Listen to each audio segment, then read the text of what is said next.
Turn it up. It's Gerard on the air, spitting truth in the booth. We ain't going nowhere. New Orleans City got its heart in the beat, but corruption creeping in, gotta take back the street. But corruption creeping in, gotta take back the street. From the French Quarter vibes to the Ninth Ward grind, he's the voice of the people, yo, he's one of a kind. Talking about the struggle, the hustle, the pain, but with each word he drops, he's bringing power to the game. Gerard on the radio, calling out the lies, bringing light to the dark, keeping hope in our eyes. He's the voice of the people, making changes unfold. In the city of NOLA, we're reclaiming our soul.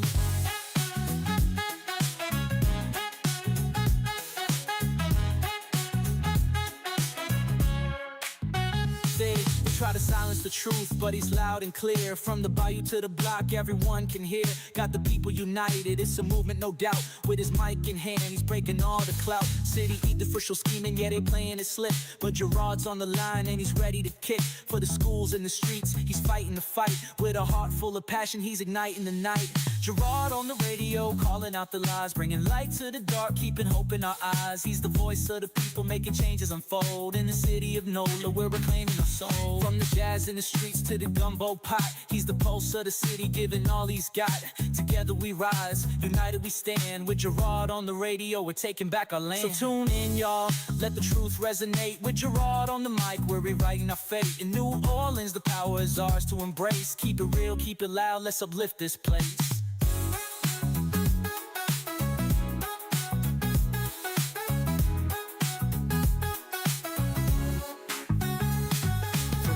In the streets to the gumbo pot, he's the pulse of the city, giving all he's got. Together we rise, united we stand. With Gerard on the radio, we're taking back our land. So tune in, y'all, let the truth resonate. With Gerard on the mic, we're rewriting our fate. In New Orleans, the power is ours to embrace. Keep it real, keep it loud, let's uplift this place. Gerard on the radio, calling out the lies, bringing light to the dark, keeping hope in our eyes. He's the voice of the people, making changes unfold. In the city of NOLA, we're reclaiming our soul.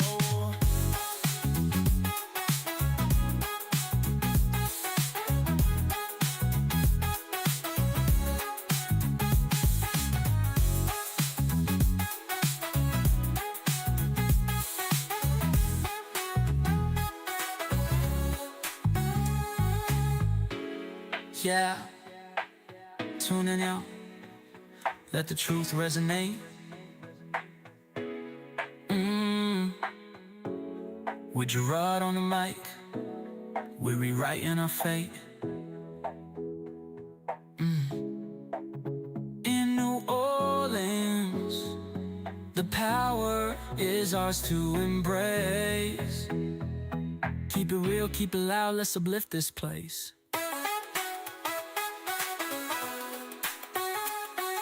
Gerard on the radio, calling out the lies, bringing light to the dark, keeping hope in our eyes. He's the voice of the people, making changes unfold. In the city of NOLA, we're reclaiming our soul.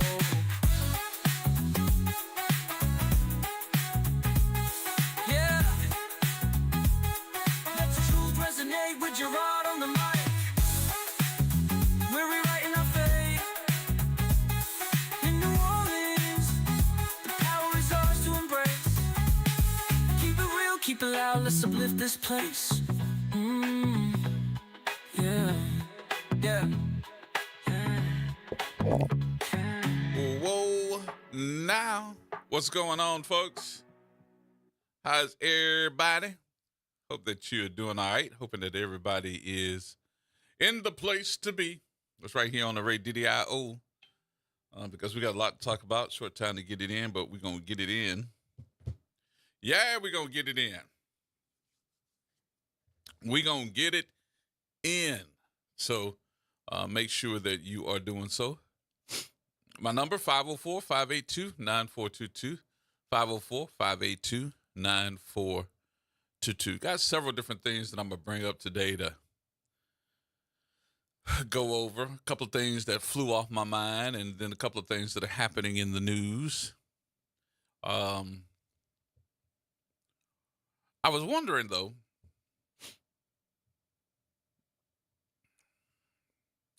well, a couple of things that I see in the news, one of which is this, I don't know why you put your life on the line for this bull crap. Now, somebody tell me, am I wrong? So they called it the insurance scam. But I was like, y'all playing dodgeball with 18-wheelers? And they even had a name to call you. This called you were going to be a slammer. So y'all would stage crashes with big rig trucks. You would hit them, not them hitting you. You would hit them. And then you have a chaser car, a car that's behind you to pull over and they in on it with you. And they would, oh, Lord, I saw him hit you. I saw him when he hit you. He sweared and he hit you. The poor truck driver's like, I didn't do anything. I didn't hit them. No, I didn't. I did not hit them.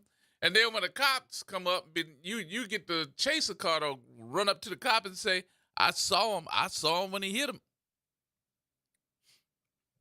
And so the cop don't have a choice but to say, got a witness that said that you hit him instead of him hitting you. So now you go to the attorney who evidently, or should I say allegedly, is in on the scam, and he's suing your insurance company. No truck in New Orleans can roll or operate without $1 million of insurance. So now the insurance company is being sued by the attorney for hundreds of thousands of dollars.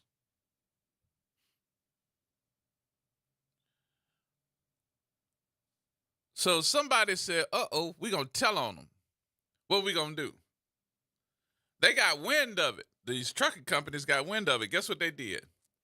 They started putting cameras on the sides of the trucks that you can't see. So they rolling those trucks all the way through New Orleans, rolling them through New Orleans. Next thing you know, here comes Slammer. Bam, hit the truck. Bam, pull over. And they getting out talking about something, you hit me. And then, of course, you got the trailer car coming up and saying, I saw him when you hit him. They got all of that on film. And they turned it in to the FBI. After the FBI saw what was going on, because they were like, it ain't just y'all, it's also these attorneys. So the FBI then started saying, okay, y'all want to play these games?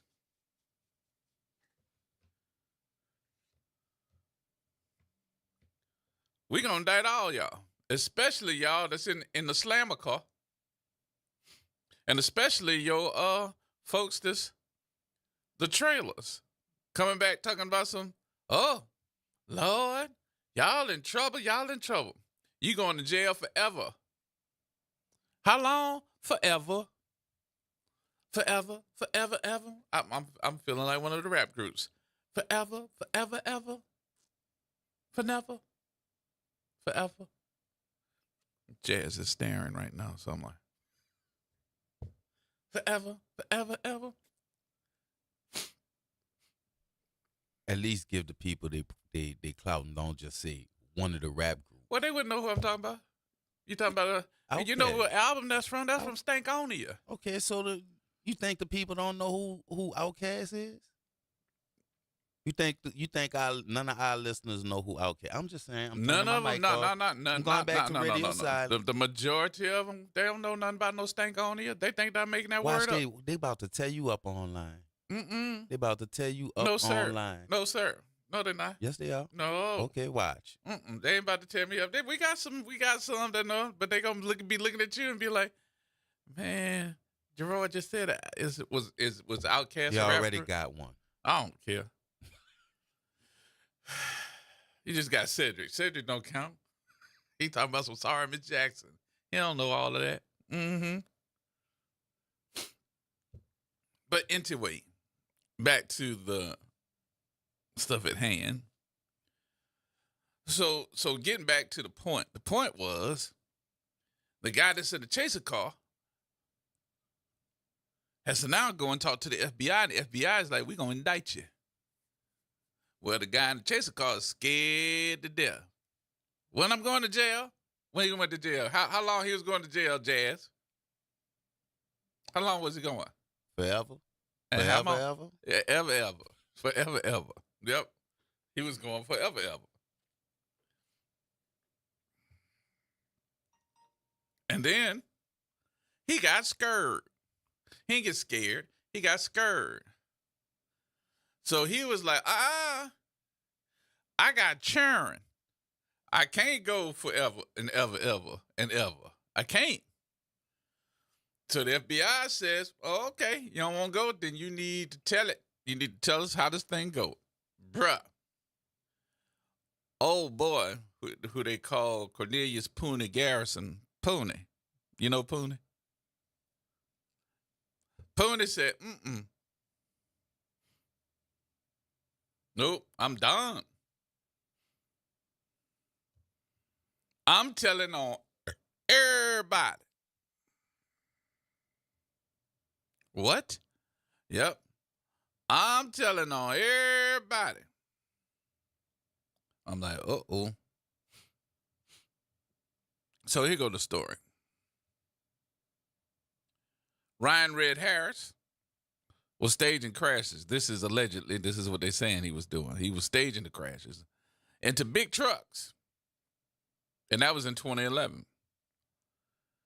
He learned how to be a slammer behind the wheel from a veteran of the trade, Cornelius Pooney Garrison, until they fought over money, and Harris went out on his own around 2017.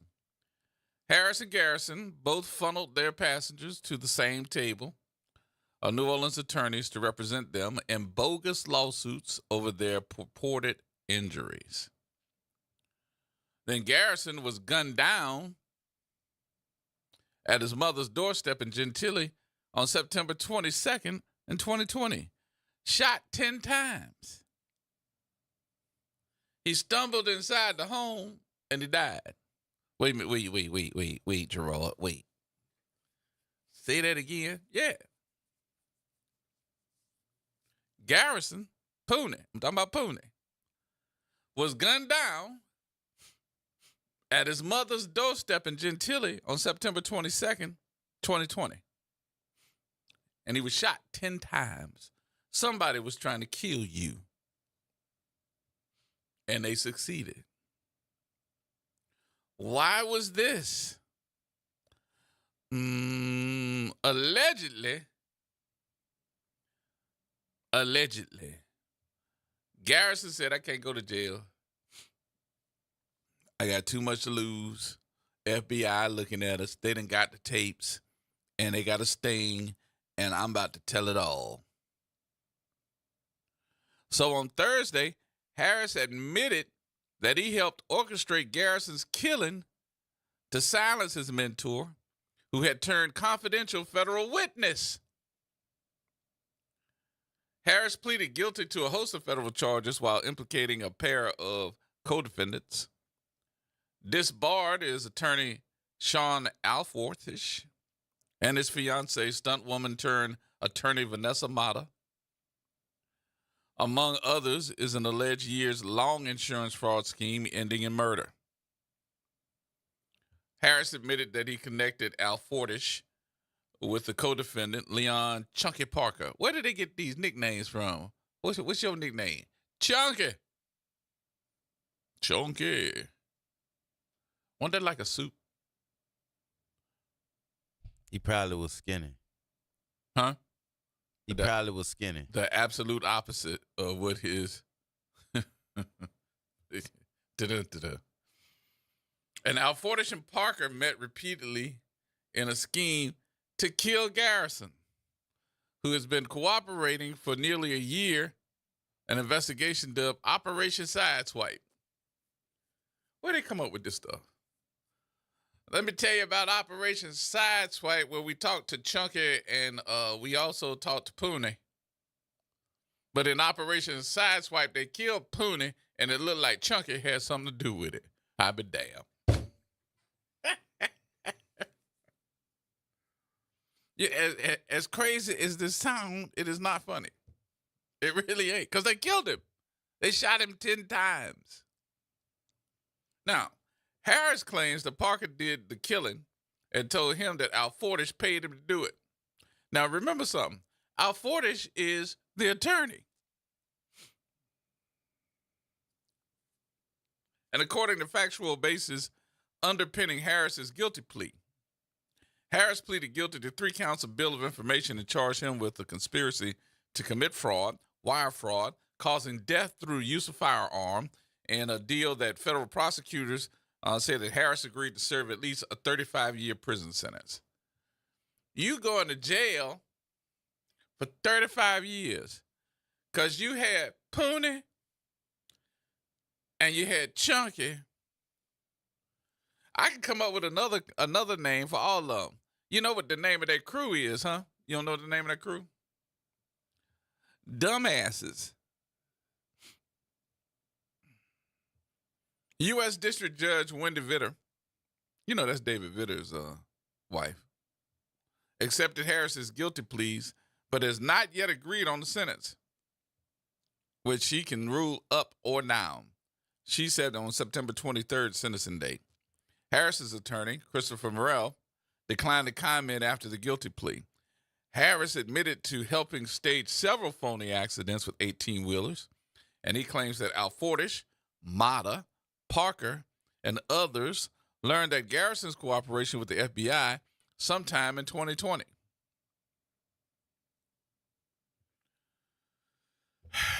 They called him and said it to Harris that Garrison, that's Pooney, was a rat and a snitch. Stitches. That's what you get. Stitches. Snitches get your stitches. And that it would be better if Garrison were dead. Al Fordish also asked Harris that if he knew anyone that could assist Al Fordish in killing Garrison. Harris had admitted at Mission States. And Garrison was killed 4 days after his name appeared at the top of a federal indictment, one of several that was resulting in charges against 63 defendants. More than 50 have pleaded guilty. And according to Harris's factual basis, Al Fordish and Parker met to hatch the killing scheme in Harris's auto shop in Metairie. Oh, Lord. There's a whole lot more to this. And I wouldn't be surprised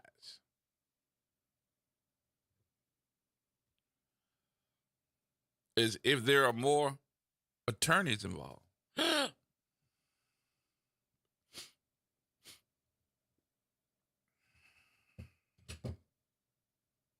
What? I wouldn't be surprised. Would you be surprised? I would not. All right, we got to take a break. We'll take the break here. We'll come back. Have some more conversation in just a minute. Oh, that got me. Boy, I'm tired now. I'm ready to go home. I just got here. More coming up in a minute, y'all. Everybody hold tight. It's the reality check, y'all. Right here on WBOK.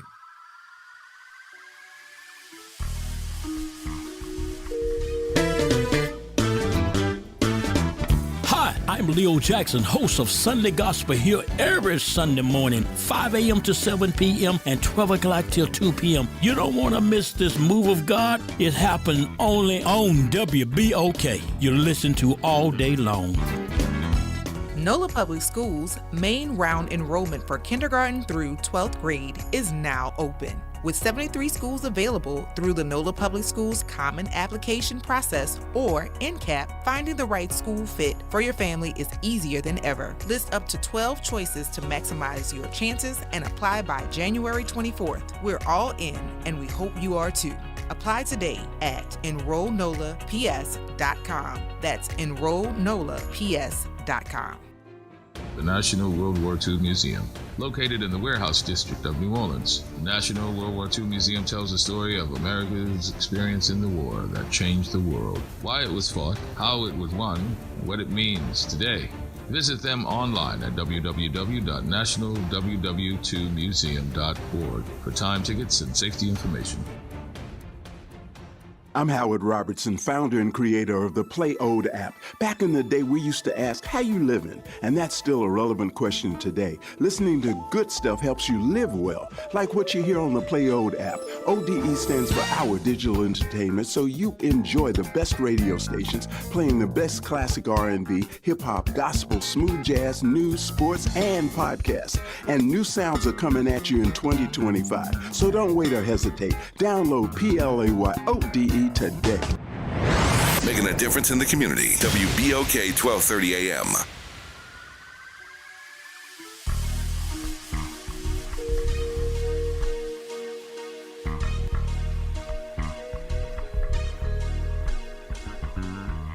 Who bring the power to the people, partner? Who bring the power to the hood, home? Hey. 12:30 AM. That's that. Tune into the reality check. Look. Who bring the power to the people, partner? Who bring the power to the hood, home? Hey. AM 12:30. That's that. Tune into the reality check. Look. Welcome back. My number 504-582-9422.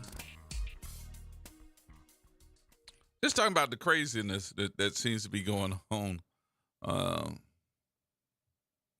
I want to just say in New Orleans, but in the world today, man.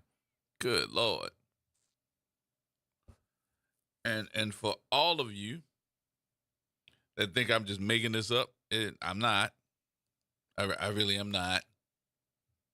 This is actually a real case. And I really think they're going to find out that there were a lot more lawyers that are involved in this scheme. Who, Gerard? Who?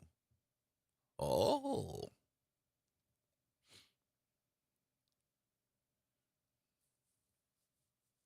You'll find out.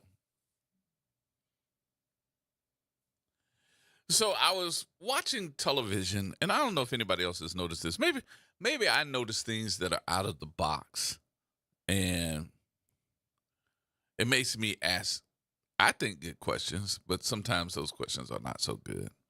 But this is a question. If any of my attorney friends are listening today, I hope that you can comment on this. I don't know what the canons say that y'all can or cannot, what the rules are.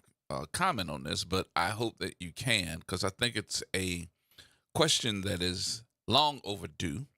And I don't know if the average person is noticing it, but me being in this business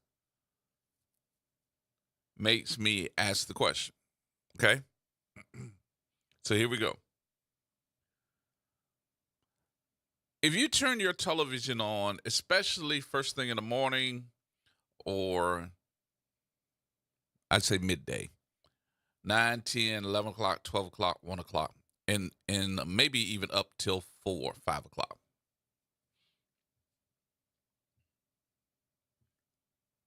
What would you say would be the number one advertiser that you saw?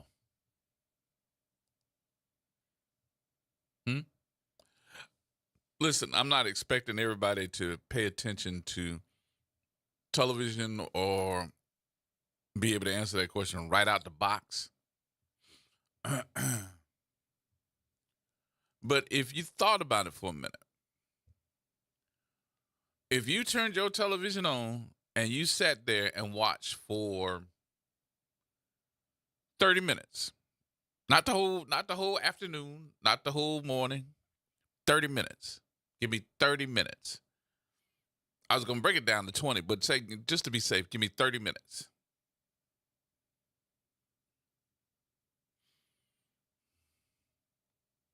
What would you say would be the number one advertiser? And I want you to be specific. Not Pacific, but specific. Who would be that number one advertiser? The majority. I would say the majority. Because my folks online, they got it 90% correct, but not all the way. Because I'm looking for something specifically.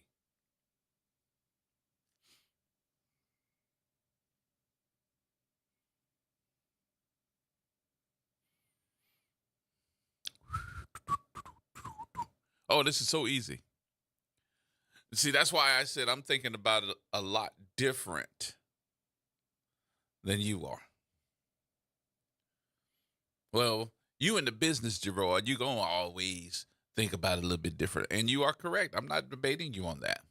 But I need to put it in your mind so that you will be able to think differently. So instead of trying to make you come up with the specific answer, let me give it to you so that you'll go, you know what? You're right. 90% of the commercials that I'm seeing on air with all the television stations are middle-aged white men that are attorneys that are doing personal injury law. So the majority of my folks that are online on Facebook, they're on Facebook right now talking about it. So if you're not on Facebook, get on Facebook Live so that you'll see it too. You'll see me up there, but they are having this conversation. But the majority of them, I would say at least 90%, are middle-aged white men that are doing personal injury law that are advertising to you. What? They advertising to you. I know we got what? Juan LaFonta. Who else do we have?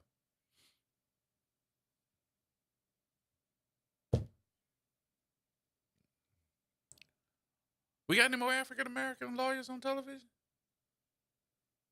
Who else we have? Y'all wake me up on this one. Because I can tell you who the white guys are. Throw your foes up. Throw your foes up. I'm so sick of that damn song. And Morris Bart, I ain't going to say nothing about it. Morris will sue your ass. he will sue you. He will sue you. Morris sound funny saying, if you know, you know. I'm like, what did he just say? Is he trying to be black?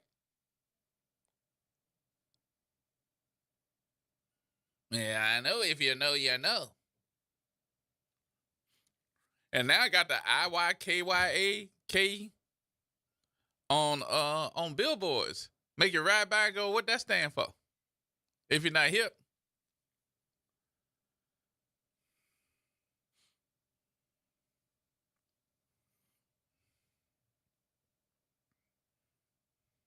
So I'm thinking to myself, so why in a marketplace like New Orleans that has a 66% African-American base are these middle-aged white men buying up all the they buying up so much advertising in the business. Now I'm teaching something about the business, in our business, in the media business. We were always taught, don't ever put competing clients or don't play them back to back. Don't play one attorney right now and 30 seconds later you playing another attorney and nothing in between that's not competing. You try not to do that. But they done bought up so much of the advertising that, hell, they can't. They ain't going to turn down the money, so they playing them back to back. I'm playing your competitor right behind you.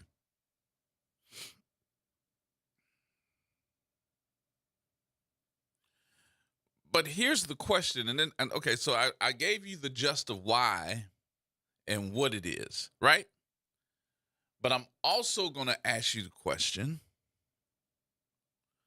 why do you think that these middle-aged white men are buying up all the advertising on the television stations, spending hundreds of thousands of dollars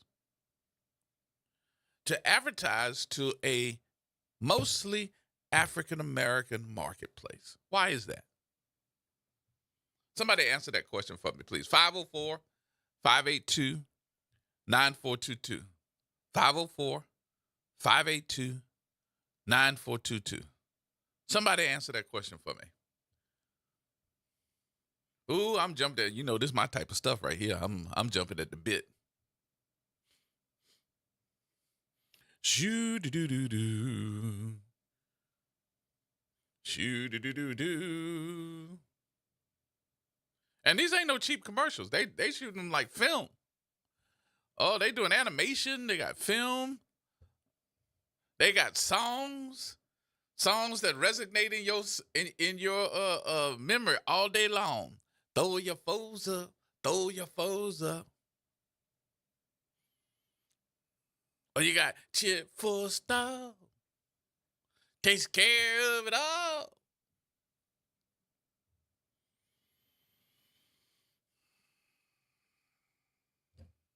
What's the other one? Why do you think that these guys that got plenty money, they attorneys, they could be in court all day long, are advertising in a marketplace that has a 66% African-American base? Why is that? These are we're not even in their class. They trying to help you. They trying to help Poon in them. Oh, Lord. Miss Gladys? Yes, thanks for taking my call, sir. Oh, this ain't Miss Gladys then. How you doing? Yeah, I'm used to it, bro. What's going on? Anyway, it's about the economy. And in order to be in business, you got to advertise. And AI have shown them what to do. Okay. AI have shown the people who advertise on TV what to do. What we listen to, what controls our mind, and they know we are spending public. So where'd you get that answer from? I'm trying to figure out why would you think that? Because they've been doing this before AI was even really popular out there. Well, yeah, before it was, but the magnitude that they are doing it because of AI has shown them it's a treasure chest to be gotten. Because when I hear the rewards of those commercials to the clients, I would want them clients to say, "Hey, this how much they got too," because they get 30 to 45%. Okay, all right, that's okay. I'll take that one, but there's a better answer for some more answers, so we're gonna get those two. I appreciate it. I appreciate you, sir. All right, thank you. For educating us. We're gonna get it right today. You're gonna think different in a few minutes. All right, John Doe. Hello. How you doing? Good as always. Blessed. Joy, I just always appreciate. Thank you for what you do, man. You're good for the culture and for our New Orleans folk, man. I just want everybody to think a little different. I'm not always right, but I think that I'm somewhere in the neighborhood. You make them think. So that's what it's all about. But that's what it is. Juan LaPonta. Yeah. Juan LaPonta. I kind of agree with the gentleman regarding the AI and advertisements that they put out. Mm-hmm. I just wish they had that same fund to kind of advertise and promote regards what I would say is reparations for black folk. That we had attorneys on that page. So so you agree with the AI issue? I do, in terms of how they're telling them to run the commercials and how to advertise. Okay. I think that is a part of it. All right. Well, thank you, sir. Appreciate you. All right, my brother. All right. George. Man. Yes, indeed. Here we go. Gotta have it, bro. Gotta have it. Not only are they advertising G-Man, Gerard, G-Man Stevens, reality check, bro, they also giving you some prompts. What? Yeah, bro. Because they giving you some prompts on, especially these kinds of cases. Right? Especially if you hit and connect with a commercial vehicle or an 18-wheeler. They're actually telling you if you're going to get in an accident, these are the preferred accidents. Okay. Yeah, all of their commercials. I see a few of them at first, right? Yeah, I'm on the phone. I saw see a what few now? of them where they don't. Hello? Yeah, you saw what now? I see a few of the commercials where they come out and they're just trying to get you interested in coming to them as a client. But then you see them a little while later again, they start giving you the same prompts. Yeah, we especially if you are involved in a commercial vehicle accident. Mm-hmm. Even rideshare. Yeah. And I do believe with those prompts, you are baiting the pool. You are baiting somebody to go out here and seek out a particular kind of accident. Because there was a scam. I don't know about that one, but I'll take what you say. Yeah, there was a scam all these lawyers got caught up with in all these fake 18-wheeler accidents. Mm-hmm. That repetitively kept happening, and all of a sudden the same 9 people in court, in different courts with 18-wheeler vehicles getting hundreds of thousands of dollars, and they investigated them, and then they found the scam. But that's the point I'm making. Like, why are they on TV? Because they know the probability of them getting clients is extremely high. Mm-hmm. You ain't spending all that money for free. No. Every commercial you see, somebody collected $260,000. Well, I was in one, and when my sister-in-law got in trouble, I told her to go to the same lawyer I had. And the husband sat there saying, we got $290,000. Mm-hmm. Bruh, the high probability of somebody getting in an accident in New Orleans, I don't know the real statistics, but it's got to be like 75% probability. No, and people here don't drive that well, so I'm gonna just say that. Right. Leave that alone.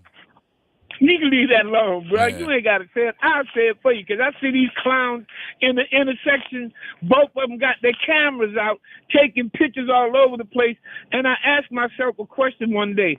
Which one of these idiots decided that they were going to take a record truck home after leaving their house this morning? To take a record truck? What? I'll let that marinate for a minute. Wait a minute, what? Which one of these idiots? Because I see them all the time in the intersections that run into each other, and they got their cameras out, and they're both taking pictures of every angle of everything.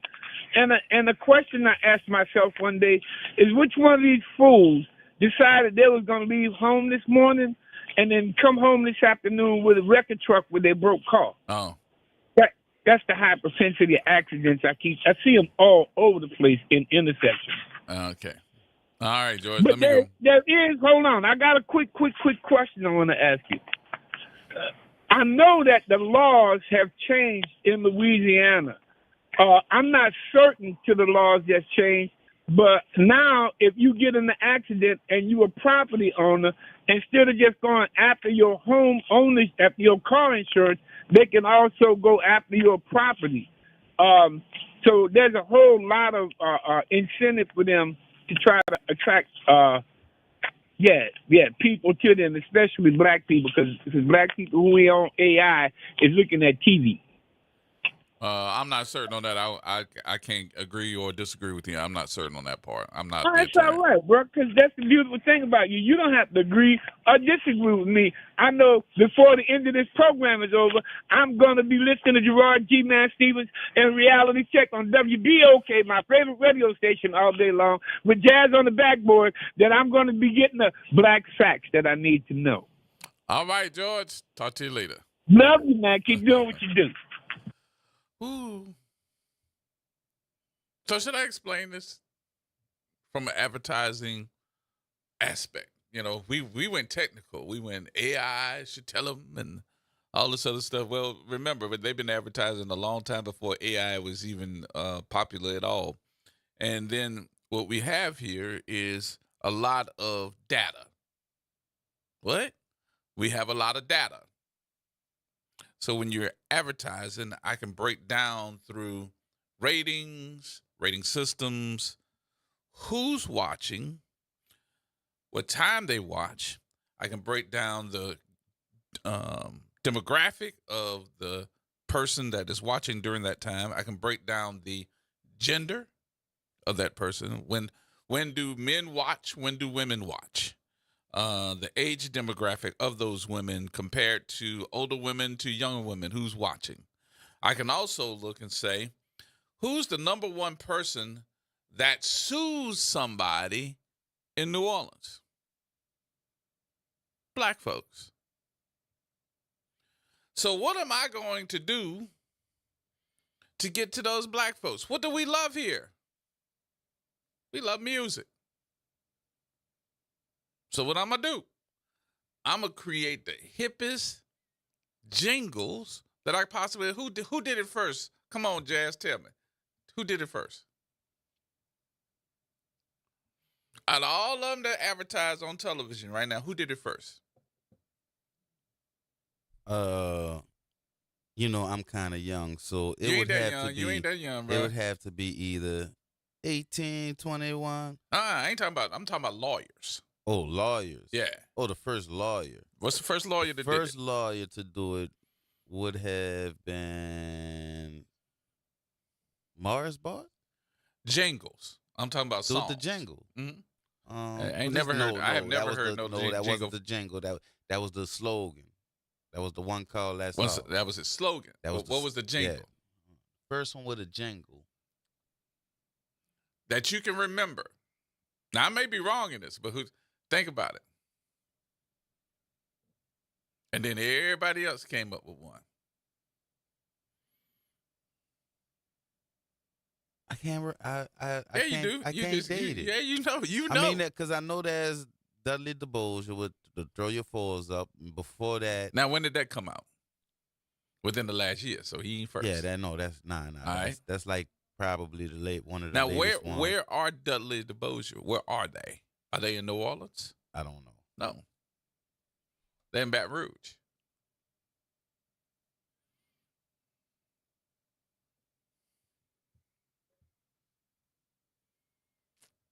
And then we go back in time, and then there's Juan LaFonta. Yep, Juan LaFonta was All right, not the but first. Once again, not. But the he first was the one. He was the first. It was important to us because we hadn't seen a black attorney on the air, Right. Doing that.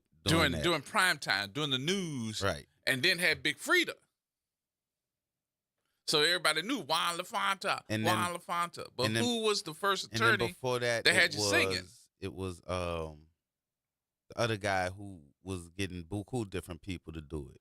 He was getting I Like he remember when he had- did a gospel group. He had Karen Hintz doing it. He had Shamar Allen, Shamar Allen. You talking about Erica- Chip Forstall? Chip Forstall. Takes care of it all. That's who it was. Chip Forstall takes care of it all.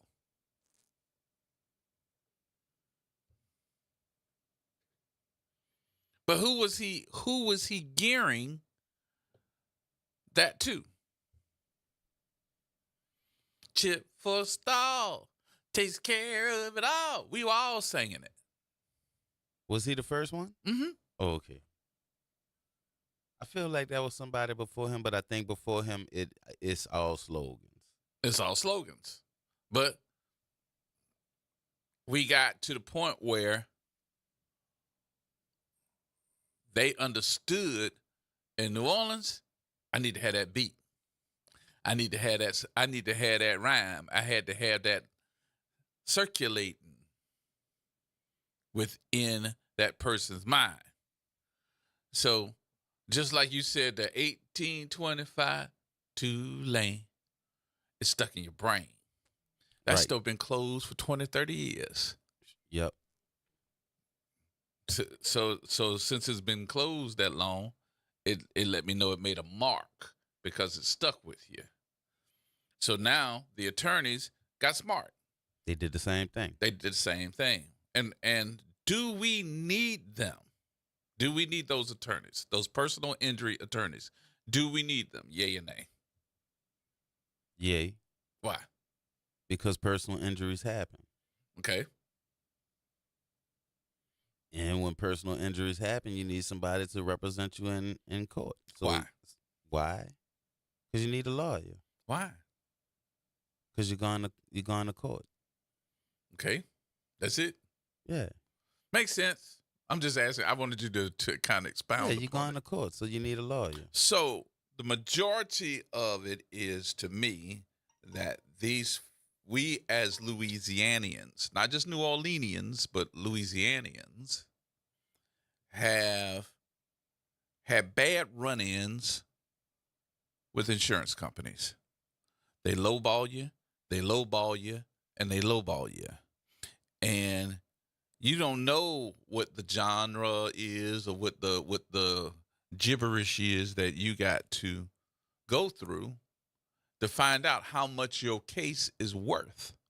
Yep. If you have medical malpractice, which is one of the hardest things to prove, you don't know how much it is, how much it's worth. But if I got an attorney that specializes in personal injury, whether it is a car accident, whether it is a slip and fall, whether something goes on that you need to, instead of the insurance company lowballing you, you got an attorney, yep, they're going to take a third. Ain't no ifs, ands, or buts about it. Usually it's divided up into 3/3. It's going to be you, the attorney, and whoever is doing your medical stuff. So they get a third, you get a third, and the lawyer gets a third. Does that mean you're going to get a lot of money? Not necessarily. Not necessarily. We got to take the break. All right, we got to take the break. Mac, hold on. Mr. Bill, hold on. I got to take my break here. Let me take my break, and I'm going to come back. All right? We'll do that. And I want everybody to pay attention to this. This is important. And I'm telling you, I have a reason why I'm bringing this up. Because I watched the television, and I was like, damn, let's see, 1, 2, 3, 4, 5. At least 5 attorneys are taking up all of the advertising on all the television stations. And I'm saying, where the black men and women? Where y'all at? How many of y'all are spending all this money to go to law school? Y'all know personal injury just like everybody else. And I don't see you up there. But they got the black songs playing for these guys that you know they don't listen to that type of music. And somebody tell me I'm lying. More coming up, y'all. Everybody hold tight.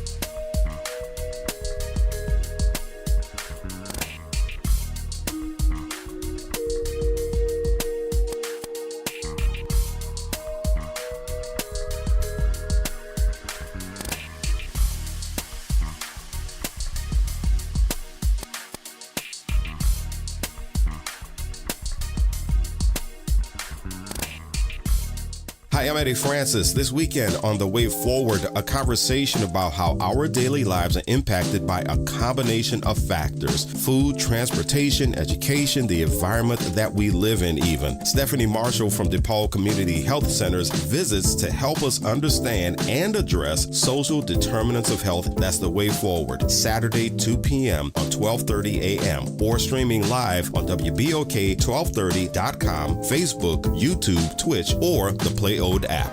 Hi, this is Cary Grant. Let's elevate every Tuesday through Thursday from 6 to 7 p.m. as we discuss the community, the country, and the world, from politics to current events and sports. We look forward to your input and continuing the quality programming on your community station, WBOK. Join us every Tuesday through Thursday, 6 to 7 p.m. on Elevated Conversations, the Arnie and Cary Show. Our military faces a crisis. Recruitment down, morale weak. Our leaders more focused on going woke than killing terrorists and defending America. President Trump nominated Pete Hegseth as Secretary of Defense to change things. Hegseth isn't an insider or a swamp dweller.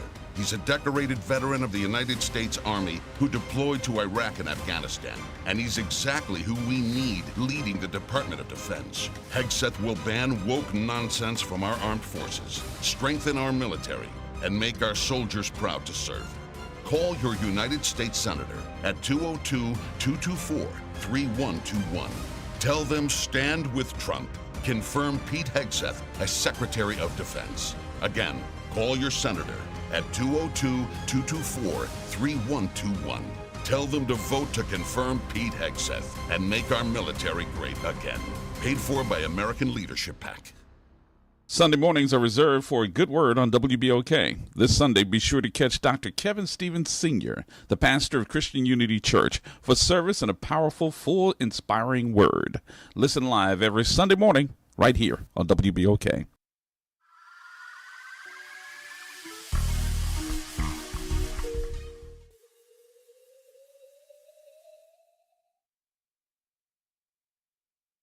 WBOK 1230 AM New Orleans. Home of the Reality Check. Weekdays 1 to 4 p.m. This news report is brought to you by New Schools for New Orleans. I'm Bree Wood with 4 things you should know with BIN News. The New Georgia Project, founded by Stacey Abrams, is being fined $300,000 for over a dozen campaign finance violations, including failing to register as an independent political committee. This is the largest campaign finance fine ever issued. A Walla Hub report found Texas, Wyoming, and Mississippi have made the most progress in racial equality since the civil rights movement, with Texas improving health outcomes for black residents and Wyoming reducing the earning gaps. MSNBC President Rashida Jones is stepping down after 4 years. She was the first black executive to head a major U.S. TV news network. And Wendy Williams revealed in a Breakfast Club interview that she feels trapped in a high-security facility due to her dementia diagnosis, describing her living conditions as emotionally abusive and frustrating. She says she is not cognitively impaired. I'm Bree Wood on the Black Information Network, your home for Black News First. New Schools for New Orleans wants to send a special shout out to our partner, the All-State Sugar Bowl. During the holiday break, over 30 teachers have the opportunity to ride in the New Year's Eve parade, and boy, did they have a blast. In addition, we had over 60 teachers attend the All-State Sugar Bowl game. Out of the 60, 11 teachers received a $1,000 gift card to purchase needed supplies to enhance the learning experiences for their students. Thank you, All-State Sugar Bowl, for your commitment to NOLA's teachers.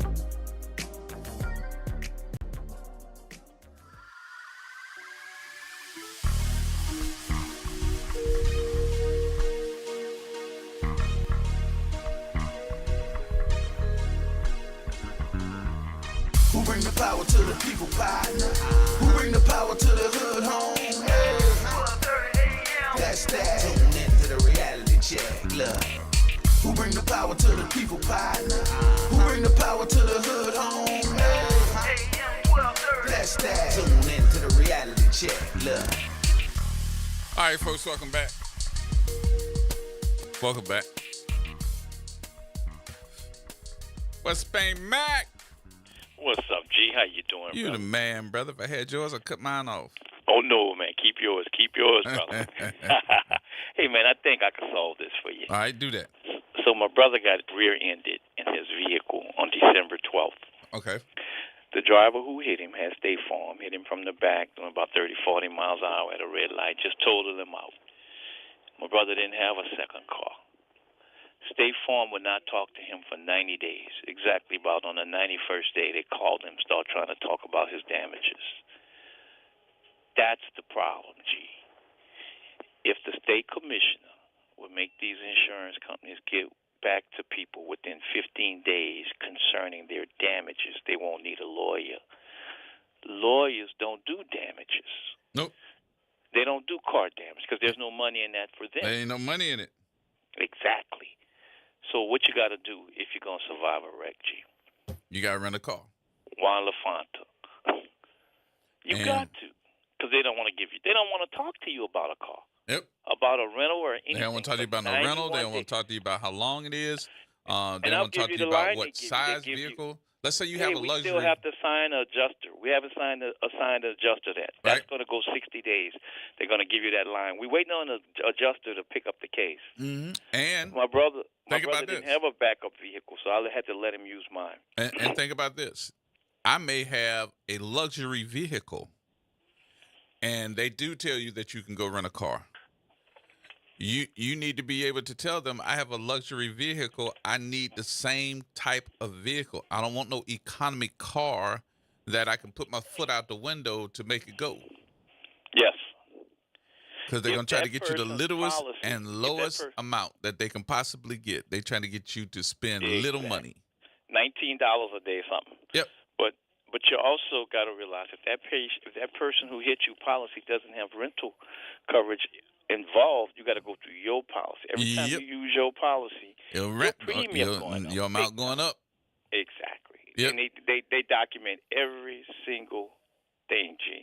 Yep. What happened with me, I had a company drop me. They dropped everybody in Louisiana, this particular version of Liberty Mutual I had. Just dropped everybody, house, car, everything.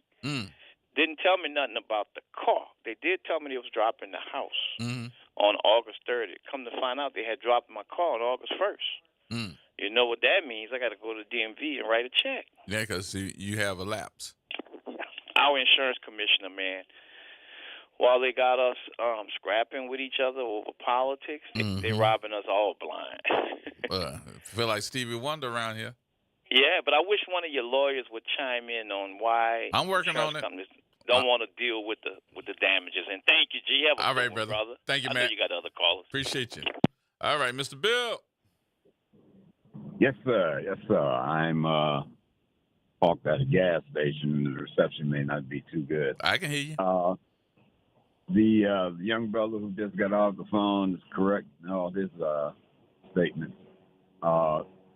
The situation that all the commercials at that time of day are geared to us.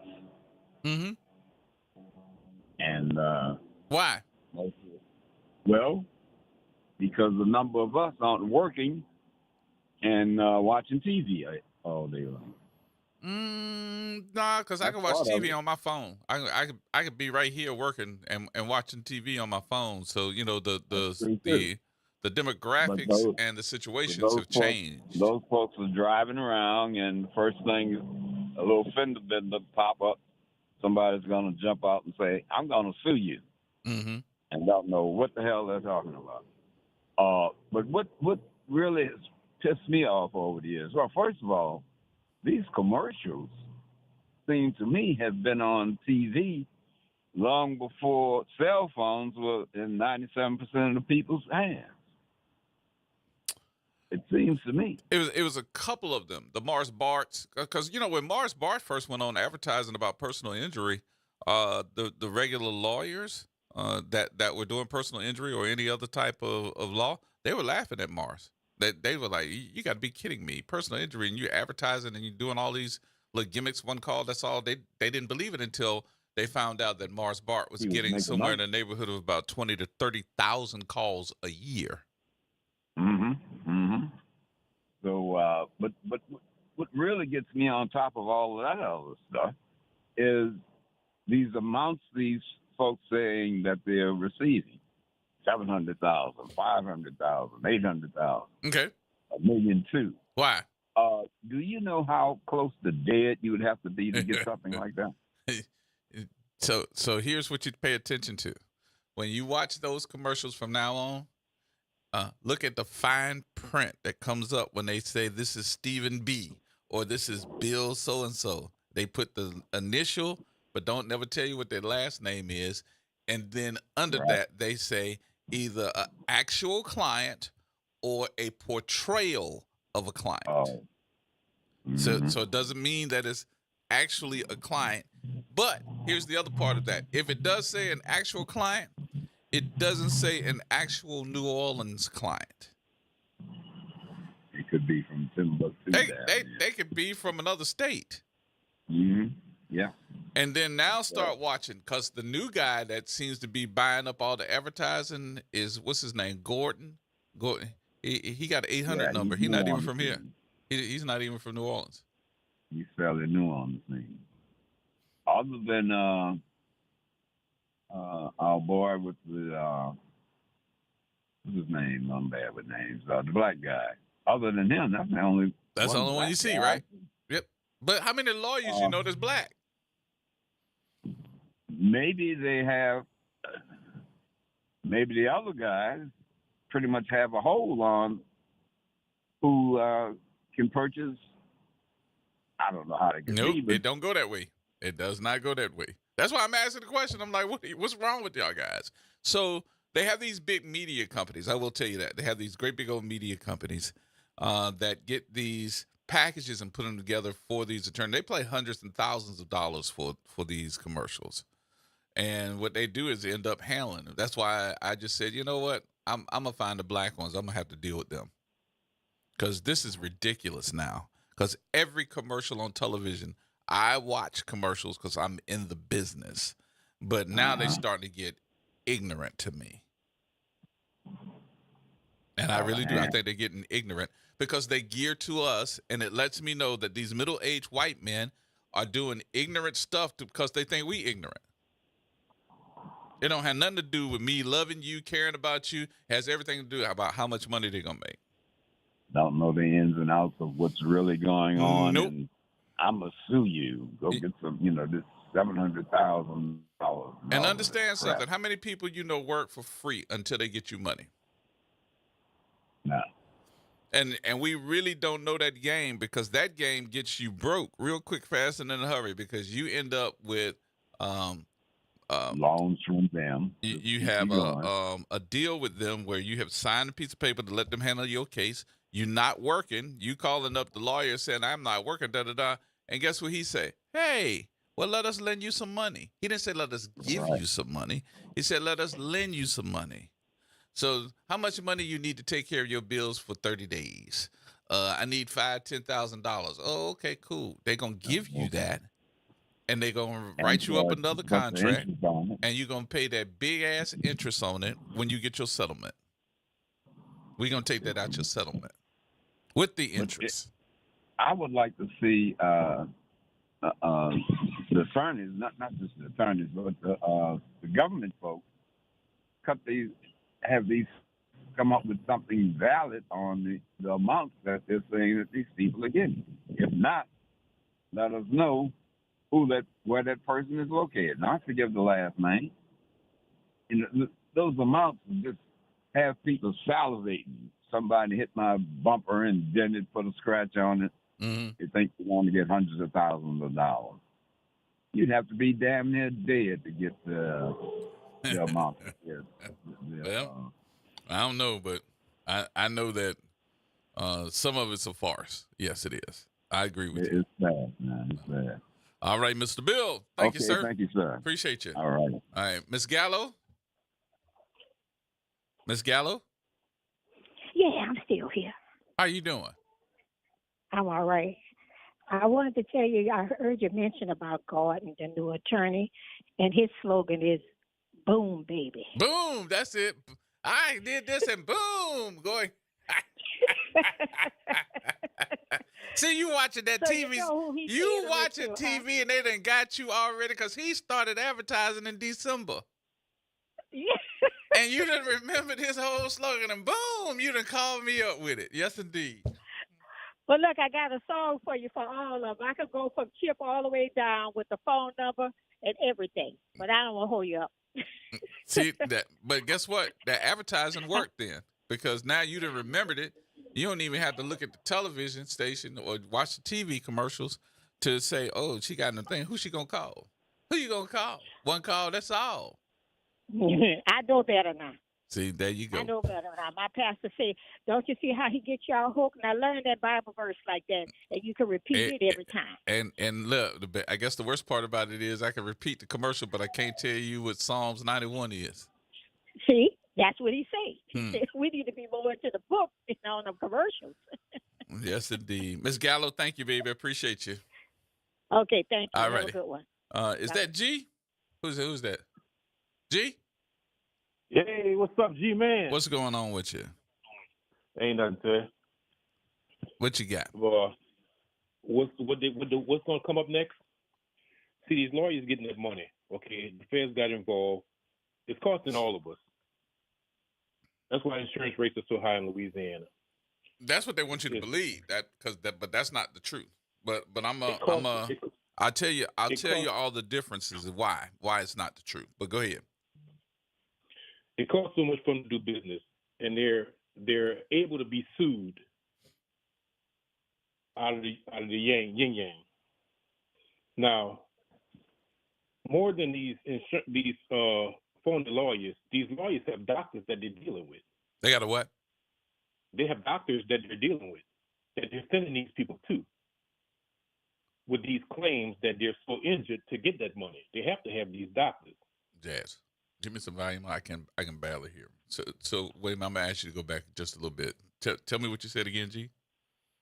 I said that these lawyers have to have doctors that they're sending these people to, so-called injured people to. Yes. And these doctors will follow these claims. They get a third. The government, it's costing the government money. Yeah, they get a third. It's costing the government money with it. That's why That's why I think it's going to get bigger than just this little set of lawyers that you caught right here. Why do you think it's why do you think it's costing the government money? Because you got people on Medicare or whatever. They filing these claims and unemployment. They getting unemployment. They go in. They getting disability. Mm-hmm. Good point. It's a whole lot of ways that they're hitting them. And I think that a lot of us will put the onus of this on the on that attorney, saying that they're doing it this way, they're doing it that way, and they're getting paid and they're getting rich off of it. I would think that if it wasn't for some of these attorneys, that a lot of us would get railroaded. We wouldn't have or be able to know, because we don't know the ins and outs of what an accident is. True. That is true. I don't know that I'm supposed to get this amount of money. I don't know what my case is worth. And I need somebody to go in to be able to talk to whoever this person that's going to cut this check and tell them, nope, we're not going to deal with this, or we're going to court. Or better yet, being able to tell me how much my case is worth and have my back. I don't want to deal with this. All I know is I got hurt or my car is messed up and I'm trying to get to work back and forth, take care of my family. And if the insurance company is going to pay gain, when did we, here's one for you, G, you're going to hang up on me on this one, but here it is. When did we start trusting insurance companies? Which one would you rather trust? The insurance company or the attorney? It's the attorney. Right. So I can't fault that man. It's the attorney because or that the woman. Insurance company gonna short us. I can't fault that man or that woman for making their money. That's their specialty. That's what they do. I need you to represent me. I need you, and guess what? They already know if your case is winnable or not. You know why? Because the majority of them put it in their advertising. They didn't say if you hit somebody. They said if somebody hit you. If a ride share hit you, if a truck with writing on the side of it hit you, if going after the company, they going after them. I need somebody that's gonna go after them. But I gotta ask you, just like I asked everybody else, how many black ones have you seen? Okay, how many black ones can go there and plead that case in front of these white judges and get that judgment? How many of these black ones have these doctors in their pockets that's going to vouch for them? Mm-hmm. That's why we don't have. I think that's why they don't have the black ones, because the blacks can't get into that. They don't have the ends with the doctors that's going to lie, and the black man is going to the blacks are going to get prosecuted. They're going to go under way more scrutiny than these white counterparts. I think there's a lot of black attorneys out there that are doing personal injury, but they just not being seen. I probably need to call some of them and ask them. I can call Suzette and ask, how many of them, because I know she does it. She's doing settlements. I think she just finished doing settlements with several different cases. Yeah, she did say that. I knew she was dealing with the Hard Rock or whatever. She's doing Hard Rock. She was dealing with the man with the rest homes. She was dealing with the school system and the people with the apartment complexes. So she had 4 that she was dealing with all at one time. Okay, but she's not an ambulance chaser. No, she ain't chasing no ambulances. You see, that's what these people are. They're ambulance chasers. Mm-hmm. But wouldn't you want to see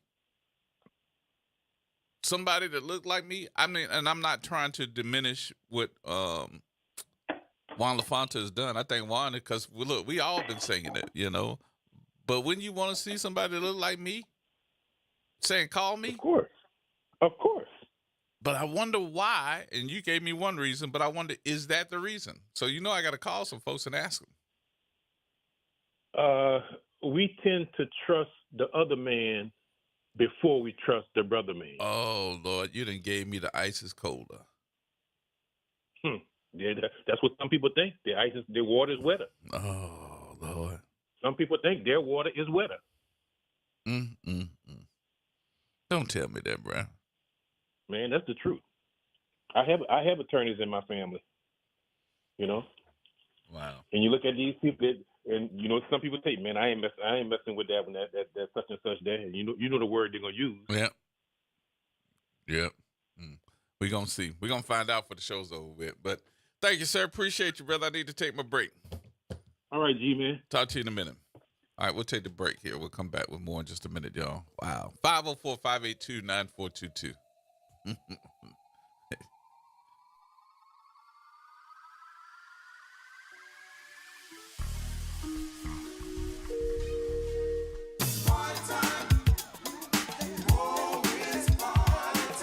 That's right. It's party time each and every Sunday night at 7 p.m. on WBOK. It's the Throwback Throwdown with DJ Wick as he brings you the best in old school from the 70s, 80s, 90s, and the early 2Ks. Plus, the party goes to another level at 9 p.m. with the Throwback Throwdown Party Mix to round out the night. It's the Throwback Throwdown Sunday nights at 7 p.m. on WBOK 1230 a.m. and on the World Wide Web at WBOK1230.com. NOLA Public Schools' main round enrollment for kindergarten through 12th grade is now open. With 73 schools available through the NOLA Public Schools Common Application Process, or NCAP, finding the right school fit for your family is easier than ever. List up to 12 choices to maximize your chances and apply by January 24th. We're all in, and we hope you are too.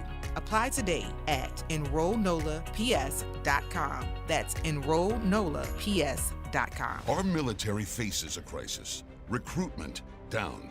Morale weak. Our leaders more focused on going woke than killing terrorists and defending America. President Trump nominated Pete Hegseth as Secretary of Defense to change things. Hegseth isn't an insider or a swamp dweller.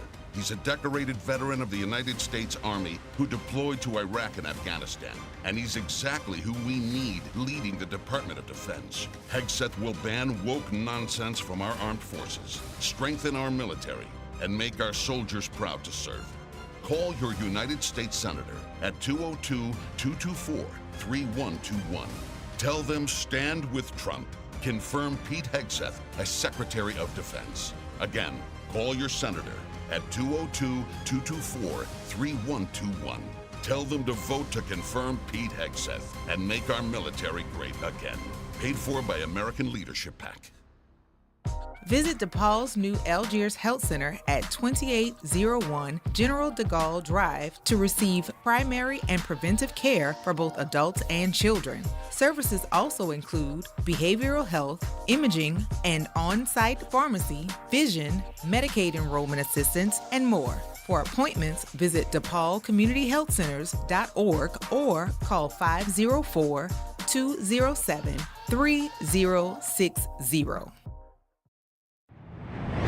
Making a difference in the community. WBOK 1230 AM.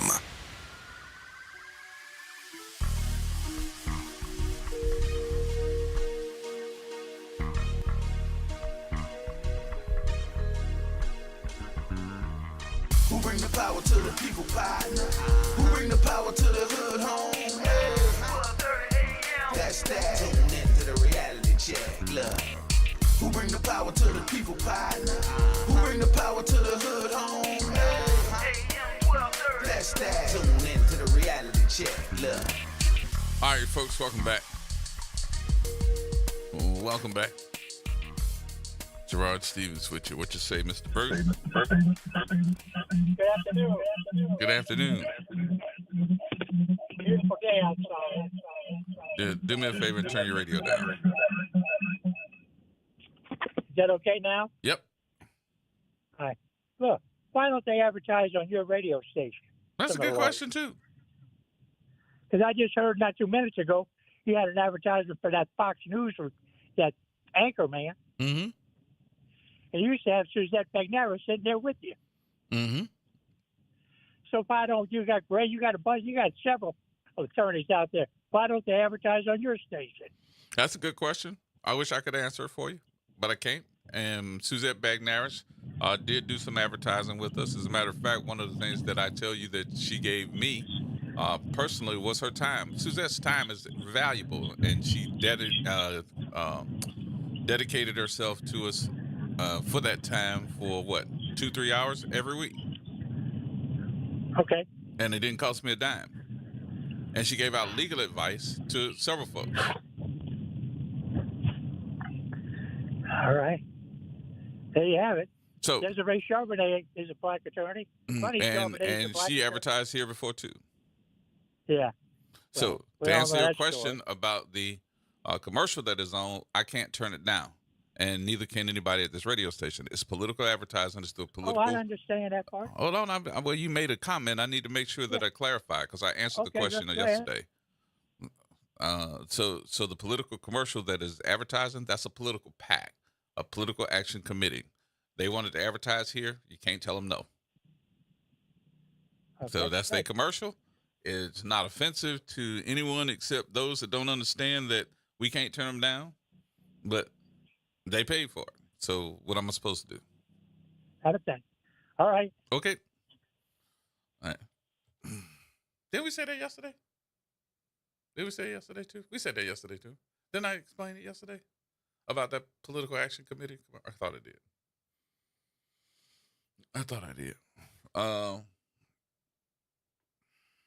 But yeah, I'll be listening too, boy. You know the best part about it, Jazz told me about it. I thought they were trying to jump me about it. Were they trying to jump me about it, Jazz? Huh? They were? I ain't had nothing to do with that, did I?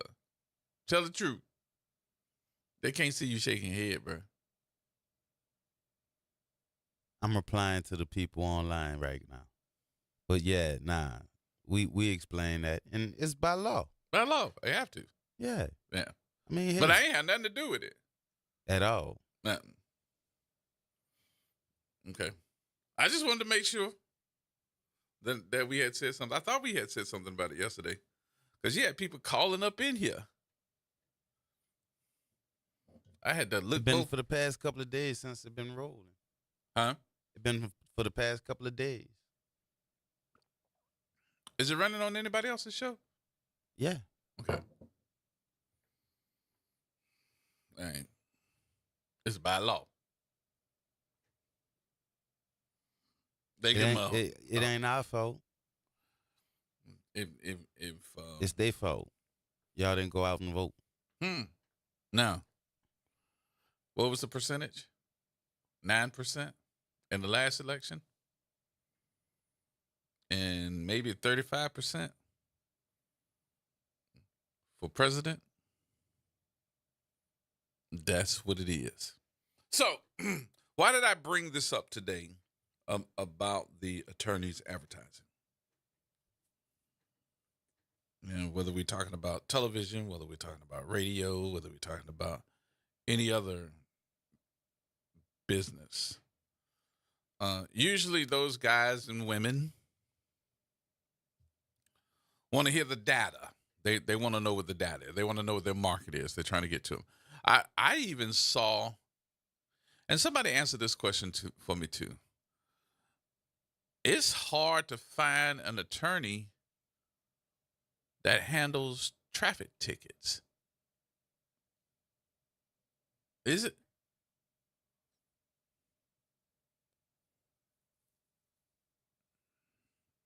Is it? You get a traffic ticket, you want somebody that can handle it for you and go to court for you.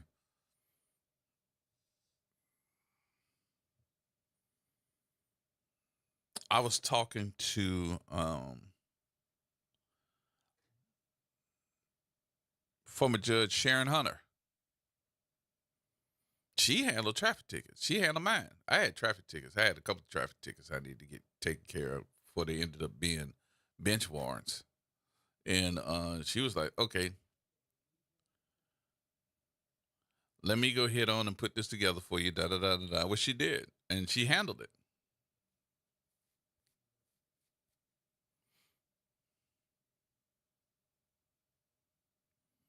But that's not all that she does. So anybody that deal with Sharon Hunter, I think she's fair. I think she's very fair. There was another attorney. What's her name? They call her the ticket lady. I think her name is Ford. She's doing a little advertising, but the advertising is on Facebook, saying, hey, if you got a traffic ticket, you need somebody to handle it for you. My law firm takes care of it. African-American woman.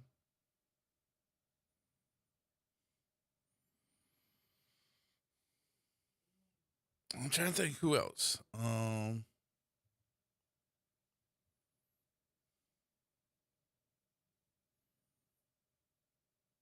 Of course, y'all know my buddy. He's still got his law firm. He's doing different things. Steve Smith. Steve Smith was handling personal injury stuff, and I know that he was handling a couple of things as far as some incidents that happened down in Houston. I know he was handling those. That's going to end up being a big case.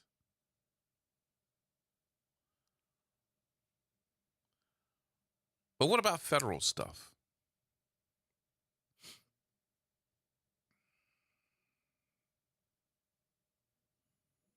What about federal stuff?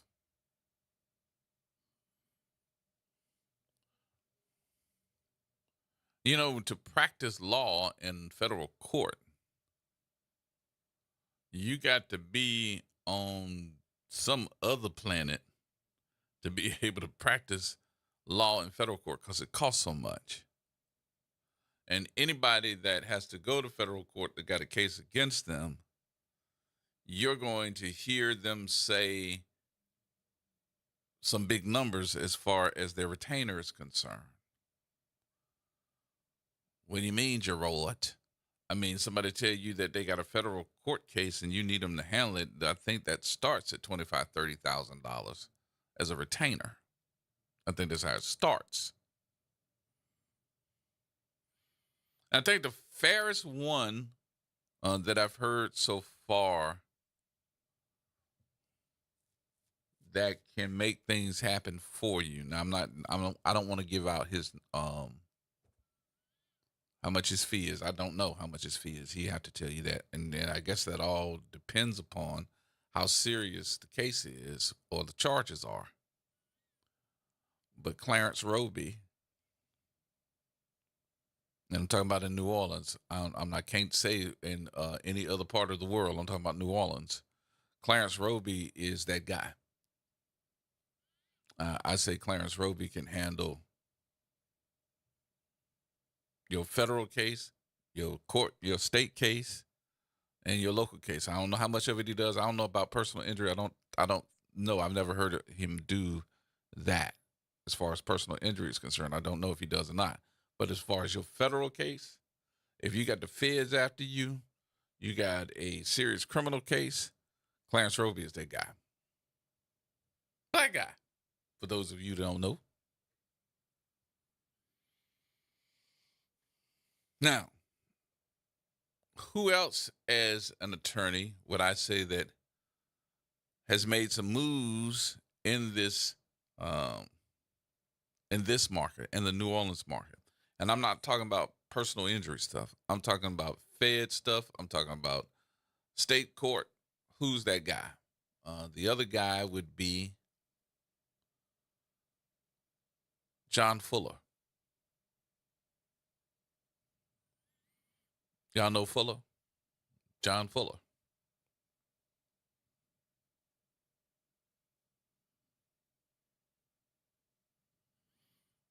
Now, a woman that handles personal injury stuff that I know that she's very good at it. She's been doing it for years. And I'm probably going to end up sounding a little biased on this one because of the fact that I have a personal relationship with her and her husband, because I've known her for years, is Tamika Wells Johnson, who is on the West Bank. She's been doing personal injury, car accident stuff, and she can handle your case as well. She's on the West Bank. I think her office is still in that building right there off of General de Gaulle. What's the name of that building at General de Gaulle and Cable? You know the name of that building? I think she's on the first floor of that building right there off of General de Gaulle and Cable. People's Legal. That's the name of her business. Now, another lady, because I think that we got to do this. We got to talk about the ladies just like we talk about the men. I don't want to sound biased. That handle civil stuff.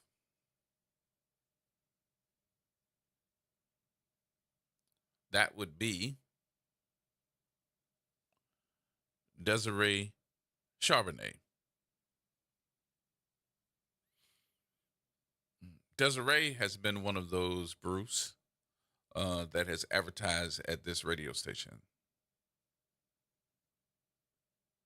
She has advertised at this radio station.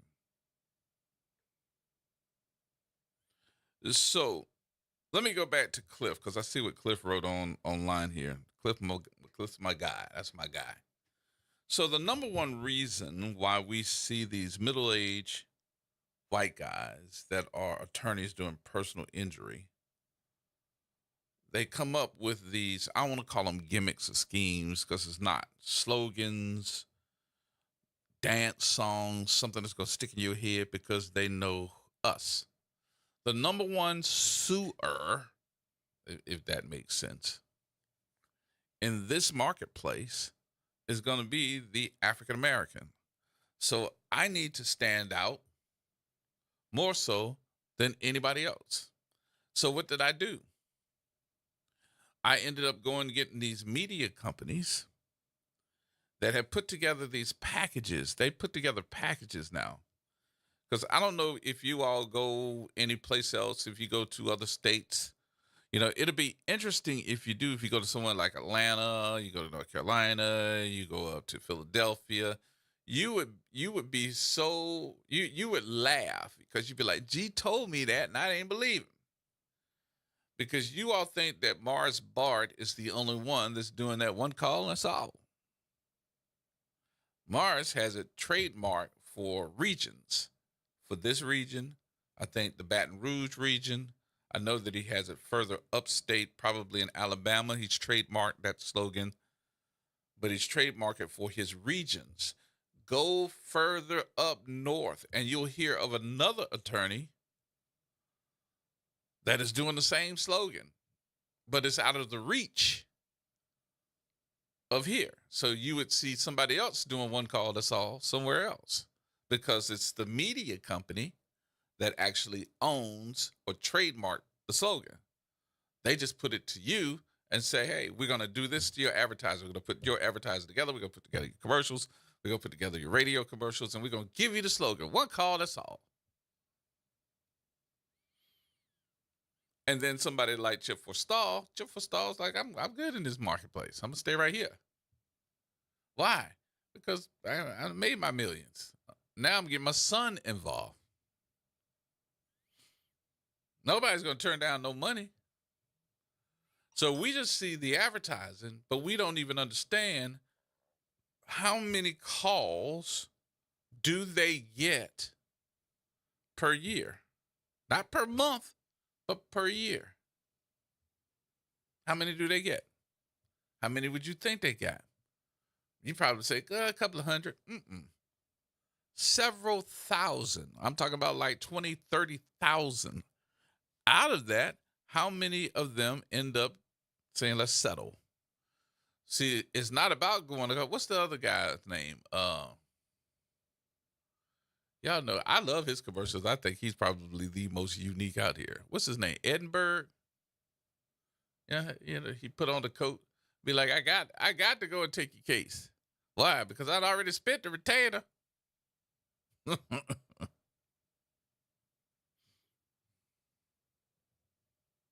I love his commercials.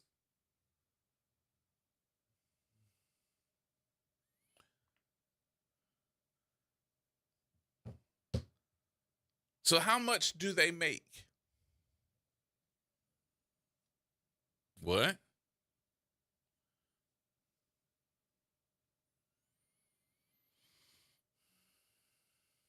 Say, bro. Call Suzette.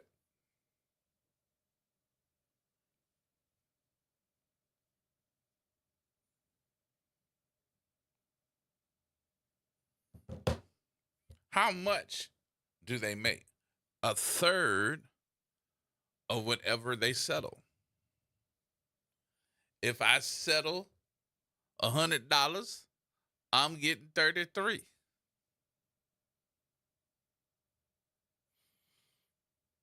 But as an attorney, I'm going to also understand how much your case is worth, because I'm going to get all your information. I'm going to do the preliminaries. Y'all know it's got to be worth something if they tell you this, because they will tell you this. You don't have to pay. You don't have to pay at all until it settles. How many of you heard that? We don't get nothing. We don't get a thing until you cash your first check.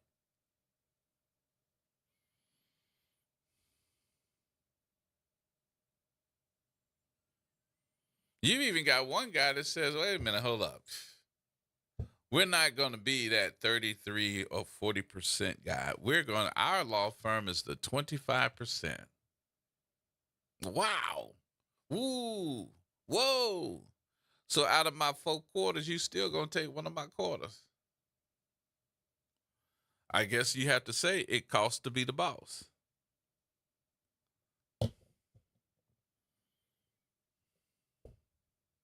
So what else do they do? What else do they do? They buy up the what? The billboards. Why? Because you're driving and there's going to be a fender bender. I need to make sure that if there is one, that you, my friends, see I'm on there saying, one call, that's all. What's the other one? Put the Womack on them. I love that one. I just like saying it. Put the Womack on them.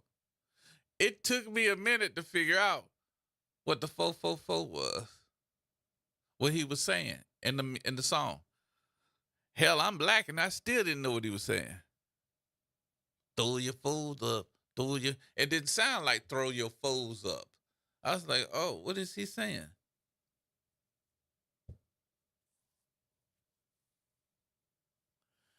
But do you believe, this is going to sound bad, I hope I don't get sued for this.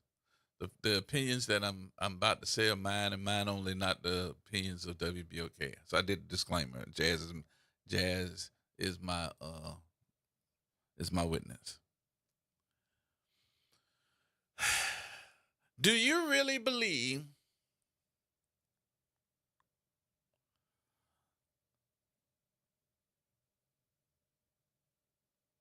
that a white guy or 2 white guys with the last name of Dudley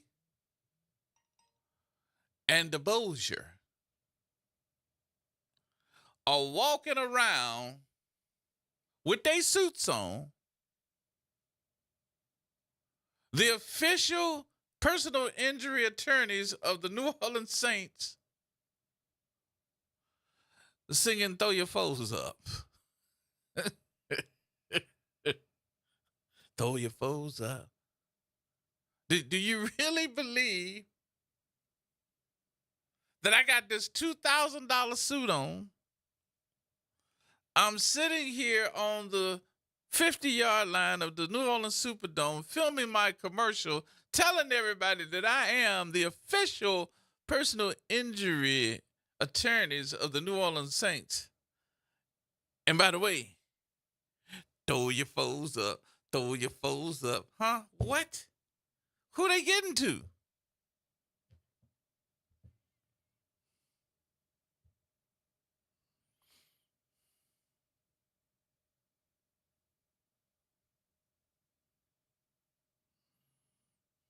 You talk to her?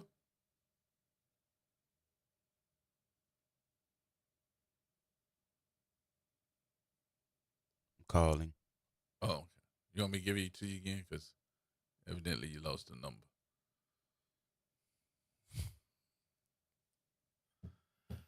I'm about to tell you. Throw your foes up.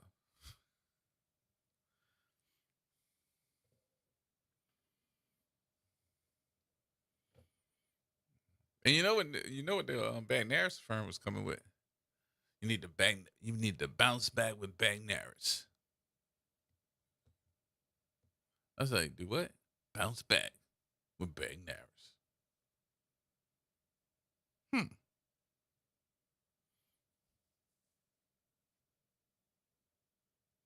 So I've taken it upon myself because I just think that we are bigger than that. I think that we are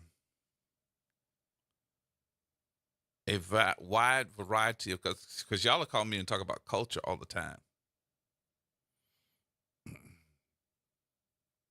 Y'all will talk to me about culture all the time.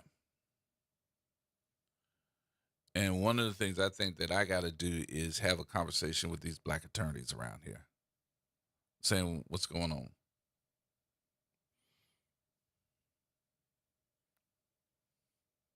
And I know that there is a lot of politics that goes into that, because anytime that you advertise and you are on that firm level, you have to actually pay for it to get it approved. What? If I put together a commercial, it has to be submitted to the Bar Association.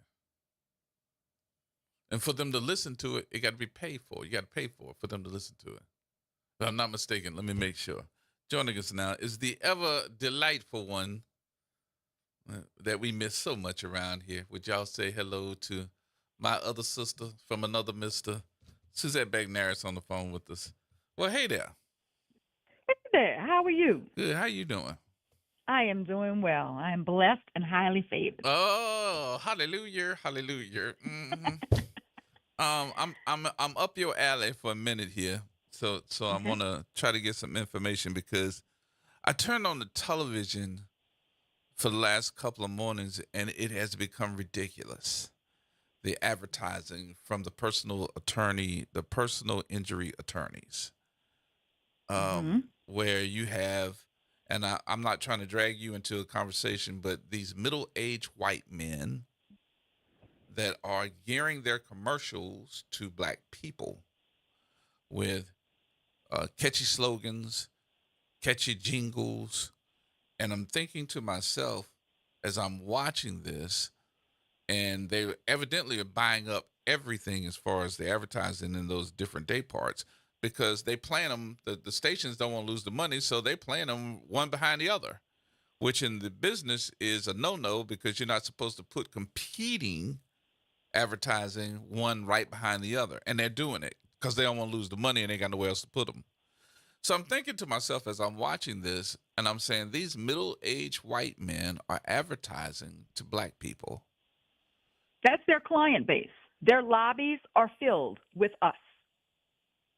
You're talking about we sitting out in the lobby waiting. Oh, absolutely. I went over to one of their offices recently because we were working on a case where we both were representing victims of a car accident. Mm-hmm. And the lobby was packed with people who looked like me, waiting to get in with them. So the ads are working in their favor. So here's the question that I had, and I'm telling you why I'm gonna tell you why I'm asking this question in just a minute. But I'm thinking to myself, I said, so why we don't have a list of attorneys in New Orleans, black attorneys especially, that should be advertising to get that type of clientele? Because evidently it got to be working if you got the Dudley DeBosiers, you got the Bars Parts, you got all the Chip for Stalls, you got all of them advertising and buying up all the advertising in the marketplace. It can only work if you saturate the market with it. And we, to be quite honest, cannot compete with them financially to flood the market. So, we cannot compete with Dudley DeBosier and Morris Bartz and Chip Forstall and Womack and LaFonta at the same time for the market share, because we cannot afford the ads to run enough to make it cost effective to bring in the clients. That's the first thing. The second thing is that the Louisiana State Bar Association makes it extremely difficult for lawyers to advertise. I have submitted several ads and several slogans to the Louisiana State Bar Association for approval, and they have denied my request for approval while approving a very similar ad for a white counterpart. And I'll give you the example. I wanted to run an ad that said bounce back with Bagneris. They rejected my ad, saying that it implied a result, bouncing back. Yet I'm seeing ads that say bank on Forstall or bank on Womack or fight back with this one. Like, they'll approve their ad that says the exact same thing, basically, but won't approve mine. Wow. And I have to submit money to get approved. That's what I was going to ask. So every time you submit to get an approval, you have to pay for it. Yes, you have to submit a request for approval with a copy of the ad, and you also have to pay a fee for them to review it.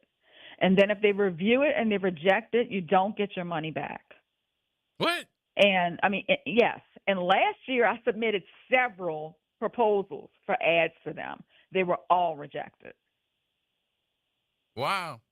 And you can't post an ad or run an ad on radio unless you have an approval number attached to it from the bar.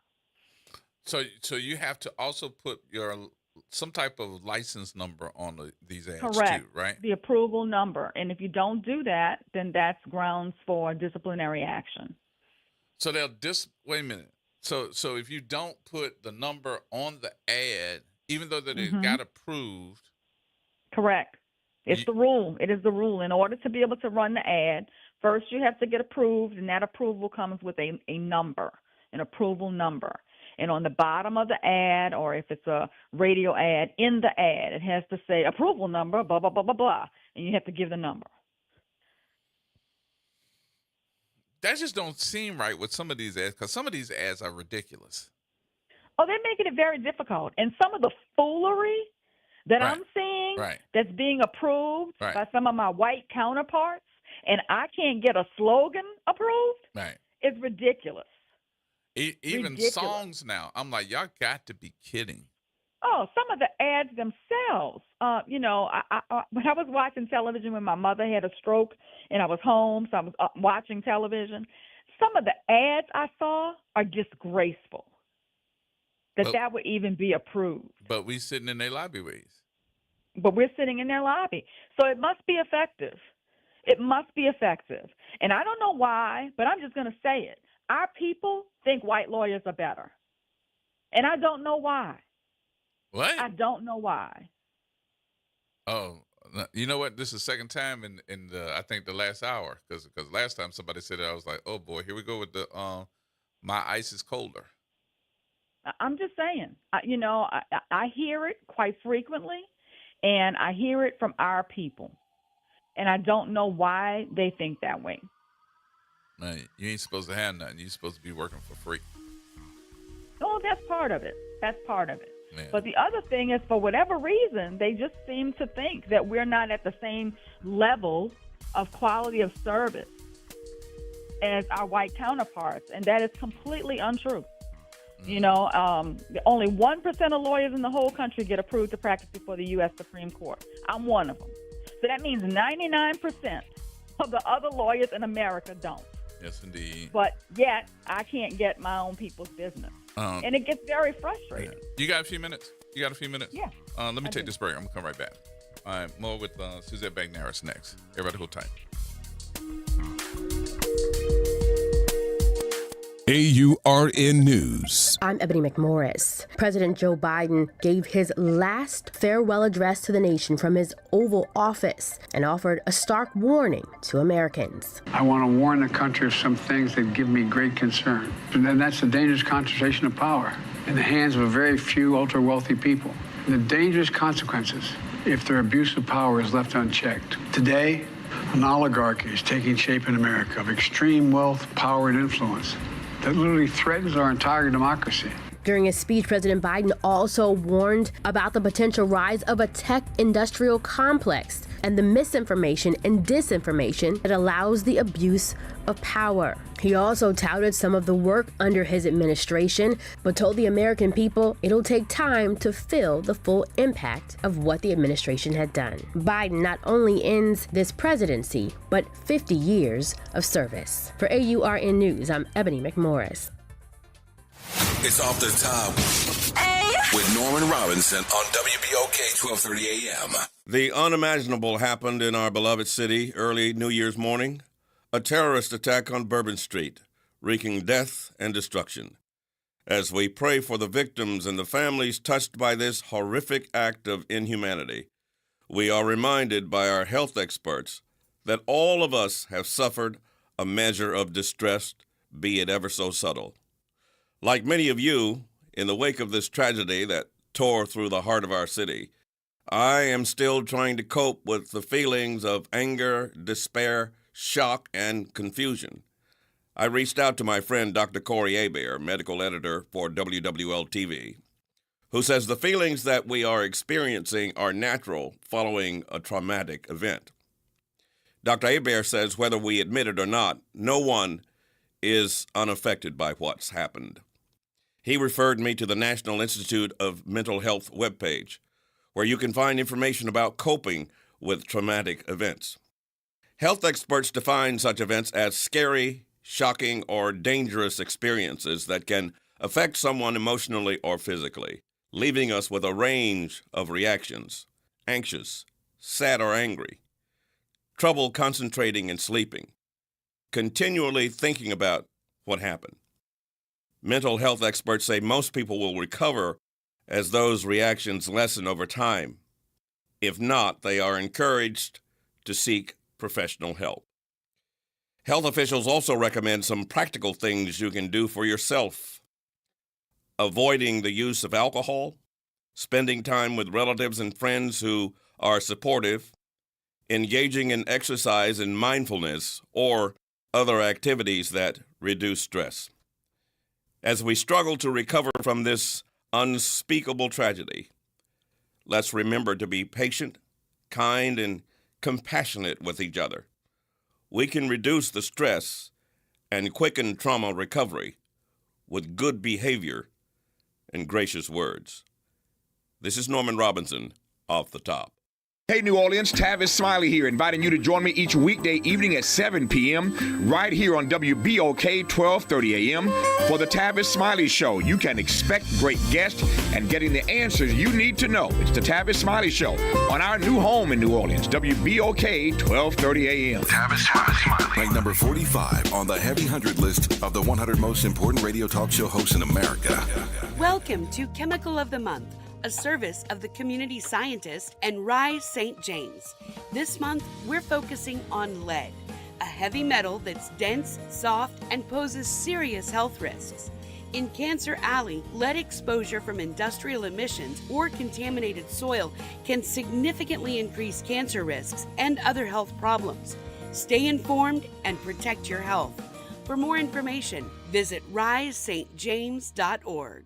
WBOK and LCMC Health are proud to present Keeping You Well Cafe, 60 Minutes with LCMC Health, where the doctors speak directly to the people of New Orleans. LCMC Health is committed to improving the quality of care here in New Orleans, the Gulf South, and beyond. The Keeping You Well Cafe is another way for LCMC Health to engage with the community. At the Keeping You Well Cafe, LCMC Health joins WBOK and local businesses to answer your questions about wellness and health.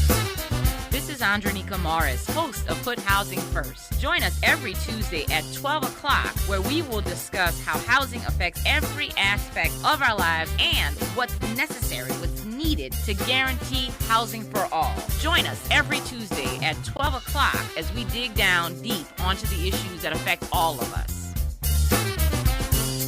New Schools for New Orleans wants to send a special shout out to our partner, the All-State Sugar Bowl. During the holiday break, over 30 teachers had the opportunity to ride in the New Year's Eve parade, and boy, did they have a blast. In addition, we had over 60 teachers attend the All-State Sugar Bowl game. Out of the 60, 11 teachers received a $1,000 gift card to purchase needed supplies to enhance the learning experiences for their students. Thank you, All-State Sugar Bowl, for your commitment to NOLA's teachers.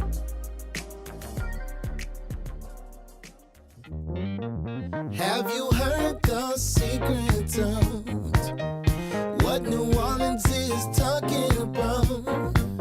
I promise everything will be okay if you're listening here on the airwaves. It's that WBOK 12:30 a.m.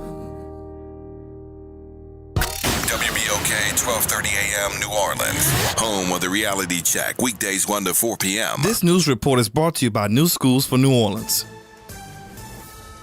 I'm Amber Payton with 4 Things You Should Know with BIN News. State Farm will renew policies for Los Angeles County homeowners affected by recent wildfires, reversing plans to drop coverage. The company, one of California's largest insurers, has already received over 7,400 fire-related claims, with more expected. The Department of Justice is suing Fayette County in Georgia, alleging its redistricting plan discriminates against black voters by denying them an equal chance to elect preferred candidates.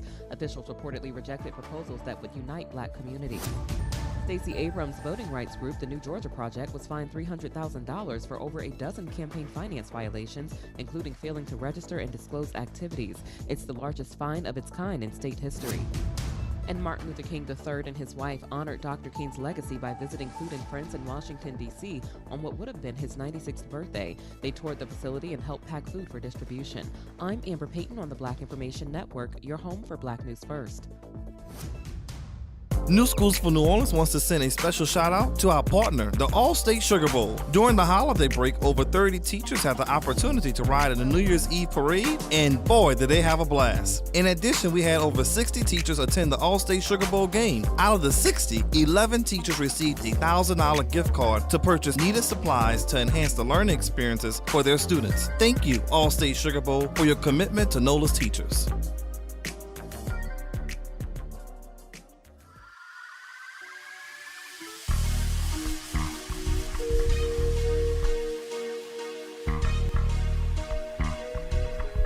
All right, folks, welcome back. Welcome back.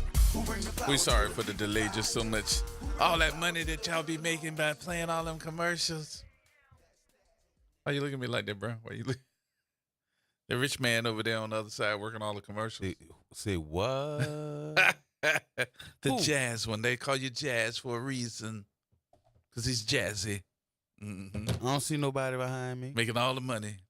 I'm talking about you. I don't see nobody behind me. I'm talking about you. There you go. You know, you are absolutely, positively not correct. Talking about me. On the phone with us from the Bagnaris firm, Suzette Bagnaris is still with us. I'm sorry you had the whole, but we had to get all of that out of the way. Make that money. Make that money. Yes, indeed. So I got this message because I put it on my Facebook, on my personal Facebook page too, asking, what's up with the black attorneys? How come that they're not advertising? And I won't tell his name because I didn't ask him, could I read it? But I'm going to read it to you. He said, because the client base will ask us to handle their successions, draft their wills, handle their criminal cases, and then when they have large personal injury cases, they go to other folks. And without a good cash reserve, it's hard to run a sustained media campaign. Well, in order for a media campaign to be successful, it's got to at least run for 6 months.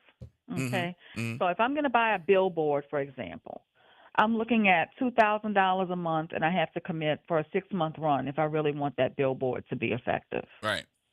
Okay? And some billboards are less than $2,000, but on average, $2,000 a month. Even if I did a radio ad, I need to run it at least 6 months for it to be effective. Okay? So you need to keep that in mind when you're advertising. It is true, though, that, and it gets very frustrating for me in particular when I'm handling these big class actions. You know, like, for example, we just finished up the apartment complexes in New Orleans East, and we just finished up the Bob Dean plaintiffs. But when my plaintiffs are being deposed in a big class action, and the defense lawyer always asks them, are you involved in have you ever been involved in any auto accidents? It never fails. They say, oh, yeah, I was in one last year. And then the next question is, who is your attorney? And it's usually a white law firm. Now, you're sitting in my office. I'm representing you in your mass tort. And during the case, you've had an auto accident, and you brought it somewhere else. And then after the deposition, I'll ask them, why didn't you bring that to me? And they'll say, oh, I didn't know you did that. Now, it is publicized, well publicized on my firm's website that we handle personal injury cases. It is well publicized, the kinds of cases that we handle. So it should come as no surprise that the bread and butter of my law firm is personal injury cases. Right. It's auto accidents. It's premises liability. It's inadequate security cases. It's 18-wheeler accidents. It's things like that. And my ability to handle those cases allows me the financing to be able to handle the social justice issues for our community, like the Kennedy class action for the Kennedy kids. Okay? If I didn't have that steady stream of income coming in on personal injury cases, I wouldn't be able to take the great risk of taking on these social justice cases that matter to our community. But when I take on those cases, it seems like our client base has forgotten that we do these other things. But it costs money to do those cases too, right? Because I remember one of the things you taught me was the fact when you get ready to go to like a federal court case, it costs to go to that federal court. It does, but it also costs, like, for example, I have $250,000 invested right now in the Kennedy kids case. Okay? That's money that I have earned from my personal injury cases to be able to fund that case for those kids. Okay? If I wasn't doing the personal injury, I would not be able to fund those types of cases. So I need our community to support us so we can support you. Because I guarantee you the other law firms that you're bringing your auto accident case to, they don't care what happened to you as a social justice issue. No. They're not going to handle those cases. So we need you to support us so that we can support you. And that's just not happening.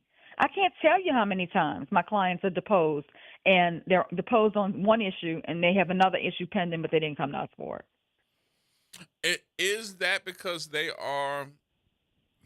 Well, you kind of said it already, though, so I didn't want to put it in there. One, they're top of mind Right. because they're flooding the market with the advertising. Everywhere you drive, you're seeing their billboards. You're hearing it on the radio. Now it's streaming on the bottom of the radio screen in your car for some of the law firms. Yeah, that's so you're constantly being reminded. That's Dudley DeBosier. You're constantly being reminded, okay, of them. So maybe that's why they're top of mind for you. And then there's also that mindset, for whatever reason, that we're not as competent, which is completely untrue. So, you know, I don't know. I don't know why it is. How do we solve it, though? What's the if you had to think about it? Because I mean, this actually it does affect us, but it affects the law firms. I would say the African American black law firms more so, because you're not the ones that they're sitting in the lobby waiting for. They're going to the other folks because they got, you know, gimmicks. They got logos. They got songs they've created. I'm like, do you really believe that Dudley DeBosier is running around with their $2,000-$3,000 suits on, and they're the official personal injury attorneys for the New Orleans Saints? Do you think that they're walking around, hey, Gail Benson, throw your foes up, throw your foes? I don't think so. No, they're not. They're not. And in truth, and I think Juan LaFonza has touched on this issue before on your show. Many of the lawyers who are saturating the market on radio advertising and billboard advertising, you will never see them in court. They settling. And they're not really handling your cases. Their associates are handling your cases. They got other attorneys that's doing it. Correct. So it's just very, very unfortunate that we can be duped by fancy ads. And look, some of them, this is what I'm finding out, that some of them don't even live here. They don't. They don't. Because one of them that just started, I think, here in the marketplace, probably heavy was in December. You can tell he doesn't live here because his ads, even though they're generic, at the bottom of it, he's running an 800 number. Correct.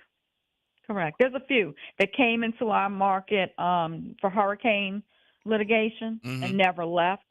They're out of town. They're not here. They've hired some local lawyers just to have a local presence, but the firm is not based here. So they can run, and some of them, now this is what the other thing is, you got to teach me how to do this now. So correct me how I'm saying it. Some of them that don't live here also have little bitty information under to let them know that they're not the attorney for the marketplace. They actually are running advertising and saying that their associates are the ones that's going to handle the cases. Correct. How does that work? Or they're hiring local lawyers. That's what it is. They're hiring local lawyers to be in a small office or to even have a phone presence right now. You call and they answer the phone. But the firm is based out of Florida. There's a lot of them that are based out of Florida, but they've hired some local lawyers so that they can say that they serve Louisiana. But the disciplinary board won't let you all talk about one another. Am I right or wrong? We're not supposed to do that. There was an ad not too long ago that Bradley Eggenberg actually ran talking about another firm. Yep. And it had to have gotten approved, but that was the first time I had seen an ad where one law firm was literally talking about another law firm in the ad. I had not seen that before in this market. So, but it had to have been approved because I actually saw it on television. I saw it too because he was like, "You're the award. You're the award firm that got this and you got that award. You made up some of these awards." That's what he said too. He said, "Yes, that's what he said," and I had not seen anything like that before. I bet you if I submitted it, it would get approved, but it got approved because it was on the television. So where did he come I from? had not seen but that where before. did he come from? Because he just started a while ago. I think his commercials are funny. I really do. Especially he's actually from New York. Oh wow. He came to this market doing criminal work, and he began doing civil work maybe 5 or 6 years ago, and is well funded, so he can run those ads. So he is funded. He's well funded. He has family money that helped him to start advertising. So why doesn't there be this is what I'm thinking about doing, and let me tell you why I had this conversation today. Of course, when I started seeing all the commercials, it made me sick at the stomach. But the other part that I was thinking that's about, you know what? If I have a group of black attorneys, I would say at least 5 or 6 that I could put together and say, let's form a collective and do a rotation of commercials running for each one of those law firms in a collective. Do you think that they would go for it? I don't know. I don't know if they would go for it. And I also don't know, we would literally have to saturate the market. And that is very costly. It's very costly.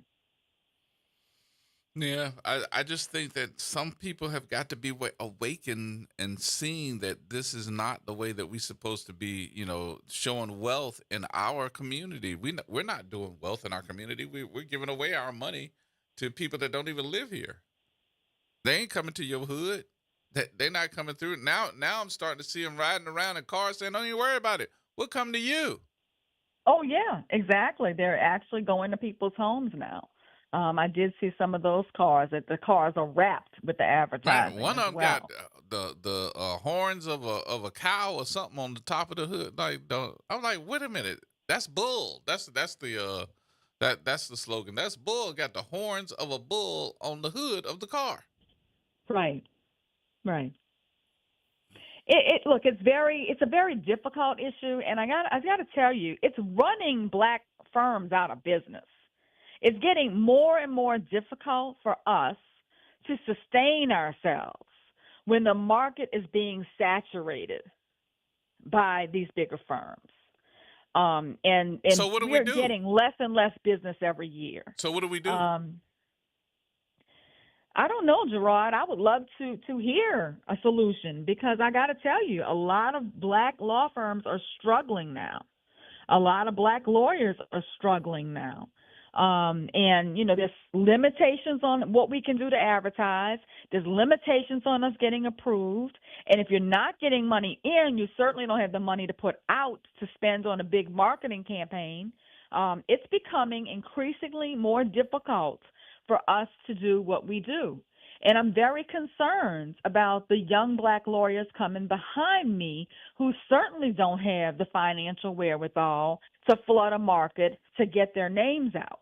I'm on the back end of my career, and I'm very concerned about what the future of law looks like for people of color, for black people. I just don't know what that looks like, because I'm telling you, these big box firms are running us out of business. They are running us out of the market. We cannot compete. Yeah, but it's the big box firms that are going to get our people, and it's our people that are making them rich. Correct. That's a problem. That's a problem for me. It got to be able to be fixed. And I think that I don't want to sit here and blame all the black people that end up at one of them firms, especially if that's what they see.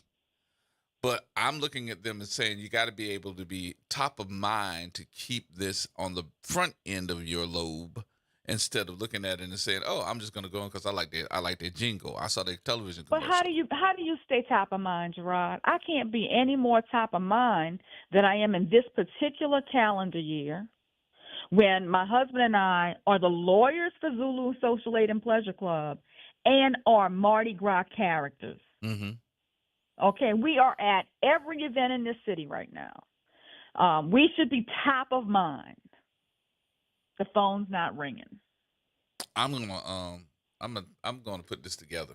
I really am gonna put this together, because this is on my mind. I was looking at the news at 3:00 this morning, and they were still buying up all the commercials at 3:00 this morning.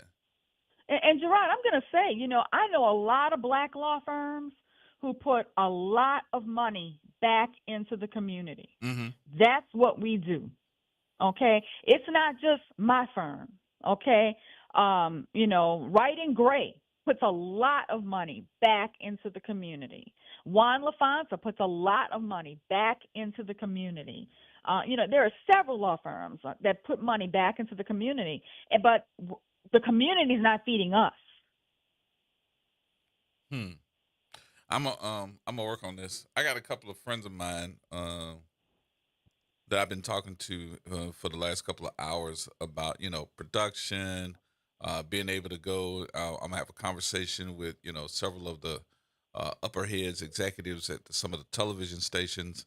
I got a meeting tomorrow with the folks from I think it's Lamar Billboards.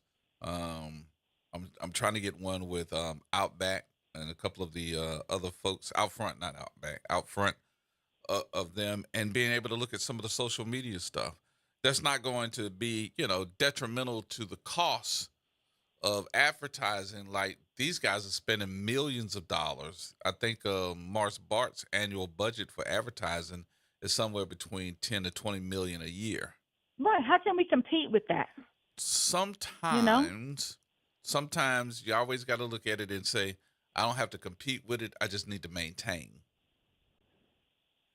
So I think that's going to be the key, because there's no way you can compete with that. No way. he gonna get his calls. But if some of those calls can be deferred and get to you or someone else, I would start there. Well, I would appreciate, our people supporting our businesses. I can tell you there are many excellent Black law firms and many excellent Black attorneys in this city who handle personal injury cases very well. Mm-hmm. And, just reminds our people that we are just as good, if not better. Right. We put in the work, and we really care about our people and the outcomes of their cases. Yeah. And so I just would, the more we can remind people of that, the better off we will be as a people. We're going to work on this. I appreciate you helping me. I know you got 500 things to do. 501 ain't going to stop you, I just got a little flag raising on Sunday. That's all. Yeah. Tell me about that, too. Through ball coming up. Because I thought I just saw a big old invite on social media here, too, for a big old party that's happening at the Hyatt. That's correct. We have a flag raising on Sunday at Suno. Near the Milliam Charles Social Work Building, begins at 12, ends at 5. Come out and support the Untouchable Big Shot crew. And we look forward to hosting Zulu members and other guests and our crew at the Hyatt on Valentine's Day, February 14, for the biggest crew ball ever. Yes, indeed. So how Emil doing? He ain't tired yet? He is living his best life. He is truly enjoying being the big shot in 2025. Good. All right, I ain't going to hold you because I done had you on the air here for about like at least 30 minutes here, and I told you I wasn't going to hold you all day, but I wanted to hear from you what in the world is going on, because this has gotten really ridiculous now. Oh, Gerard, it's really affecting our bottom line. Yeah. I'm so happy you're doing this show, because when I tell you, our foul count is the lowest it's ever been. So here's the last part of this, and I want you to think about this. I want to put together a mixer that invites, and I don't want to sound like I'm being prejudiced, but I do want the onus of that mixer to be African American attorneys to come out and let's do some brainstorming, and let's just sit down, meet one another, see how we can get advertising going, how we can get clientele going, and I think that's a good start. But I'm gonna wait because I know y'all busy now. This is y'all season right now. So. Well, thank you very much for having me. I appreciate it. I miss y'all. Come on back. I hope to talk to you soon. Come on back. I'll talk to you soon. Thank you, my sister. All right. Talk to you later. Bye-bye. All right. More coming up, y'all. We got to take a break.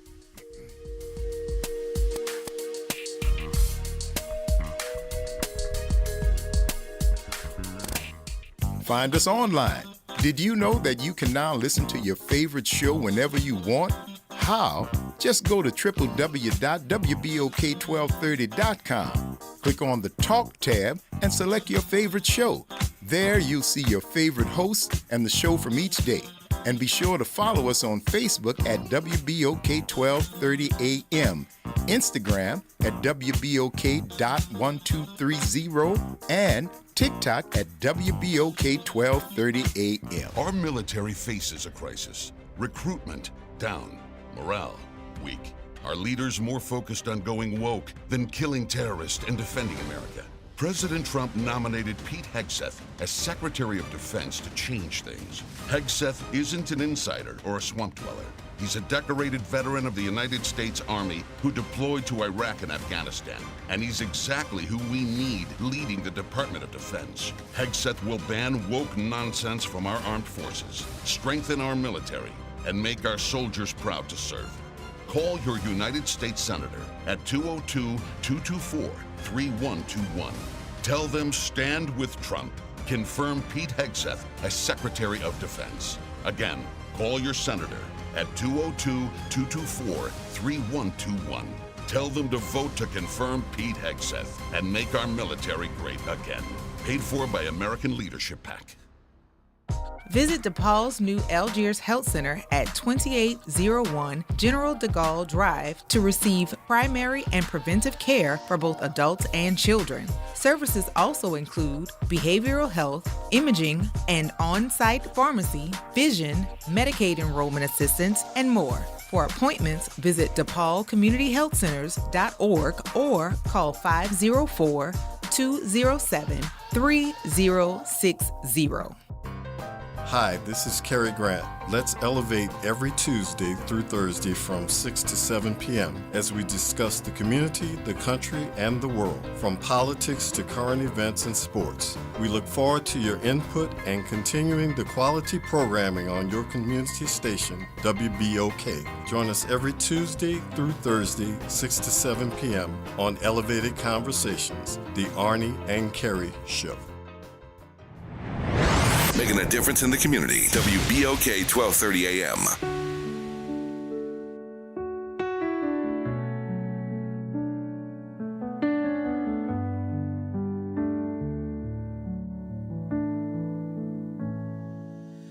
On Bourbon Street, the music played.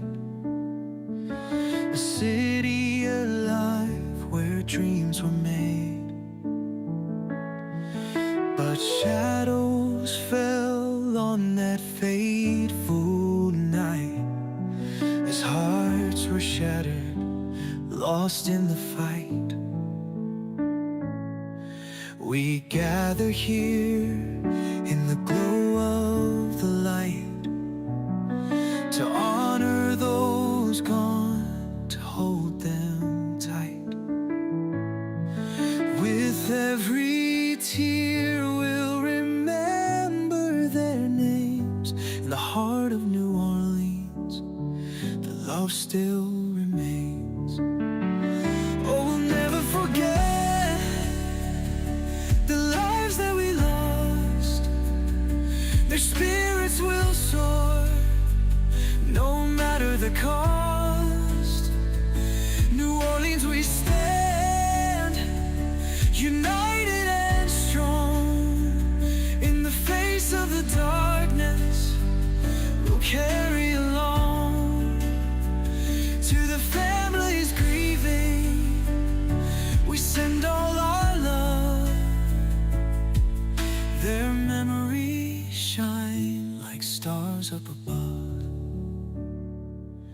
From the jazz in the streets to the river's embrace, New Orleans will rise, it will never lose grace. Through pain and through sorrow, we'll find our way.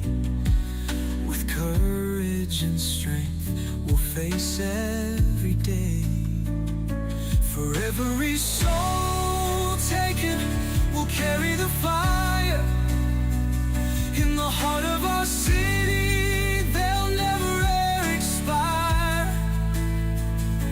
With every note played and every sweet sound, we'll honor their lives, let their love abound. Oh, we'll never forget the lives that we lost. Their spirits will soar, no matter the cost. New Orleans, we stand united and strong. In the face of the dark, All right, folks, welcome back. That's my buddy Reggie. Oops. Am I supposed to not tell it again? I don't know. Jamie, did I tell it? Yes, indeed. There you go. All right. My number 504-582-9422. Pop Jones. Hey, G-Man. What's going on with you? Oh, everything and nothing. Everything and nothing at the same time? Yeah, when you going back to North Carolina? I don't know. Why? What you need? No, a whole lot of people wish you would go back. A lot of them wish I would go back. Yeah, and stay. Why do they want me to go and stay? Because all that stuff you coming up with. I'm telling you, you got to come up with something because some of these folks here, what we Boy, thinking about? What we thinking about? What we thinking about? I Not don't what know they what to thinking say about you. But what we thinking about? When you gonna get your citizenship? I don't need it. I just want to be a visitor. You coming up with all that stuff, man? And look, and I got a response from Barry Wright. Barry Wright done already sent me a text message. He said, if you want to do that mixer, you can do it over here by the vault. So are you keeping Al Mims close to you? I haven't heard from Mr. Mims in a while. Yeah. You know, he always want to volunteer his services, man. Well, but they don't need him for this one because you know, this is going to be an event place. So, Mr. Wright already told me. He said we can do that over here. I wanted to run this by you, G-Man. Okay. You know, one of the best kept secrets about an attorney was attorney Freddie King. Wait a minute. Say what now? I met Freddie King, the council person. Uh-huh. I dealt with him earlier in his career when he was doing stuff in the community, and most people didn't even know he was an attorney. Oh, okay. He was doing dinners and doing all kind of stuff in the Algiers community. I don't know what he was doing across the river, but I think all that had a lot to do with him being able to get that position as council person. Mm-hmm. But I had an opportunity to deal with him, me and my old lady, on one-on-one. And what happened was I was foolish. You know, I'm not the sharpest knife in the drawer. I was listening to an attorney on your radio station, and I wound up fooling with him and never saw him. All it was his lawyers that he had working for him. Mm-hmm. And I think he didn't even live here either. Uh-oh. Yes, indeed. Yeah. And I found out he was a crook. Because I accepted him because he was advertising on WBOK. Mm-hmm. And all that, what you're saying, I don't even think he was even living here. And after I happened to see him one time pass through the office, and they had a commercial. One of the lawyers had a commercial on him. Said the only time he go to court if he had to go for himself. White guy or black guy? Huh? A white guy or black guy? Oh, a white guy. He's a white guy? That was yeah. It was advertising on your station. He was a regular. But then you making this I think you proving the case of what Suzette said. What? Well, how come not a black guy? What case? How come not a black guy? I said this guy was white. The one I choose. Right. First I had Freddie King. Right. But when something else happened, knowing that I'm not the sharpest knife in the drawer, I decided to pick this guy because I heard him he was advertising on a regular on WBOK. And that was the biggest mistake I ever made. Okay. Was he a white guy or black guy, the one you talking about? White guy. Hey. Okay. I'll leave it alone. And he was cooking us a barrel of snakes. Oh, well. And I don't think he even lived here. I think he probably lived in Baton Rouge, too. Well, these are the questions that I think that we got to ask, and we got to start asking these questions beforehand. Right. Mm-hmm. So, but let me ask you this question about Attorney McNaris. Isn't she a person that's been too busy, like to take most of her work is not with small clients like that. She do more big stuff. Am I right about that? No, sir. She got a lot of clients that are smaller clients. You just don't hear about those clients. And she's got more than one person that's the attorney. Now, does she have a personal stake in her law firm, and does she handle it? A lot of it, yes. But she also has a husband that has a law degree, and he is a great attorney as well, Emil Bagnaris. Oh, okay. So they in the So office together. They work together. Yep. Okay. I know I've also heard about her, not him, you know. He like to be behind the scenes. The only time you really gonna hear about Emil probably in the next couple of weeks or next month or so is that he has been voted, which has been probably one of his best dreams. He has been elected and running as he's not running as he is the big shot for 2025 for Zulu. So he in his heyday right now. What since you're part of the family, what you gonna do? What you gonna be? None. They wanted me to be on the float and be part of the crew, but I just didn't have the time. I'm doing all this running with the sheriff, so I did not have the time. Oh you big. Yeah, so You're I a would have big been running man with the myself sheriff, ragged because yeah. they go to everything. When I tell you the big shot is at every issue, everything at everything, and I didn't have the time. Yeah. So You like to be like Richard Powell say, you got to be 2 or 3 peoples. and I To can't do break all myself what you off do. like that. I'm not the sharpest knife in the drawer, and I'm not as young as I used to be either. So, but look, let me take these other calls. I got everybody holding on. All my lines full. So let me All take right, these other G, calls. man. I'll talk to you I later, my got in friend. today 'cause a lot of times it's hard to get in, man. By Yeah. the time I get in, Yeah. it's time you get off. All right. All Have righty. a We'll blessed talk to you later. All right, Kevin. Kevin? All right, JD. JD, Yeah, what's happening, man? what's going on?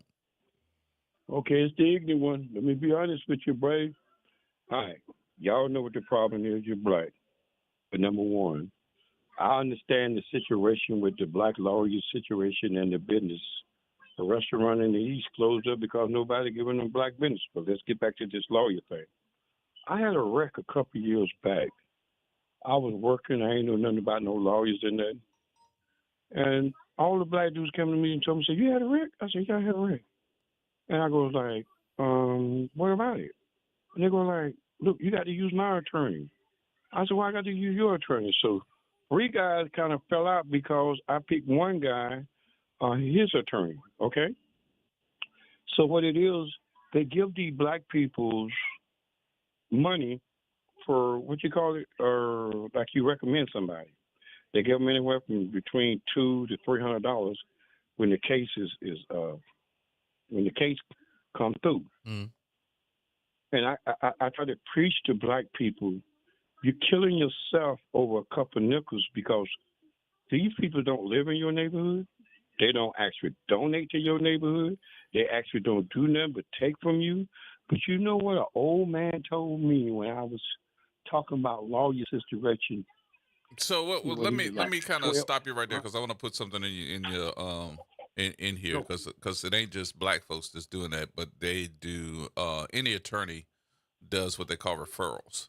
So if somebody refers you, that's a referral. So I can refer you to somebody else, and if that person comes through and they get the case, they're going to pay you for doing it. So referrals is a normal. But go ahead. I'm sorry. Right. Okay. So I was, oh my God, I lost my train of thought. So I said, well, we got to help our black people out. And this older man was older than me. He said, let me tell you something. Them ends going to sell you out. You ain't going to get much money. If you want some money, you better go to the white folks. All right. So the other thing too that I want to put into your conversation piece is it ain't that black folks didn't go and help your restaurant out there in the East. You're talking about 2 sisters. They closed because from what my understanding is, and I've asked a couple of questions, and I know that probably Oliver is listening as well because he's paying attention to the economics out there, is that restaurant what the building is, I think that used to be an old Pizza Hut or whatever it is right there off of Chef. It was. Mm-hmm. It was? Okay. So from what I understand, now this is what I understand. It wasn't that they weren't getting people coming out there eating. It was the fact that the rent had gone up. And it had gone up to an astronomical price. And they were like, we're not going to do it. We're just not going to do it. We'd rather close it down than to have to go through that.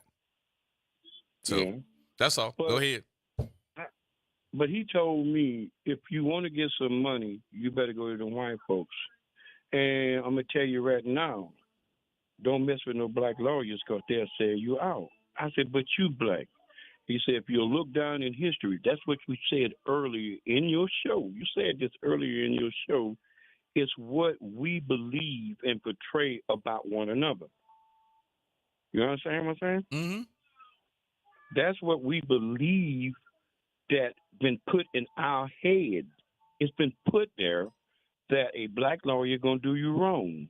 You know, you're in a city of 307,000 people, and not 67% of them black. Ain't no black lawyers got no business suffering.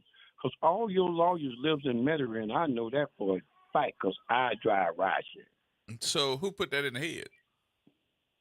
That come in their head way back in the 1900s. No. I ain't asking what the time frame is. I don't care if it came in yesterday. I'm trying to say who put it in. I'm trying to figure out who put that in their head. Them peoples and our people. What peoples?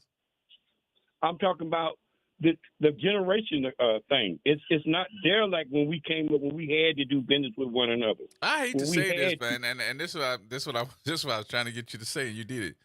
We are our own worst enemies. That's what I know. I know that. And we walk around here crying about what we don't have and what we do have, but we're not trying to help one another get nothing. And we tear down one another. And we like somebody gonna help us. We have to help ourselves and our children. And I tell people like this right here, and I'm not being racist, you got to support your community business and help your community business. Because, see, they might raise your children or give your kids a job, or they might influence them to do, but that's not going to happen. That's not going to happen, Gerard. Until something got to happen. I don't know how you're going to change the mindset. I heard you say you're going to have the group of lawyers on here. I don't know if it's going to take going door to door and put out pamphlets, but you got one thing you got to beat, and you know what that is. Oh, you can't mess with no black person. They're going to do you wrong. So I think the first thing that they got to do is come up with something strategic that all these attorneys, because if this is what my mama taught me. She's like, if you can't do it by yourself, ain't nothing wrong with asking for help. So true. The only people that I know that can help are the people that understand the business. That's number one, which I do. I'll take the initiative and put it together. The other part of that is if you know the business and you're in that business, stop being so, I would say more than anything else, stop being so bullheaded, thinking that it's all about you when your law firm that's right next door to you is going through the same problem. We got more in common than we got apart. And there's nothing wrong with putting together a collective, and that collective ends up putting together. It's just like any other ethnicity. You know, we quick to say that other folks got it and they expanded because, you know, they help one another. Well, why wouldn't I take that same concept if that's what I believe and say, let's do that for law firms? And then we might be able to learn something, not only from the law firms, but we might be able to take other businesses and do it too. I was telling one of my friends, I ain't gonna call her name. That's why I'm hesitating, because I ain't tell her I was gonna call her name. But I was telling one of my friends that I need to put this together, and she was like, "Really? I'm in." That's the first thing. She didn't say, "Oh, well, good luck with that." She said, "I'm in. We in," because she's the head of the Black Chamber, and she's like, "Well, you want my list too?" I'm like, "You got a list?" She said, "Yeah, we got a list of lawyers too that we can call."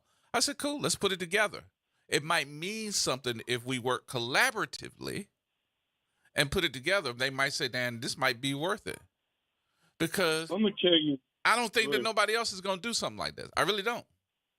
No, I'm gonna tell you, I've been in this city 28 years. I've seen the downfall of black people business in 28 years because we don't support our lawyers. We don't support anything that we're not head of. I mean, if we head of it, don't want to have nothing to do with it. I don't know why we don't got like that. but everybody get fat off us and low rating us. At the same time, some of the same lawyers I have rolled around when they get to drinking. I guess they forget about I'm in there. And I have to butt in because I'm ignorant. I have to butt in. But I've been written up because of what I said. But when we learn to support one another, we're going to have more. But until then, I don't know what we're going to have to do because some of these people are scared that if they can't make it in the law field, they got to go work for somebody else. And they scared that they ain't going to get no job because black people will turn their back on you, and you know that. Well, we're going to see. You know that. We can't do nothing but try. You get the list together. You get the, like I heard Miss McNabb. I heard her talking about. You heard who? They lobby is full with our people. It's gonna stay that way because there's an old saying. Their eyes are colder. Their water is cooler. But when we run into trouble and got nothing, they run back to us. Boogie, boogie, boogie, boogie, boogie. All right, you take care. All right, JD. Yes, indeed. So,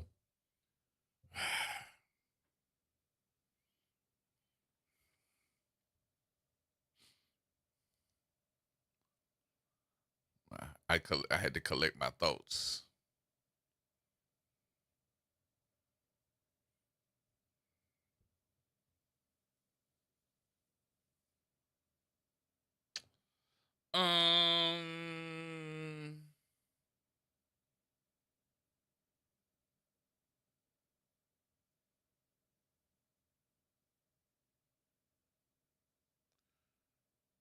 I hope. I gotta collect my thoughts again. I gotta collect my thoughts because I'm a cusser. Y'all know I'm a cusser, and I'm everything that's coming up right now is a 4-letter word. And Jazz ain't gonna sit up there and beat me out. He gonna let me get in trouble. And you gonna let me get in trouble. I know you. You're gonna look at it and say, I can't believe you said that, and you got the button over there that you can beat me out. So, see what JD was saying is a type of book. Okay. I gotta collect my thoughts again. That's the type of stuff I don't want to hear. If you come with that attitude, if you come with that type, don't come. If you want to sit up there and believe that somebody's ice is colder, don't come. That their water cooler, don't come. Well, you just go sit by the water cooler. The worst thing that could happen out of this is the fact that you don't get it. There's always, and listen, I ain't trying to tell nobody how to do no lawyer or to be a lawyer. I'm not trying to tell nobody what they need to do to be a lawyer. I'm not questioning what you do, what's your specialty, whether it's criminal, civil, whatever it is. Please don't tell me how to do my damn job either, because I know how to do advertising. I know how to do commercials. That's what I do. That's my specialty. And you have no clue. If you didn't think that people would be getting a black lawyer, what you become a lawyer for? Hello? This thing on? If you didn't think that somebody would need your services, that you practice law, what you become a lawyer for? I want you to tell that to Willie Gary. I really want you to tell that to Johnny Cochran. I really want you to tell that to the Cochran firm. So since Johnny Cochran dead, I really want you to tell that to, what's the man down in Florida that won that big lawsuit? Huh?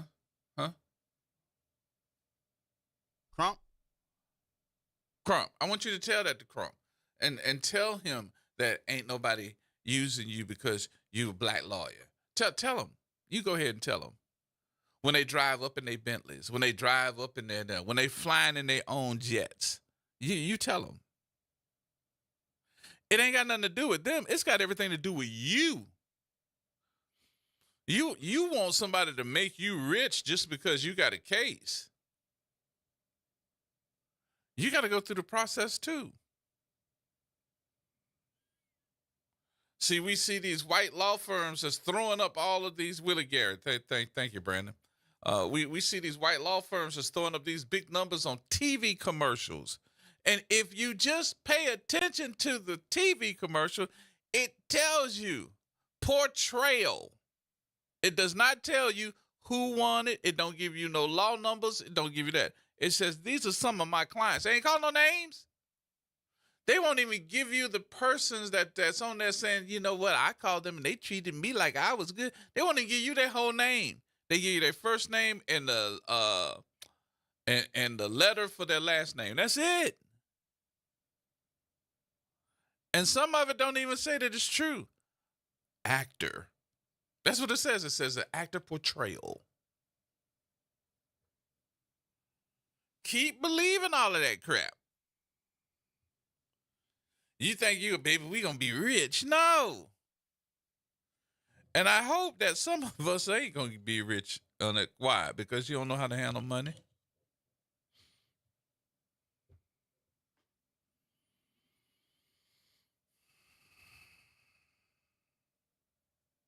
If you don't believe that that's the reason why that some of these folks go to law school, they want to practice law, then what you going to law school for?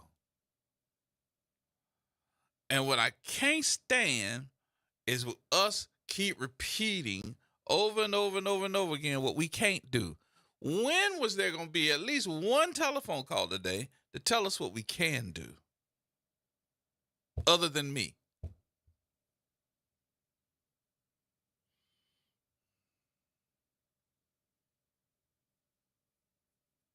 Other than me. I got more faith in trying to fix the system, and I ain't got a daggone dollar to be put into this whole thing. I don't have a dog in this hunt. But I do know one thing. You have to start somewhere. You got to start from the bottom. I don't think that Morris Bart just woke up one day and said, I'm going to put millions and millions of dollars in this. He's been doing it for years. You got to start somewhere.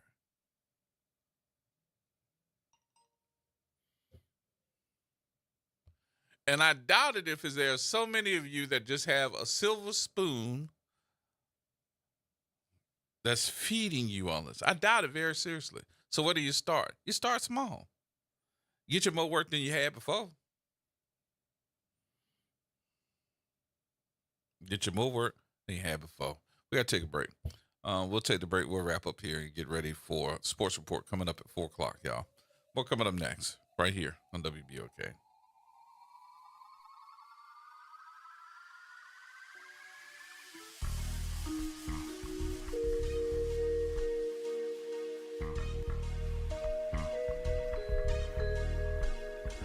On last week's From the Press Box to Press Row with Donald Ware. For the Commanders, when we talk about great receivers in the National Football League, we rarely talk about Terry McLaurin. 5 straight years of 1,000 yards receiving, and even in his first season, he had like 920 yards receiving. So this is a guy that, since he's come into the National Football League, that has also gotten it done. But really, the key to the Commanders this year has really been Jayden Daniels and some of the things that he's been able to do, why this team is in the position that it's in. From the Press Box to Press Row is one of the hottest sports talk shows in the country. Join Donald each week as he takes you on a journey through the world of HBCU sports and pro sports and interviews with top sports and entertainment figures. That's From the Press Box to Press Row. Fridays at 6 p.m. on WBOK 1230 AM. What New Orleans is talking about. Sometimes I struggle to get to sleep. My body stopped for the day, but my mind is still running. So I take ZzzQuil. ZzzQuil, the world's #1 sleep aid brand, has a range of non-habit-forming products to fit you and your family's needs. Invest in a great night's sleep for the best you tomorrow. I'm awake and ready to take on anything. Better days start with ZzzQuil nights. Explore our products at ZzzQuil.com. Use as directed. Keep out of reach of children. Visit DePaul's new Algiers Health Center at 2801 General de Gaulle Drive to receive primary and preventive care for both adults and children. Services also include behavioral health, imaging, and on-site pharmacy, vision, Medicaid enrollment assistance, and more. For appointments, visit DePaulCommunityHealthCenters.org or call 504-207-3060. Hello, I'm Gary Clark. Please tune in to Dr. Clark 101, The Living Classroom, which is broadcasted weekly every Wednesday at 12:30 p.m. on WBOK 1230 a.m. on your dial. And as always, it's been a pleasure. The New Orleans Jazz and Heritage Foundation is the nonprofit organization that owns the New Orleans Jazz and Heritage Festival presented by Shell. With the funds generated from Jazz Fest, the foundation invests in Louisiana communities through economic development, cultural enrichment, and free educational programs. To learn more about the New Orleans Jazz and Heritage Foundation, please visit us at www.jazzandheritage.org. Tune in to The Monitor's Mic, where we talk about oversight, policing, and you. Hosted by the Office of Independent Police Monitor, we're here to shine a light on policing issues that matter, from real-time policing updates to in-depth interviews. Every Friday at noon on WBOK. I'm Dr. Keith C. Ferdinand, cardiologist and professor of medicine at Tulane University here in New Orleans. I tell all of my patients to get the flu vaccine. Why? Because the same patients who are at risk for heart disease, obesity, hypertension, diabetes, chronic kidney disease are at risk of getting sick and even dying with the flu. Protect your health. Be flu ready NOLA, y'all. For more information, visit healthyheartcpp.org. This is the coach, Garrett Sachere. The Sports Report is coming up next on WBOK 1230 AM.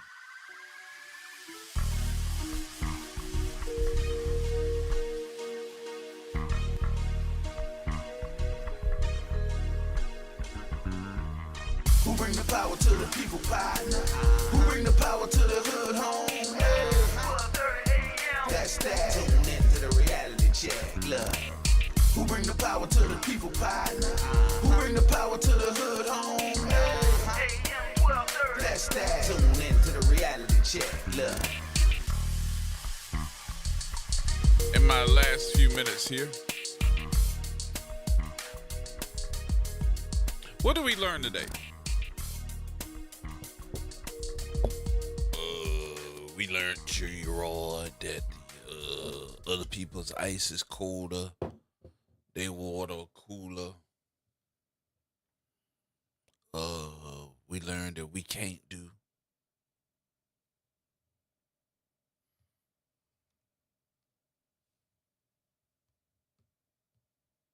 That's what we learned. No. I'm asking for some of you just to have faith. Because what has not been done and what has not been talked about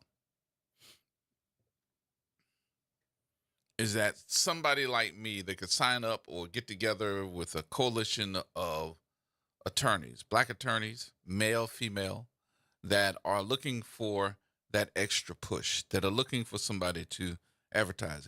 It's apparent to me that they realize that advertising is going to be something that they need to do.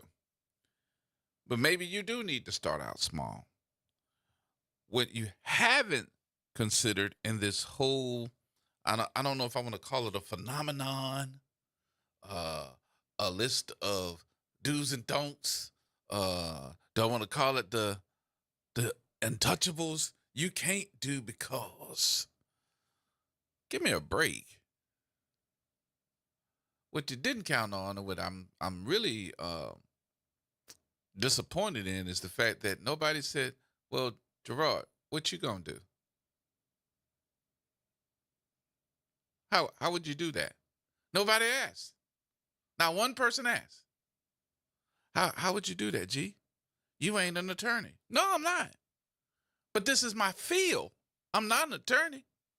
We talking about the attorneys because they black. We ain't talking about their advertising.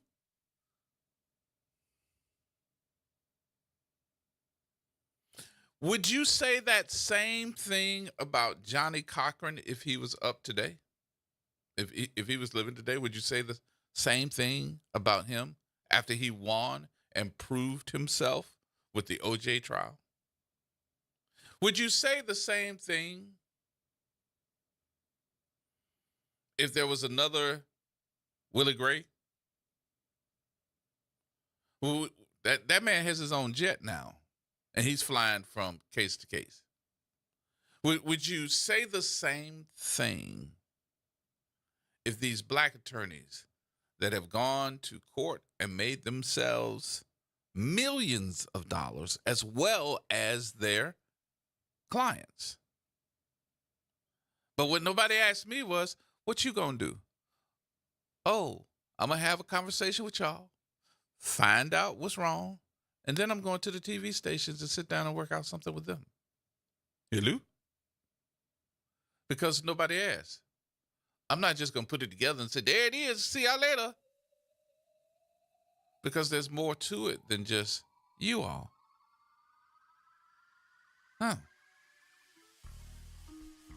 Catch me up and tell me how great it is when it succeeds, so I can tell you how foolish you sound when you all had that attitude of somebody else's ice is colder. It don't work that way. Money talk, bull crap is the one that walks.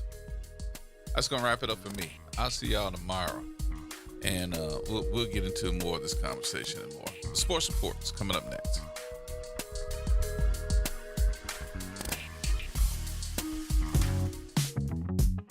Yo, turn it up. It's Gerard on the air, spitting truth in the booth. We ain't going nowhere. New Orleans City got us hard in the beat, but corruption creeping in, gotta take back the street. But corruption creeping in, gotta take back the street. From the French Quarter vibes to the Ninth Ward grind, he's the voice of the people, yo, he's one of a kind. Talking about the struggle, the hustle, the pain, but with each word he drops, he's bringing power to the game. Gerard on the radio, calling out the lies, bringing light to the dark, keeping hope in our eyes. He's the voice of the people, making changes unfold. In the city of NOLA, we're reclaiming our soul.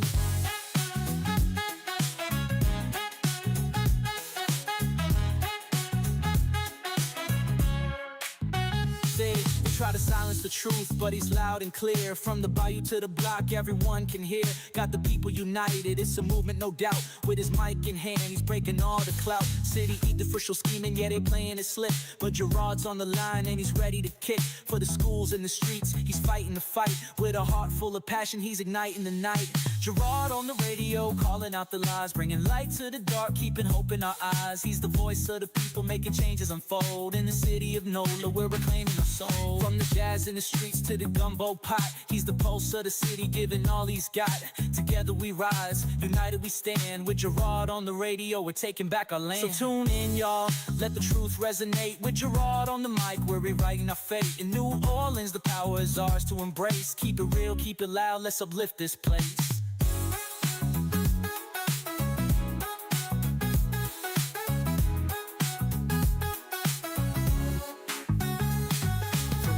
In the streets to the gumbo pot, he's the pulse of the city, giving all he's got. Together we rise, united we stand. With Gerard on the radio, we're taking back our land. So tune in, y'all, let the truth resonate. With Gerard on the mic, we're rewriting our fate. In New Orleans, the power is ours to embrace. Keep it real, keep it loud, let's uplift this place. Gerard on the radio, calling out the lies, bringing light to the dark, keeping hope in our eyes. He's the voice of the people, making changes unfold. In the city of NOLA, we're reclaiming our soul.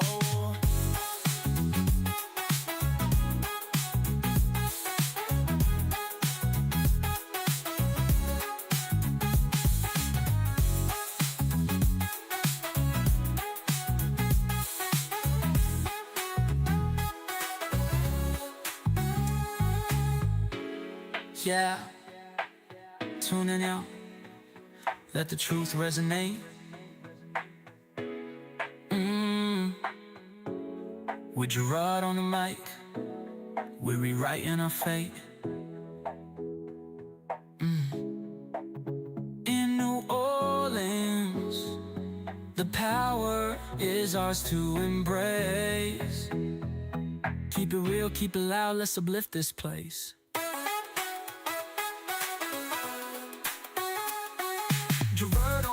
radio, calling out the lies, bringing light to the dark, keeping hope in our eyes. He's the voice of the people, making changes unfold. In the city you know, yeah, we're reclaiming our soul.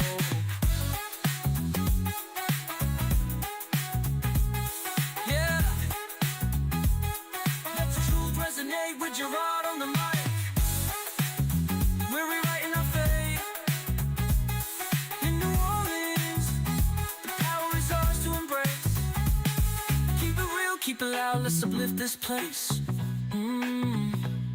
Yeah, yeah.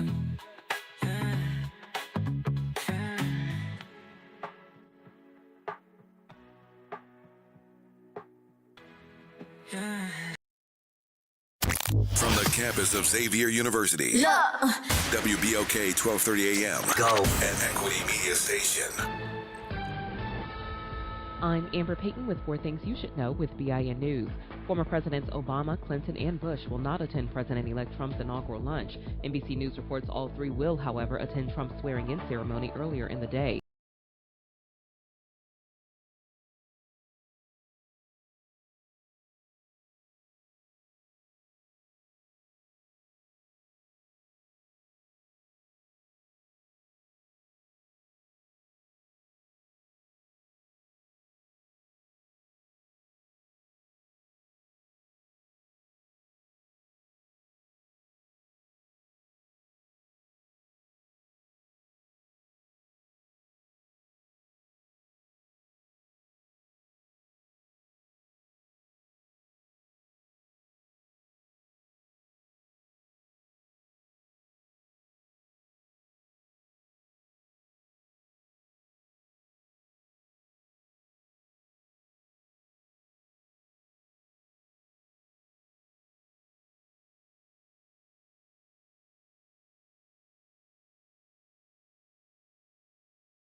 You gotta make a play. You wanna be the man, then get up in the way. Leave it on the flow. Leave it on the flow. Leave it on the flow. Leave it on the flow. For the sports, be the champ. You gotta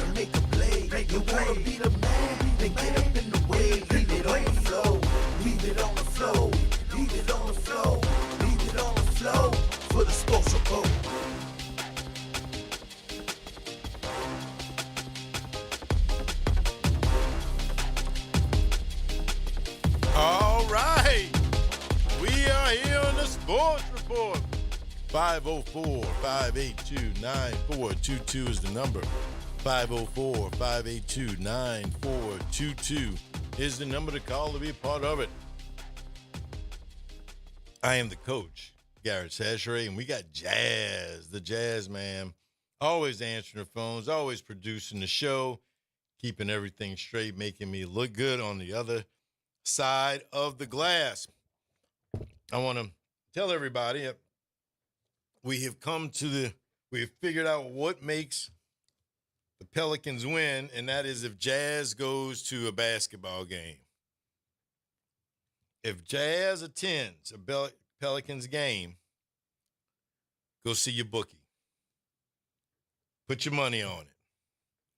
Without having Zion. Without what? Without having Zion. They got you. Jazz, they don't need, you got two Z's. He only got one. That's all I'm saying. I don't need him. All they need is you, Mr. Claire. I think see, there you go. It's Clarence to you, little guy. All right. So, give me your first-hand sideline. You in the suites? You big time. The suites was, yes. You big time. Nice. You big time. Well, you were supposed to be there. I'm not bougie like you. Nah, I'm not. You know what I mean? I don't drink with pinky in there like you do. Stop it. Come you on. Used to that fine sweet. China. You're a coach. You used to that sweet life. Don't act like I don't know. I used to be back in the day. Now I'm just used to sweets, like like sweet tarts. Down later. That's all I'm about now. So give me your first-hand account of what you saw last night. Okay. Are you talking about the team or are you talking about the full experience? I'm talking about the team. Okay. I want to talk about the sites. This is First of all, we all know that I'm not really a basketball fan. Okay. Right? But with that being said, I'm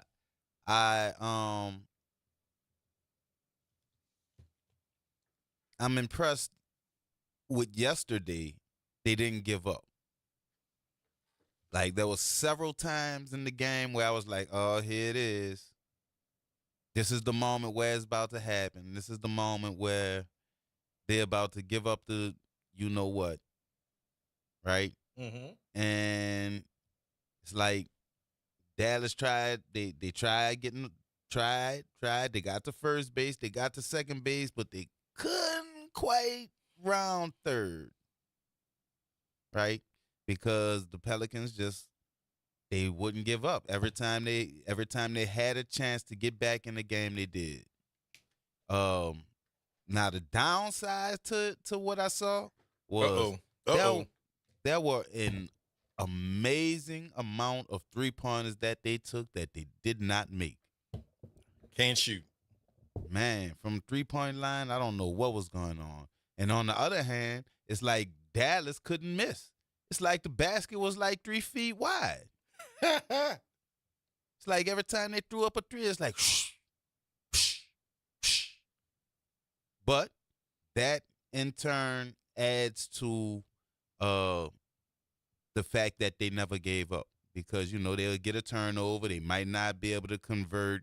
The other Dallas will come down there, get some points, and they never let them get to the point where they felt like they was overwhelmed. Right? I think they was able to keep it close enough to whereas at the end of the game, they winded up with the W. And I'm happy to see that they can do that without Zion, which we knew they could do it without Zion. The problem is we can't do it when we have Zion and B.I. and the rest of the squad, which leaves people perplexed. It's like, okay, you can win when you don't have the full squad, but as soon as you get the full squad, we go into this thing where it's like they just don't know how to be on the court at the same time. And maybe That had something to do with my boy and your best friend Billy. You know. Did you holler at Billy? Did you talk to Billy? I did not talk to Billy. Billy was, it was a win, so he was kind of, he was busy. You know what I'm saying? And I was, I was hobnobbing up there in the suite. You didn't want to go through the list of things you needed to go over with him that you thought were corrections. That we didn't have time. We didn't have time. We didn't have time. Plus I'm gonna say this. I be giving the Smoothie King Center crap for the past 3 or 4 years about their food. And I'm going to say this. The chicken jambalaya was pretty good. Okay. Yeah, and the nachos was pretty fresh. Now, granted, I was in the suite, but hey, I'm going to assume that most of that was the same. And the fish was all right. So, your grade for the food is a? B. And your grade for the experience? Oh, the experience, I'll give it a A. I enjoyed myself. Good. Yeah, I enjoyed myself. Good. I was watching the news. I didn't, and I actually watched some of the game. I was looking to see if there was going to be any, if I was going to be in here. Yeah, maybe some police, interaction going on. You was looking for the headline. Red Dread Head Storms Court. I figured if one of the players came up in the stands and started a fight, you might in some way be involved in that or around it. Maybe they're not involved in it. Nah, luckily, I had a crew around me that was keeping me out of trouble, namely Ro Brown. And you are absolutely right. And I told Ro I was going to say this. You can't go anywhere with Ro. You can't go anywhere with Ro, and especially any type of sporting event. It's like every 5 feet. Oh, Ro, you looking sharp, Ro. Hey, Ro, how you been, Ro? Hey, Ro, tell Mary. Hey, Ro, it's been since, every 5 feet, every level, every elevator. Just everyone knows Ro Brown. It's like there's no avoiding the spotlight with him. No. That's why I can't hang with Ro. I like to creep. You know what I'm saying? Yes, I understand. You like the shadows. Hey, it's funny you say that. That was Life in the shadows is easy. There's a nickname I had one time called Shadow Dude. Shadow Dude? Shadow Dude. Yeah, that's what I'm saying. Shadow Dude. I don't, you know what? Like, I'm in, I'm out. I'm gone. Like, what? Where's that? Yeah, that sounds a little creepy. Gone. I'm glad you had a good time last night. Now, obviously, everybody was looking for you. Yeah, well. I mean, how we at the sports, like Kimber would say, how we at the sports event, the sports ball event in the coaching out here. Coach is studying. Coach needs to study. Coach needs to read and study, do some stuff. But yeah, man, it's I'm glad.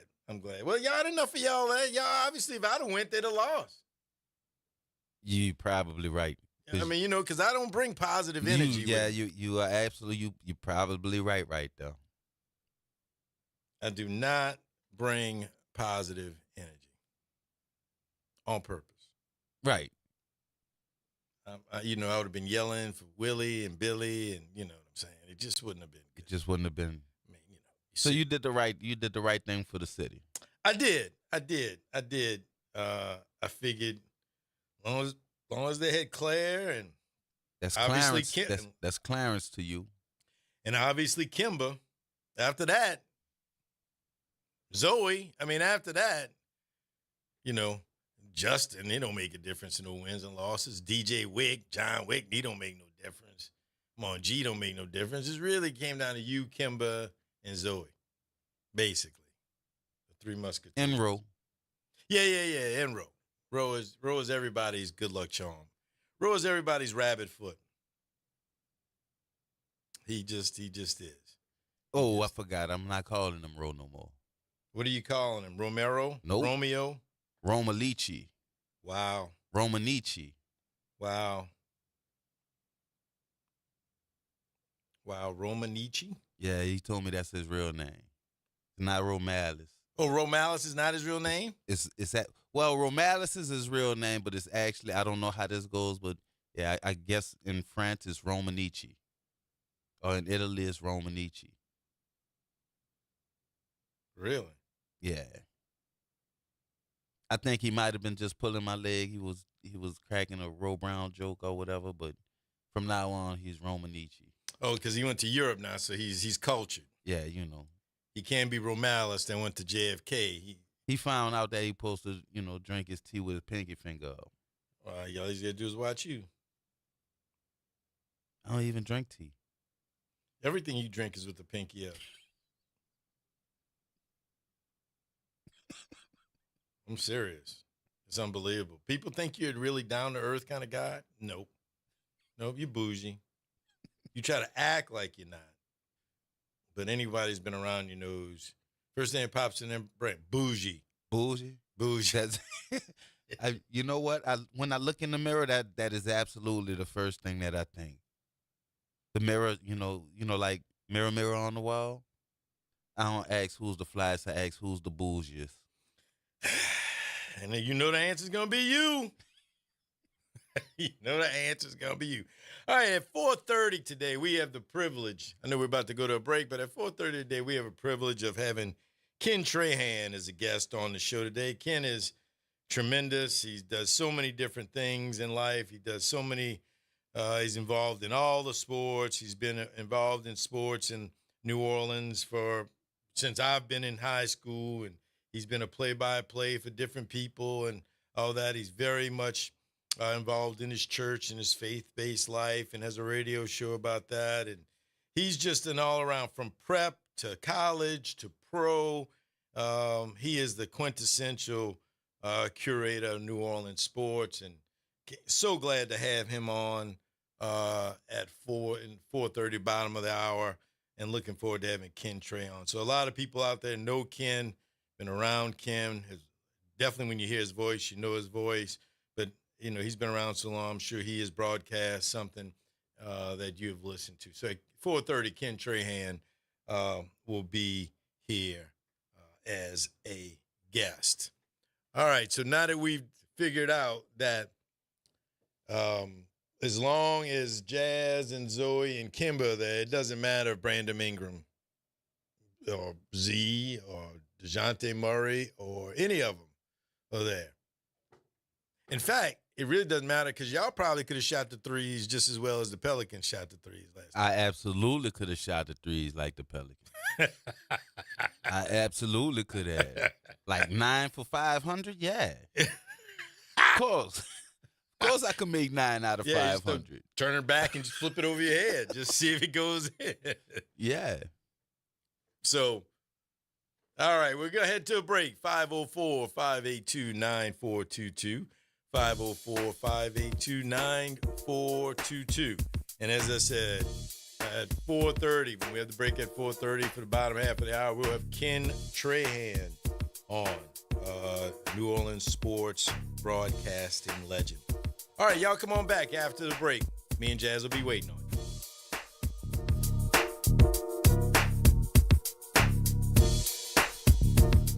Trying to grow your business or increase traffic to your location? We can help.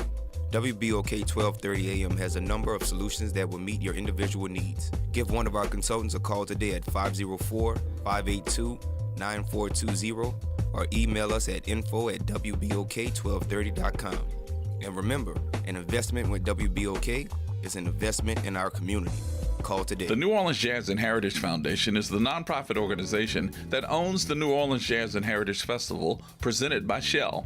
With the funds generated from Jazz Fest, the foundation invests in Louisiana communities through economic development, cultural enrichment, and free educational programs. To learn more about the New Orleans Jazz and Heritage Foundation, please visit us at www.jazzandheritage.org. Our military faces a crisis. Recruitment down, morale weak. Our leaders more focused on going woke than killing terrorists and defending America. President Trump nominated Pete Hegseth as Secretary of Defense to change things. Hegseth isn't an insider or a swamp dweller. He's a decorated veteran of the United States Army who deployed to Iraq and Afghanistan. And he's exactly who we need leading the Department of Defense. Hegseth will ban woke nonsense from our armed forces, strengthen our military, and make our soldiers proud to serve. Call your United States Senator at 202-224-3121. Tell them stand with Trump. Confirm Pete Hegseth as Secretary of Defense. Again, call your senator at 202-224-3121. Tell them to vote to confirm Pete Hegseth and make our military great again. Paid for by American Leadership PAC. Are you ready to make a difference in your community? Join me, Randy Chambliss, and my co-hosts Dion Dana and Barry Mallory on Helping the Village Radio Show, where we raise awareness, advocate for real solutions, and coordinate supportive services to prevent and reduce homelessness. We're connecting the dots to build stronger, thriving communities. Tune in every first and third Saturday at 2 p.m. as we collaborate with local leaders, real estate investors, and nonprofits, working together to provide hope and opportunity for those in need. Helping the Village Radio Show, empowering change one community at a time. New Schools for New Orleans would like to wish all of our educators, students, and families a happy new year. Remember, this is an opportunity for a fresh start with your goals. As always, be sure to tune in for Talk That, NOLA Education, every Monday at 12:30 p.m. on 12:30 a.m. Our military faces a crisis. Recruitment down, morale weak. Our leaders more focused on going woke than killing terrorists and defending America. President Trump nominated Pete Hegseth as Secretary of Defense to change things. Hegseth isn't an insider or a swamp dweller.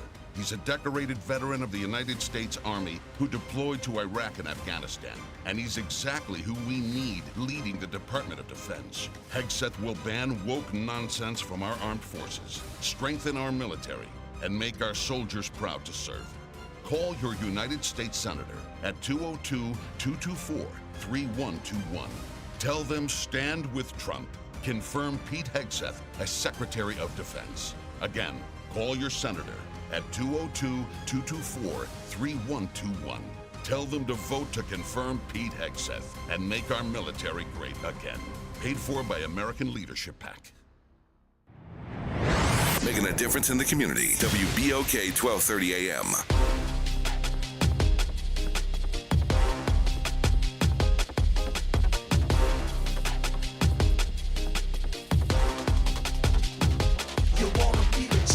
You gotta make a play. You wanna be the man, then get up in the way. Leave it on the flow. Leave it on the flow. Leave it on the flow. Leave it on the flow. For the sports of the champ, you gotta make a play. You wanna be the man, then get up in the way. Leave it on the flow. Leave it on the flow. Leave it on the flow. Leave it on the flow. For the sports of the. All right, we are back in the Sports Report. I am the coach, Garrett Sashery, and we have Jazz on the other side of the glass. You know what up, Coach? See, Gerard started something, and you lucky because you're gonna be up. You up next. Gerard now has a theme song, and people have been calling in here and going crazy behind it, talking about now y'all got to do the theme songs for everybody else. So you got a theme song. I told you, as long as I sing on it, it'll be perfect. That's my problem with every theme song we have. Where's my voice on it? Crickets. Yeah. Crickets. Yeah. All right, 504-582-9422 is the number to call. 504-582-9422 is the number to call to be part of the show. We are blessed, and I am thankful to have on someone. You know, when you have a museum and it has the history and special art and sculptures and different things of an era or of a land, we have someone who I think has been the curator of New Orleans sports at every level, from prep and college and professional, for as long as I can remember, and that would be Mr. Ken Trahan. We are so excited to have Ken Trahan on the show. Ken, how are you doing today? Hey, Garrett. How you doing, my friend? I'm doing great, doing great. Ken is the sports director of Cumulus Media. He has Ken Trahan's original Prep Football Report, which is a fantastic show that anybody who's had a prep player, football player, and son, grandson, brother, nephew, I'm sure you've listened to it. It is spanned the decades. And then he has the 3 tailgaters on Saturday morning, which I kind of appointment listening for me whenever I can.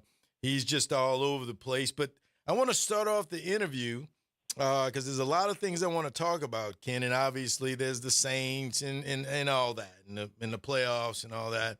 But the first thing I'd like to start off with is something that's very important to you, and that is your work as the director for Life Resources Sports Ministries, a faith-based weekly Bible study luncheon, and you have an annual outreach, and you produce and co-host the Life Resources Bottom Line Sports Hour. Talk a little bit about how, what your faith means to you, and then also how that's worked into you being being better as a father, but also how you've worked that into sports. Well, I'm glad you asked, because that's number one for me. It's the most important thing in my life, and my life changed dramatically in the 1990s.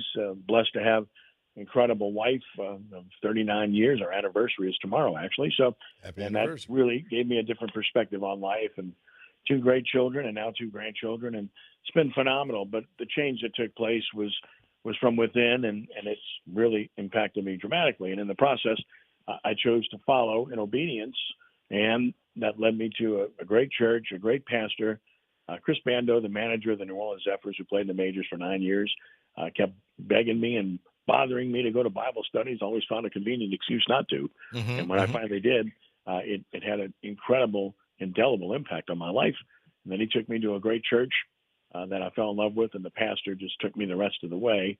A guy by the name of Buford Easley, who's gone now, but he just absolutely changed my life. And in the process, as he was dying, he told me, I want you to do 2 things. I want you to stay at this church, make it a better place, and accept your calling, whatever it may be. Well, it led me to actually lead Bible studies for the Zephyrs, lead Bible studies when I was a play-by-play voice of the Zephyrs. And same thing at the University of New Orleans when I was working out there in senior administration and doing play-by-play.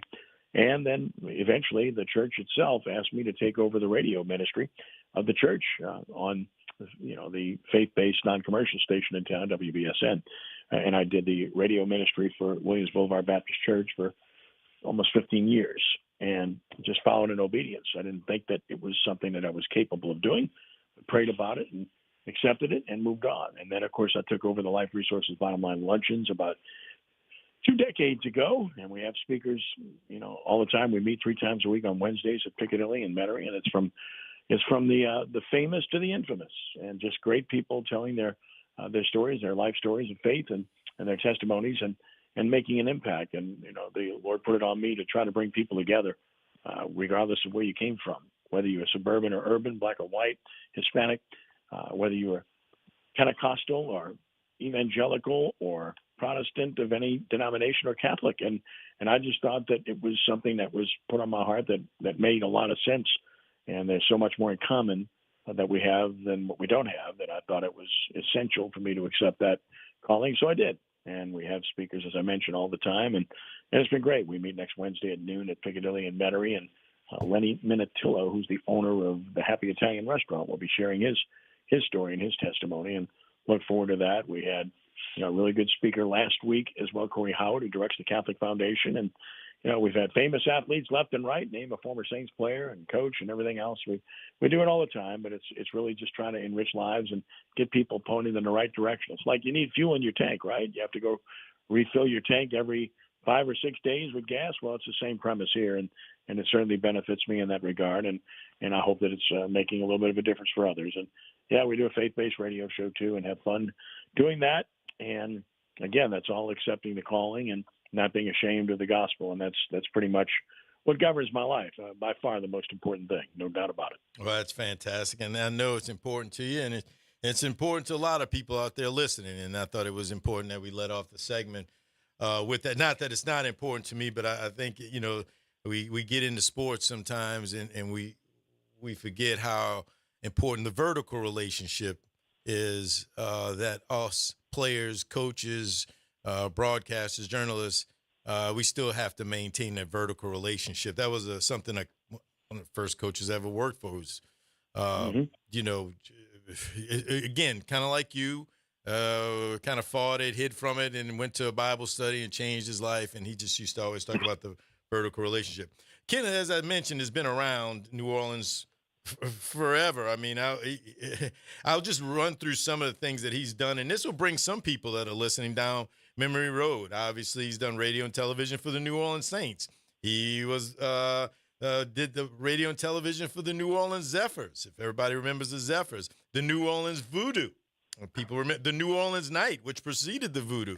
He was the radio and television for UNO and Tulane football and basketball, and Loyola basketball and professional boxing. He's done it all. He's had one of the top awards from bowling, and obviously, he's got Crescent City Sports now, and we're going to talk about that in a little bit. But obviously, a lot of people know him from his coverage of prep football with the original Prep Football Report. Talk a little bit about your passion. Not specifically for any team or not specifically for any level, professional, college, or pro, but just your passion for New Orleans sports and the New Orleans sports scene here. And why is it so important for you to be the conduit and to be the go-between between these teams and these coaches and the many, many passionate New Orleans sports fans that are out there listening to you? Well, it's a love affair. I mean, I'm born and raised here. I was born in Mid-City, raised there. I've been out in Jefferson Parish now for a while, but it's all one. And I fell in love with it. And from my perspective, having the opportunity to do this in my hometown is pretty special, being in the industry that I'm in, because that doesn't happen very often. And people ask me all the time, well, are you married to New Orleans? And my answer is always the same. I never say never to anything. We should never put the limitations on ourselves with that. You know that with the coaching career you've had. So my answer to the question is, when they say, are you married? I say, no, but I'm engaged. So, and what that means is simple. Look, it would take a lot to get me out of here. And I'm not talking about money, because I've had many opportunities to leave. Sure. I've had opportunities in Houston, opportunities in Mobile, the most recent, opportunities in Baltimore, opportunities in New York, opportunities in Denver. And when I say opportunities, some, nominal, some fairly good, and some really good. But at the end of each day, I prayed about it, and I love this community. And my wife is from here and loves it here. Grew up in the East and lived in East all of her life. And our children were very, very happy with their neighborhood, with their schools, and we were just very much married to the community in that regard. So yeah, look, I'm not telling you that I wouldn't have left if we would have had this incredible opportunity come at you, because again, you've always got to better yourself. But I feel very strongly that this is where Lord's put me for a reason. And we try to make a difference. We try to accentuate the positive all the time. I've done all the high school stuff imaginable, done all the college stuff imaginable, done play-by-play for the Saints, Zephyrs, Voodoo, everything else, Night, name it. But at the end of the day, the thing that I enjoy the most is high school sports, always have. And that's why, because of the fact that these people do it for the love of the game. It's the last bastion of unadulterated sports. And unfortunately, I think it's going to be invaded too with the whole concept of money and NIL and everything else, because these kids, as you know, play for the love of the game.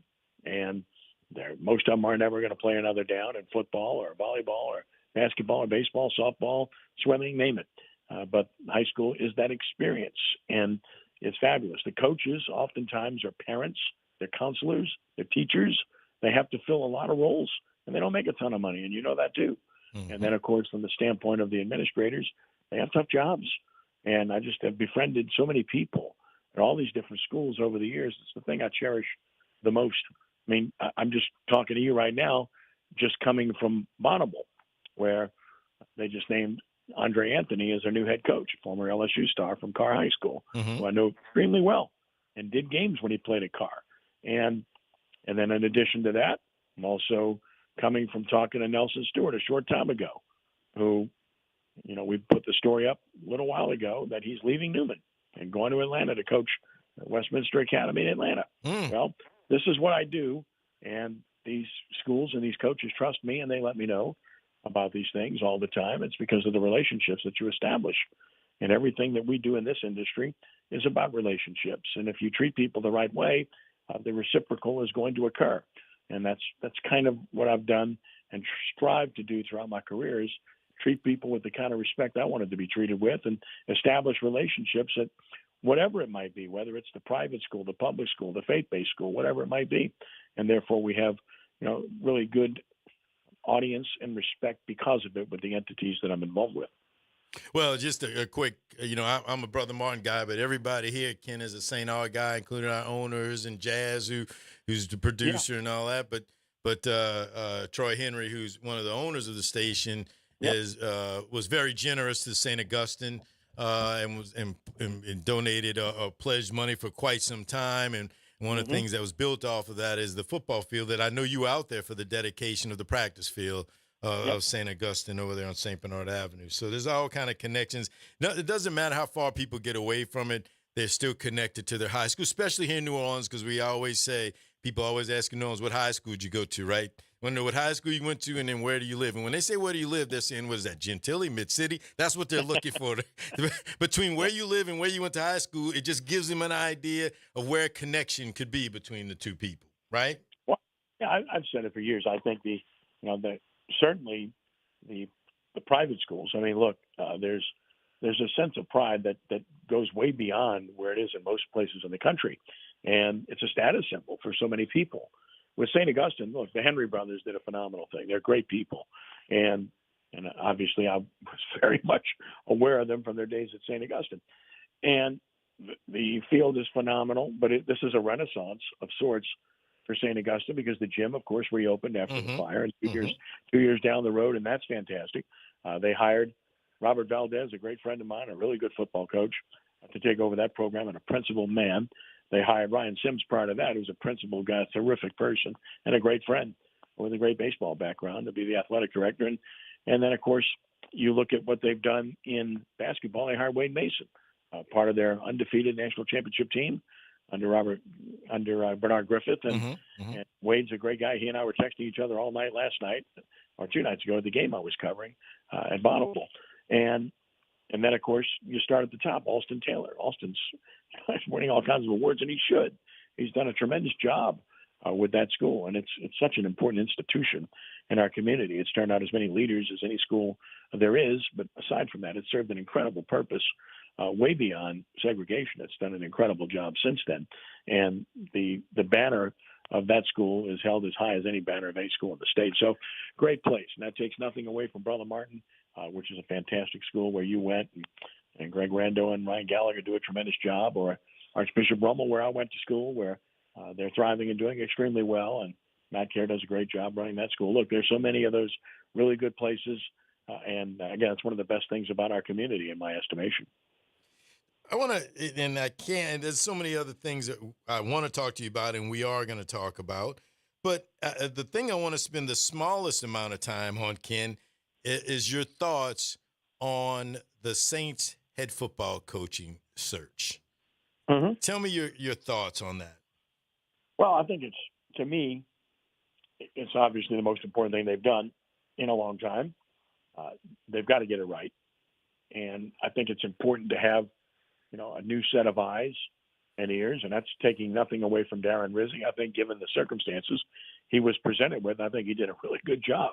And it's obvious that they bought into him and played hard. But interim coaches typically don't get these jobs. And that even though they'll pay homage to him, I'm not, you never say never, just like I said earlier. Correct. Is it possible that he could get it? Sure. And that could happen if others don't come, right? So from the standpoint of who's out there and what's available, is there a wild card that hasn't been mentioned? You never know. It's entirely possible. If that's the case, would probably be from the college ranks. From the professional ranks, Mike McCarthy becoming available kind of changed the dynamic. Yes. Because he's been there, done that. He's proven himself beyond the shadow of a doubt where he's coached. I mean, he's been successful. And even in Dallas, winning record, good teams, lost his quarterback this year, and his defense stunk. And, therefore they had a bad year, and now they're moving on. And good luck with that, working for Jerry Jones. And obviously one in Green Bay was very successful, and he was here as offensive coordinator under Jim Haslett. So if you go that route, hey, can't argue with that. If you go the route of Aaron Glenn, you surely can't argue. The man was a really good player for the Jets, came here to play at the end of his career, played for Sean Payton, and then coached for Coach Payton. That's how much he thought of him, that he brought him in. And he was highly respected, and the players respect him, and gets a lot of attention. Look, you're going to get into what about being a head coach? He hasn't done that before. But you would say that about the others that are strong candidates as well. At some point, you have to take a leap of faith. The question about Aaron Glenn will be whether this is actually his first priority, because there was a report yesterday that the Jets would be his top choice and priority. And he has been interviewed there, and that's where he spent the preponderance of his career. Then you get to the likes of Cliff Kingsbury. Did not have a winning record with the Cardinals. It was a fairly short stint. And are you going to judge him based on that, or are you going to judge him based on his offensive ingenuity and prowess? I think it's more likely that the latter is true, and he's had success this year. And yes, he has Jaden Daniels, but they don't have much else there. They got Terry McLaurin, and they have average running backs, and you got an older tight end in Zach Ertz, and an offensive line that's not that good. So you have to give some credit to Kingsbury in that regard. Joe Brady's intriguing. He's young. He was obviously here with Sean Payton for 2 years, and of course at LSU when they won the national championship. He got a bad experience in Carolina, but I think he's been absolutely cleared of any wrongdoing there in terms of success, because Matt Rule didn't belong in the NFL, and it was a bad regime, and he ran off Brady, and I think Brady's doing okay last time I checked. When he took over in Buffalo last year, their offense was sagging terribly, and ever since he's taken over, they've been at the top of the heap. They run the ball well. They use the extra offensive lineman all the time, which helps them run the ball. And, of course, they have Josh Allen, but if people were hard-pressed to name his receivers, they'd have a hard time doing it. Absolutely. I think that's a reflection on Brady and the fact that he's good. And I think that he certainly would merit that. So, to me, I guess I'd kind of focus in on those guys more than any others. I mean, Kellen Moore, okay, whatever. I mean, Philadelphia's run the ball well, but they got the best offensive line in the NFL. They got the best running back in the NFL, in my opinion. And, they got really good receivers, too, even though they don't throw it a whole lot. Yeah. So, no disrespect, but, Dallas ran well. Maybe Dallas wants him back. I don't know. Yeah, but I think look, that's where he's going to end up, actually. I do, too. I think so. But I think, from the mix of McCarthy, Glenn, Brady, Kingsbury, probably a pretty good direction to look in terms of who might be the guy eventually. And I don't have any inside knowledge. I'll be the first one to tell you that. But I do think that those guys are legit in terms of what they've done and who they are. At the end of the day, you got to have somebody that can command the locker room, too. Look, Dennis Allen is not a bad coach. He's a good football coach. He just wasn't a good head coach, a good leader. Mm-hmm. You have to command the respect of that locker room, and they have to believe in you. And, and I like Dennis, and I know he'll coach again in the league, and he'll be a good coordinator. But as a head coach, you have to be demonstrative about what you do. Your players have to believe in what you do and how you do it. I know this much, Garrett. The Saints have had success under two coaches in the history of the franchise, and they were both alpha dogs. They were type A's all the way, Jim Mora and Sean Payton. There's no doubt who was in command and who was in control when those guys were here. And they were fiery, and they commanded respect, and they commanded their players respect and how to do things, and even jostled with the media. But whatever it took, everybody knew they were in charge, and their records spoke for themselves. So, Sean Payton was absolutely that guy. I mean, if you're looking at the guys I'm talking about, I don't know that any of them fit that bill. Mm-hmm. Maybe Aaron Glenn does. I think Joe Brady is more, from what we've seen anyway, low-key, but that could come out. Being a head coach is a personality. Kingsbury, somewhat similar in that regard. And Mike McCarthy doesn't strike you as being an over-the-top emotional guy. So, and I'm not saying you have to be over-emotional, but you have to have that command. And, Dennis Allen, bless his heart, didn't have it. And it really came apart with that last game and that last play last year, Garrett. Yeah, I'm with you. And here, let me tell you a real quick explanation on that. And I know that some people haven't looked at this angle, and maybe some have. But the fact of the matter was, it never should have happened, and here's why it never should have happened. He shouldn't have put Jameis Winston in for the last play of the game. All that does is basically embarrass the player, right? Yep. He hasn't played it down the rest of the game. The game's over, and you're sending a guy in to take one snap and take a knee. Okay? And it doesn't matter whether you agreed with what Jameis did or not. It's the fact that why did you send him in then to do that in the first place? Right. Why didn't you just let Derek Carr do that? And if Derek Carr had been in the game, he'd have done that. He wouldn't have run the play. Jameis Winston ran the play, and they scored. And whether you thought it was the right idea or not, and everybody's entitled to their opinion, and I respect it and talk about it on my shows. I don't insult people. I happen to think they probably shouldn't have run the play, but that doesn't mean I don't like Jameis Winston, and I understand why they did it. And they got Jamal Williams a touchdown. Great. But then to make it worse, you saw what happened afterwards. Allen doubled down on it, and he apologized. You don't ever apologize for what your players have done unless there was some egregious act. And it's like, well, no, how about you just stop us there, right? Yep. And he apologized for it. And when that happened, even though he might have been well-intentioned and he's a nice guy, I think he lost his team. He lost his locker room. Well, I was going to say the same thing. That whole thing was – I'm not a big Jameis Winston fan. But it really wasn't about Jameis. He was the spearhead of it, but it was about that the team was behind it, and the team wanted it, and the team wanted to defy him. I do want to talk a little bit about the Saints, but more kind of your angle on the Saints. I'd like for you to talk about, obviously, general manager and chairman of the Saints Hall of Fame. You do so much with the Saints Hall of Fame and the Saints Hall of Fame Museum. Talk to our listeners about that. There may be some people that haven't gone out there. They're not sure about it. Tell the people about the Saints Hall of Fame. I think it's a fantastic thing that you are doing with that. Well, I was brought on board in 1988. I guess I'm dating myself. So, and I've been, that guy since I was brought on board then, and it's been a real blessing. The museum's closed right now. We're waiting location-wise because we were in the Dome, and with the renovations to the Dome and the Super Bowl, we were displaced because of the space issue, and the board is deciding as we speak about where we're going to be from a museum perspective. But we were in Kenner initially for 19 years, and then moved to the Dome in 2007, and it's been a tremendous run. Of course, the Hall of Fame itself, we have a media selection committee, which will actually meet next month. That does a great job, and they nominate and we select our Hall of Fame class each and every year. And of course, this past year was the one lone inductee, Drew Brees. Sometimes it's one, sometimes it's two. It's never more than two by the bylaws we have. And we also have a Joe Gimelli Fleur de Lis Award winner every year for the contributor category. So, and that's something that the people on this committee take very, very seriously.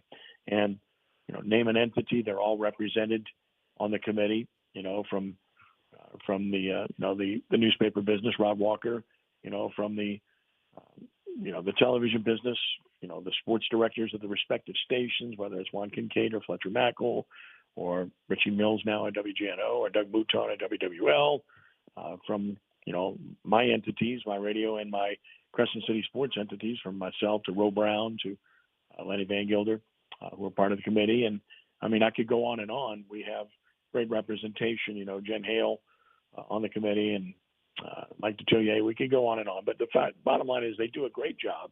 Jeff Duncan from The Advocate, Mike Triplett from New Orleans Football. They all do a great job. They take it very, very seriously.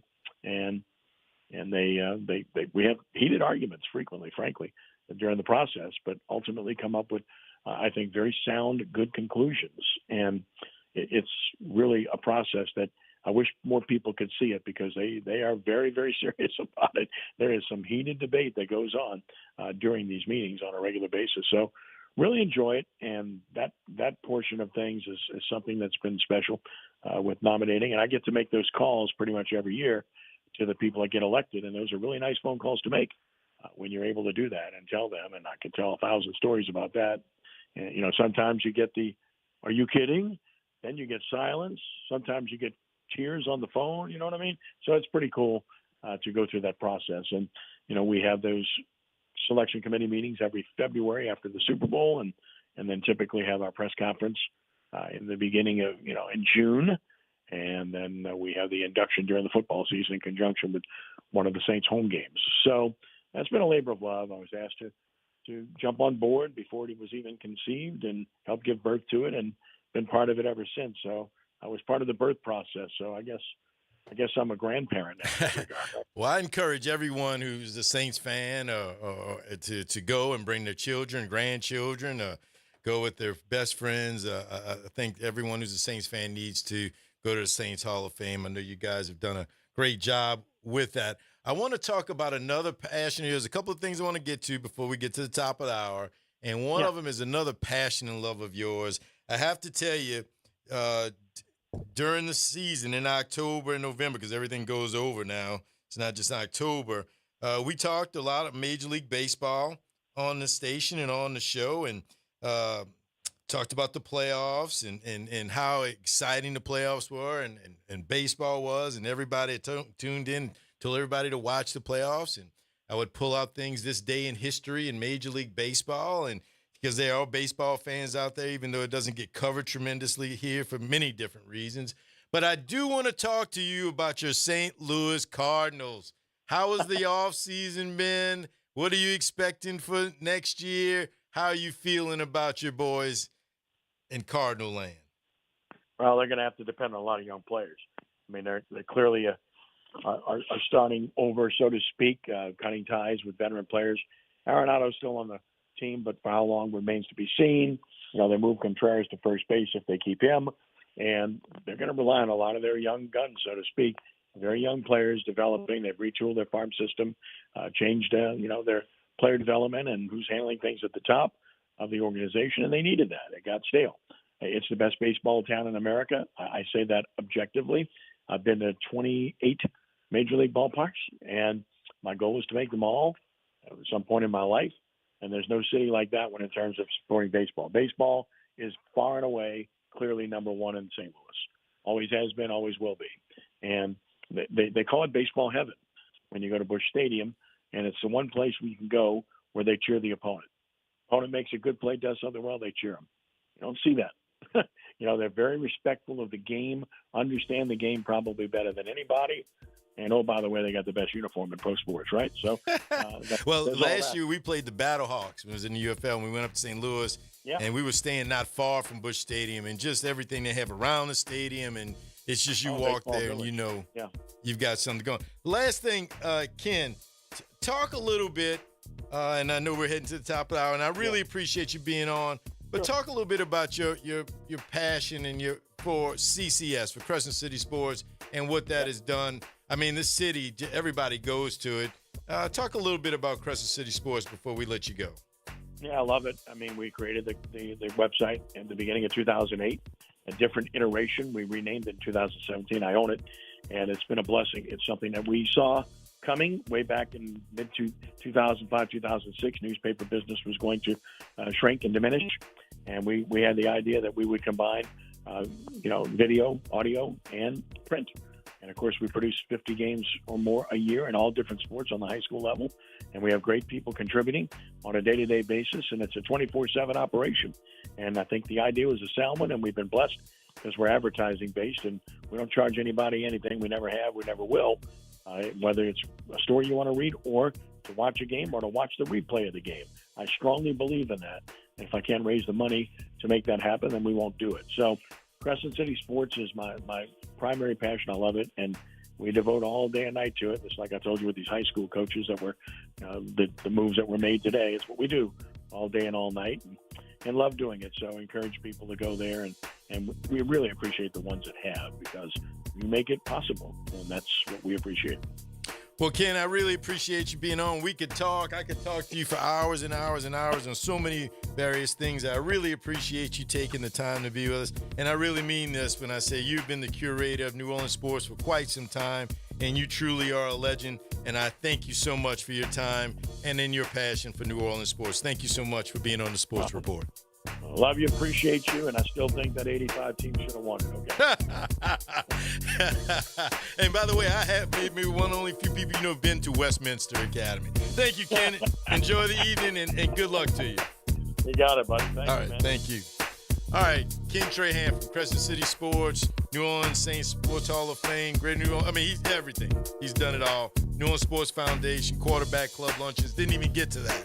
Man, it's because the Quarterback Club Luncheons. 504-582-9422 is the number to call. We'll be waiting for you when you come back after. Norman Robinson is back. Can you hear me now? And he's taking no prisoners. Can you hear me now? Each weekday, Norman Robinson brings you commentary with Off the Top. The incident was shocking, disturbing, disgusting, disappointing, and sad. Each weekday, Off the Top with Norman Robinson is heard exclusively right here. It's Off the Top. with Norman Robinson on WBOK 1230 AM. As a mom, comforting my family is what I do best. Vicks Vapor Stick provides soothing, non-medicated Vicks vapors in an easy-to-apply stick. And it dries fast, so there's no mess. I use it to comfort myself and my family. Thanks, Mom. Vicks Vapo Stick, soothing comfort for the whole family. And when you need more comfort for yourself, try Vicks Vapo Shower Max for steamy Vicks vapors. Use as directed. Vapo Stick for use ages 4 and up. Vapo Shower Max use for adults only. Hi, this is Cary Grant. Let's elevate every Tuesday through Thursday from 6 to 7 p.m. as we discuss the community, the country, and the world, from politics to current events and sports. We look forward to your input and continuing the quality programming on your community station, WBOK. Join us every Tuesday through Thursday, 6 to 7 p.m. on Elevated Conversations, the Arnie and Cary Show. Do you know what United Way can do for you and your community? Find out by listening to United Way and You every Thursday at noon on WBOK 1230. United Way continues to fight for the most vulnerable members of the community. Find out how this Thursday and every Thursday at noon. Visit DePaul's new Algiers Health Center at 2801 General de Gaulle Drive to receive primary and preventive care for both adults and children. Services also include behavioral health, imaging, and on-site pharmacy, vision, Medicaid enrollment assistance, and more. For appointments, visit DePaulCommunityHealthCenters.org or call 504-207-3060. Welcome to Liberty Bank and Trust, where your financial journey transforms communities. Since 1972, our customized banking solutions power your dreams and fuel your community growth. Every dollar you invest with us circles back to empower more people, ensuring opportunities for generations. Join us at Liberty Bank. Together, we empower possibility. Visit libertybank.net to start banking with purpose. Liberty Bank, there's freedom here. The New Orleans Jazz and Heritage Foundation is the nonprofit organization that owns the New Orleans Jazz and Heritage Festival presented by Shell. With the funds generated from Jazz Fest, the foundation invests in Louisiana companies through economic development, cultural enrichment, and free educational programs. To learn more about what the New Orleans Jazz and Heritage Foundation does, please visit www.jazzandheritage.org.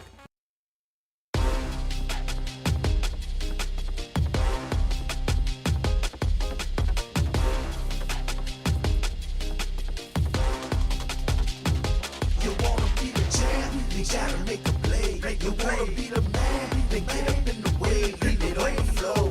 Leave it on the floor. Leave it on the floor. Leave it on the floor. For the sports to be the champ, you gotta make a play. You wanna be the man, then get up in the way. Leave it on the floor. Leave it on the floor. Leave it on the floor. Leave it on the floor. For the sports report.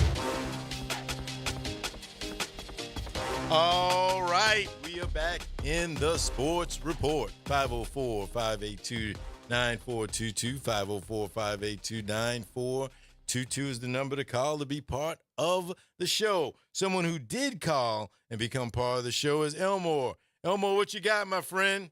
Yes, sir. Hey, first, appreciate listening to Kenny Trey, and I really appreciate that, listening to him. Yeah, he's a true professional. When you listen to him, you can tell the man is a true professional. He loves New Orleans. He loves his Lord, but he's just genuine. Oh, yeah. And when you think of the voice of you know it's him, Absolutely. I think he's, the voice of maybe New Orleans sports in a sense. As I said, he did the Voodoo, he did UNO, he did the Zephyrs. He did it all. Did it all. Yeah. He's done it all. No, one thing I've been working on when Black History Month starts, I got a list about. I don't want to hog anything. I'm picking 3 famous people that were sports figures, but they were well known in the activism community. So I'm looking at 3 people. I ain't gonna say it now, but when you start it, I will bring them up. But look, getting to baseball, trivia question, if you will. If you had 4 pitchers you can pick, doesn't matter what era, to be on your baseball team in major leagues, I'm curious, who would you pick? 4 pitchers. Who would you pick? Wow. So that's an interesting. Doesn't matter what era. Doesn't matter what era. No, I know. I'm with you. So you got it. Are we talking about in their prime? Well, let me ask you this: in their prime, or is it just their entire career? I'd say in their prime. You want me to start it off? No, because you got to remember now. I'm kind of their prime. In other words, in their prime. But what I'm saying to you is that able to get them. Right, but you got to understand, I haven't been around as long as you. So, like, I could say Sandy Koufax, but I never saw Sandy Koufax pitch. Okay. You get what I'm saying? So, yes, okay. I would say, just starting with me, Tom Seaver was someone who was, as I was a young man, dominant as a pitcher. So I'd have to say Tom Seaver. I'd have to say Tom. I mean, not Tom Clemens, but Clemens. Great pick. Yeah. He was going to go to the Hall of Fame before all the steroids that he was going. he was a great pitcher. I'm gonna throw out some different people here, okay? For one or two seasons, and unfortunately, he let the demons get to him. But Doc Gooden, for 1 or 2 seasons, was about as good of a pitcher as you could be. He was a tremendous young pitcher. When I was growing up, the Yankees had Ron Guidry from Louisiana, who in a 2-year span had won a tremendous amount of games. They used to call him Louisiana Lightning. I'm going to throw out a name, J.R. Richard. Okay. With the Houston Astros, was a tremendous pitcher. Vida Blue. Tremendous pitcher. Louisiana homeboy. Yep, another Louisiana homeboy. You see where I'm going with that? You know, I'm sure there's many that I'm not thinking of that I liked, but those are some of the ones that Nolan Ryan. You know, Nolan Ryan. Hell of a pick. Nolan Ryan was a tremendous, obviously. You know, some of these guys are first ballot Hall of Fame. I'm picking these guys, the reason why I picked these guys, because, you know, when I was a kid, loved baseball, and these pitchers I'm naming was, I mean, the face of their franchise for years. And let me give them to you. Bob Gibson was one. Yes. Okay. Don Drysdale was another. Yep. Sandy Koufax and Don Drysdale, when you look at those two, might be the best two pitchers you had to face in baseball history. Yeah, absolutely. Okay. And I also picked Juan Marichal. That's a big time pitcher today, bro. Mm-hmm. You know. Well, now, like you said, I'm sorry. No. Like I said, for me, I know who all those guys are. Right. You know what I mean? But I never saw them, you know, pitch. And even some of the other ones, like a Tom Seaver, I saw him as a young man, you know, young boy, I should say. Not as a young man. But no, there's some, you know, baseball is a tremendous sport. Baseball is, you know, kind of, in a sense, lost its luster as far as, you know, it's cachet, it's slow moving and all that. But as I said, during the baseball playoffs, and then, as I said, when I had Ken on, is that, you know, there's nothing better than playoff baseball. And well, when I was a kid, I'm going to make it laugh. When I was a kid, I was going to Xavier Prep, and I got a kick out when they finally gave us a lunch break. I had a crystal radio. A lot of kids don't even know what that is. I had a crystal radio, and I remember I grounded my little clip on a breaker panel so I could listen to the game. That was comical, but that's how much I loved baseball at that time, you know. No, baseball is a tremendous sport. St. Louis Cardinals was playing the World Series. And, you know, Bob Gibson, I mean, come on. This man struck fear in everybody that went against him. He was dangerous. I mean, he was dangerous because the first and foremost, that's when baseball was baseball, because you know the whole history about him. If you hold the plate, he was going to knock you off the plate. You know. Correct. Correct. He would knock your head off. Please, I'm being nice by saying it, but he'd knock your head off. You know. Yeah, he would brush you back now. Well, yeah, he make a statement. I mean, he was very intimidating because he didn't hesitate to let you know he was in charge. You know.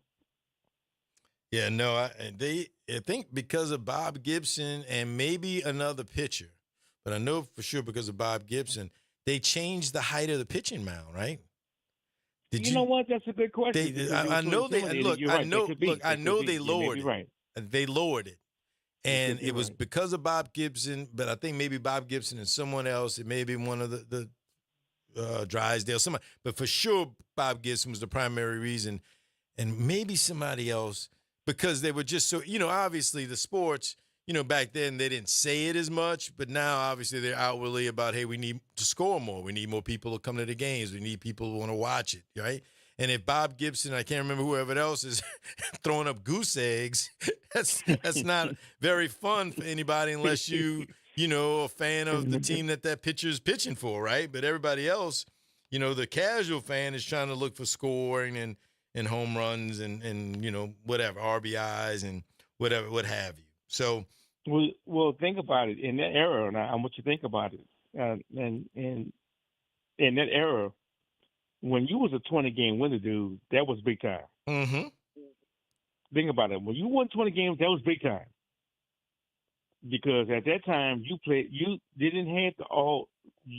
Today's baseball is a lot more technical now than that game because you might have 3-4 players go in the game after you started going because they really micromanage every pitch on who does what.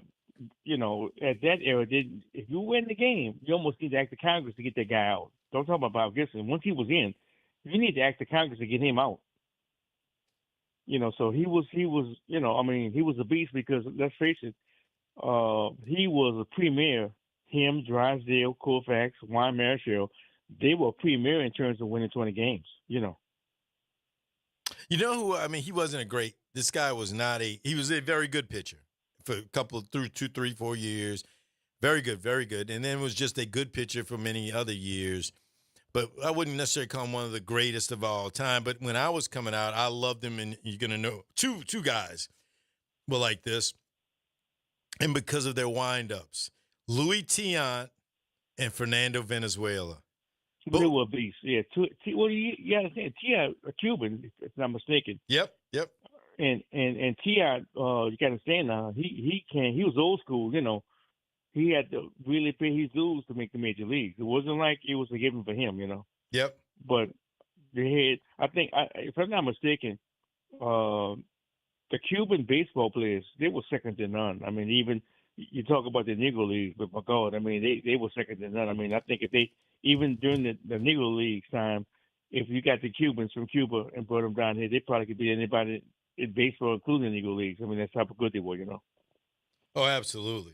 Absolutely. So many years, for so many years, obviously, because of the political situation, there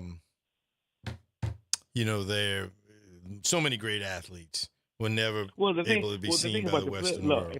Could I make a comment with the political situation? Sure. I'm going to make you laugh. Now, don't laugh the way I say this. They was against Cuba because Fidel Castro and they pushed those big-time corporate American companies out of Cuba because they was robbing the people blind. Let's be real about that. Yep. Don't laugh.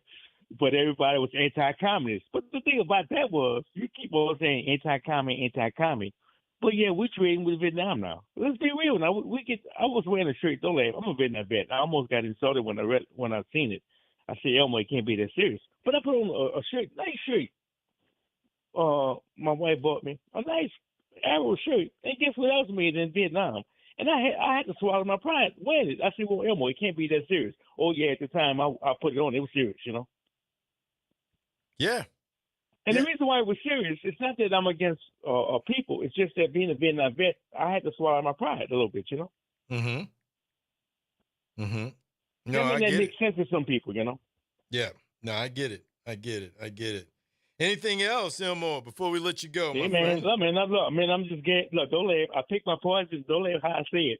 I pick my poison when I call y'all, and I put on the radio. I said, let me see what y'all talking about before I call. And yeah, Ken, I say, oh man, I'm glad. I wish I could have spoke with him, but man, nice fella. very, very genuine. Oh man, I mean, most one genuine guys you can meet. Yeah, absolutely. He's a consummate professional, and Yes, he is. And just like I said, the voice of New Orleans. Privateers, yes, sir. Yeah. Privateers. And just tremendous, just tremendous. All right, Elmore, appreciate it. All right, brother. Nice. It's a pleasure talking to you.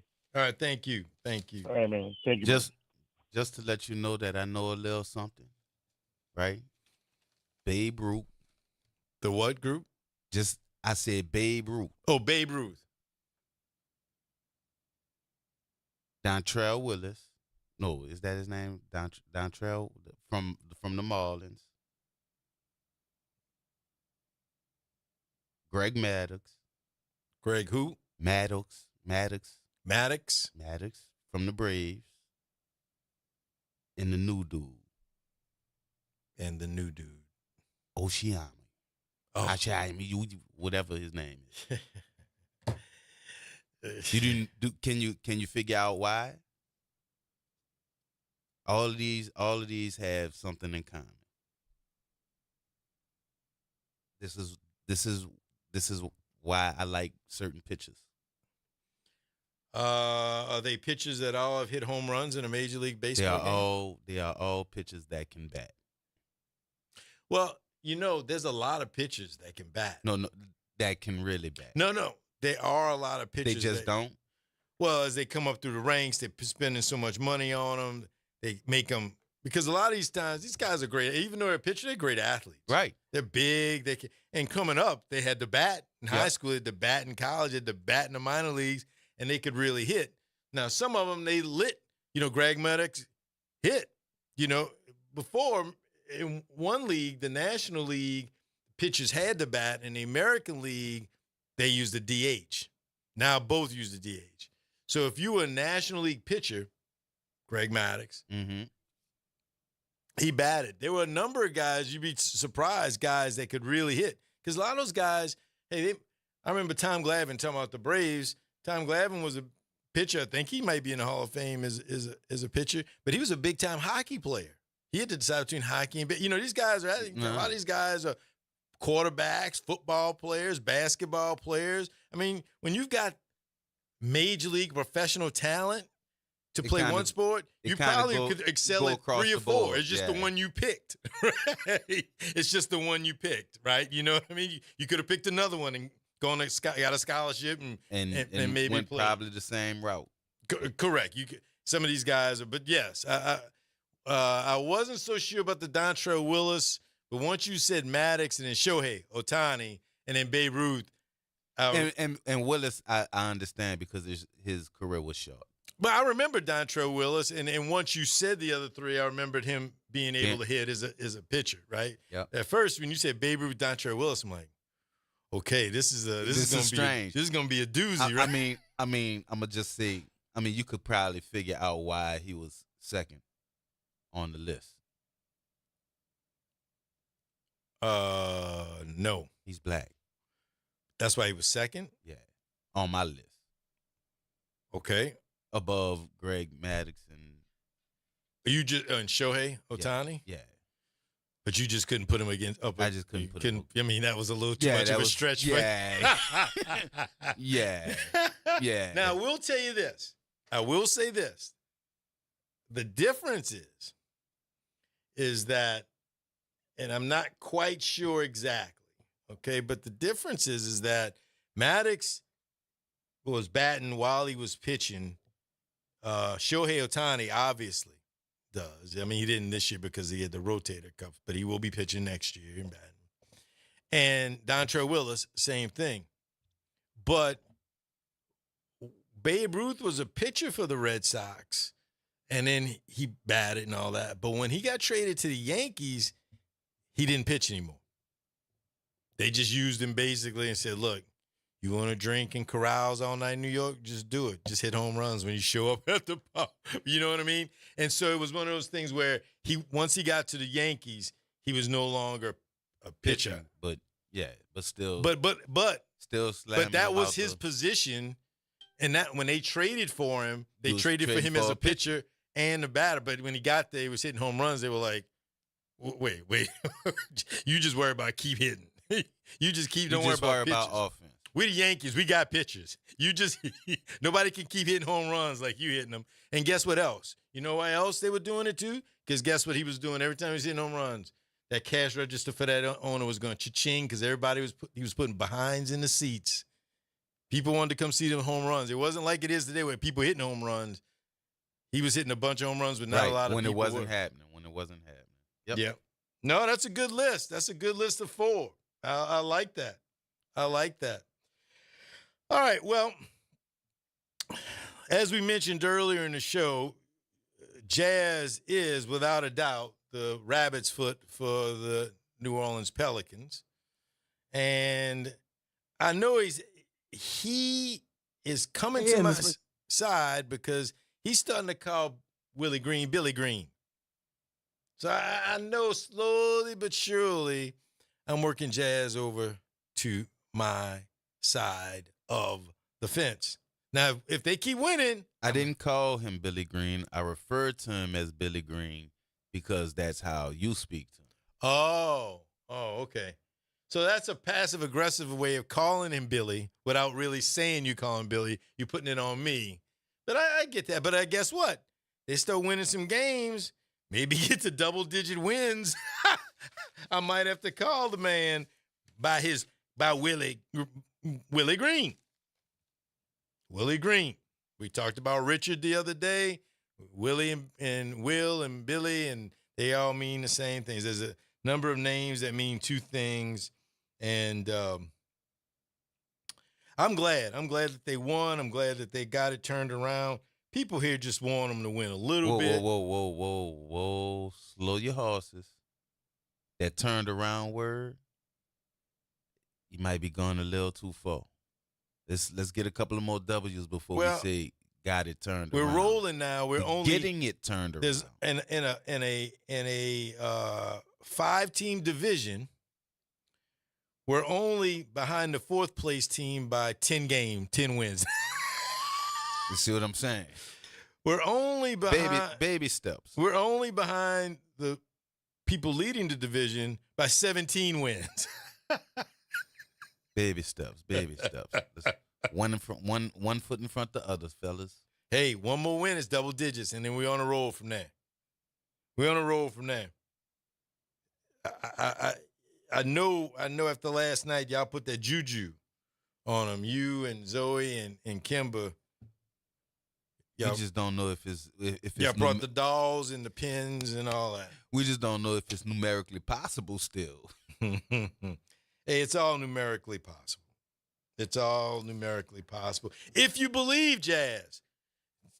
If you believe, do you believe? Yes.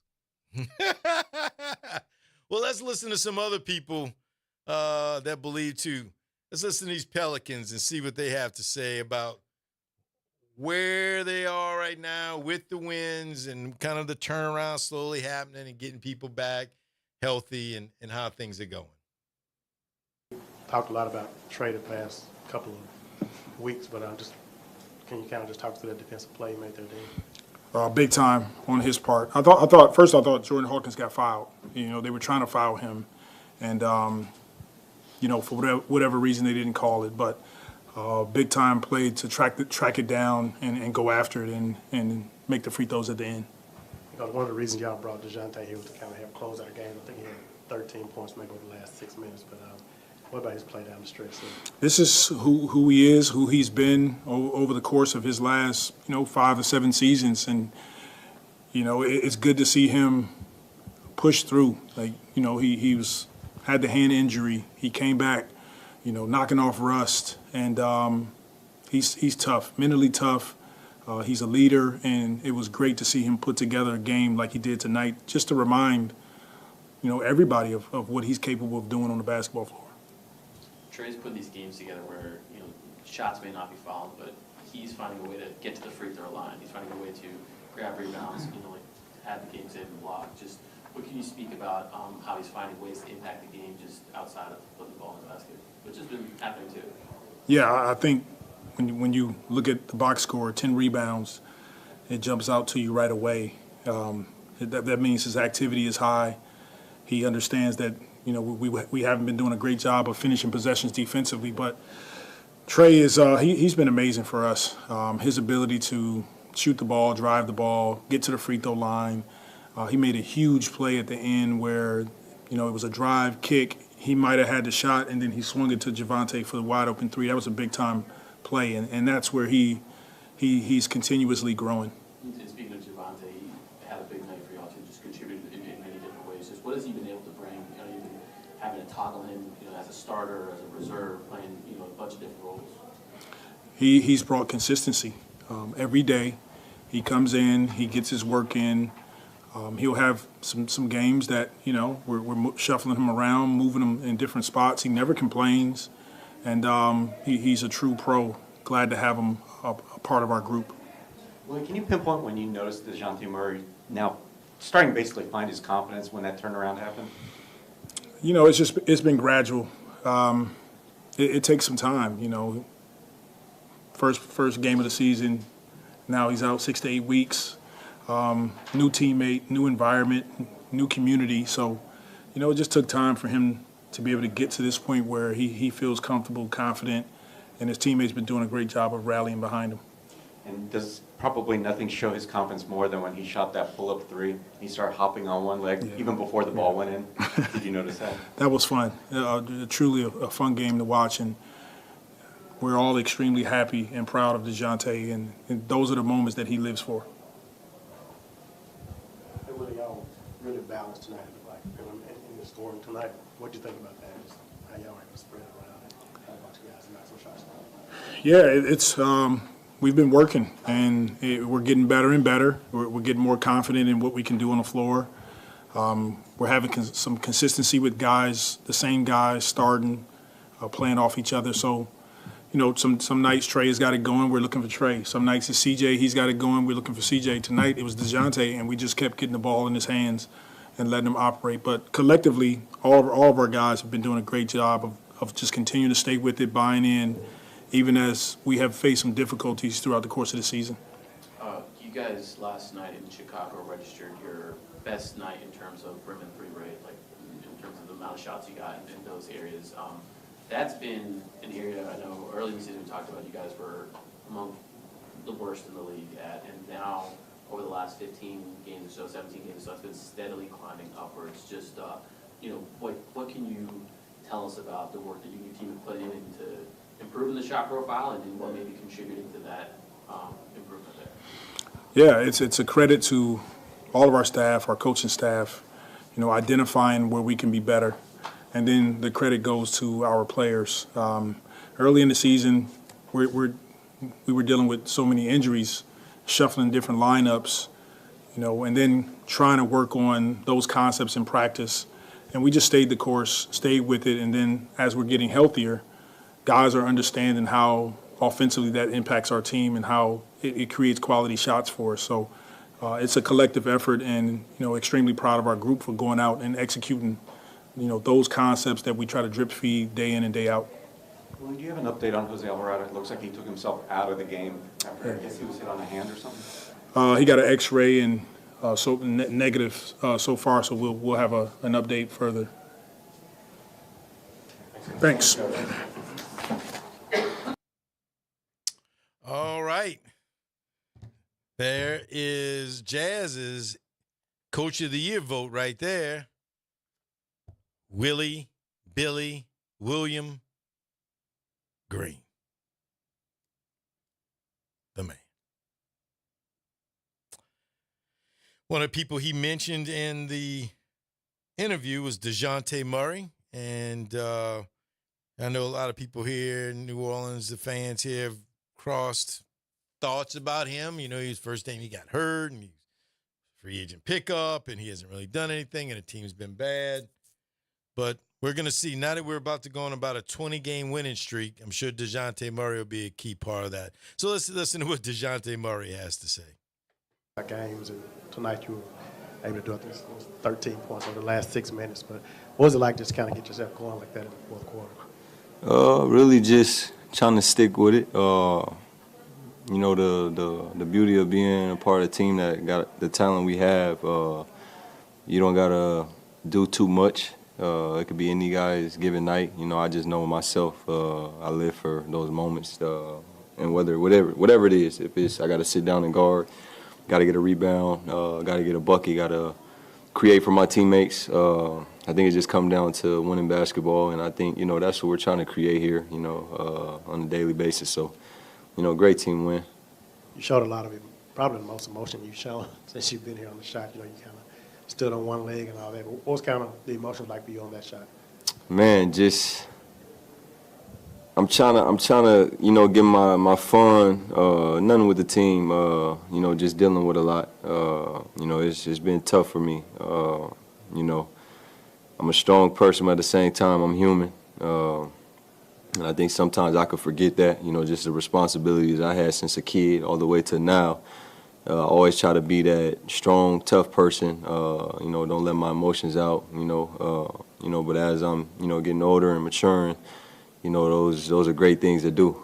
So, you know, just sticking with it. And I think at that time, just, you know, I just felt something. It felt good. It wasn't even about the shot going in. It was the moment. Let out emotions. And like I said, you know, it was a great team win.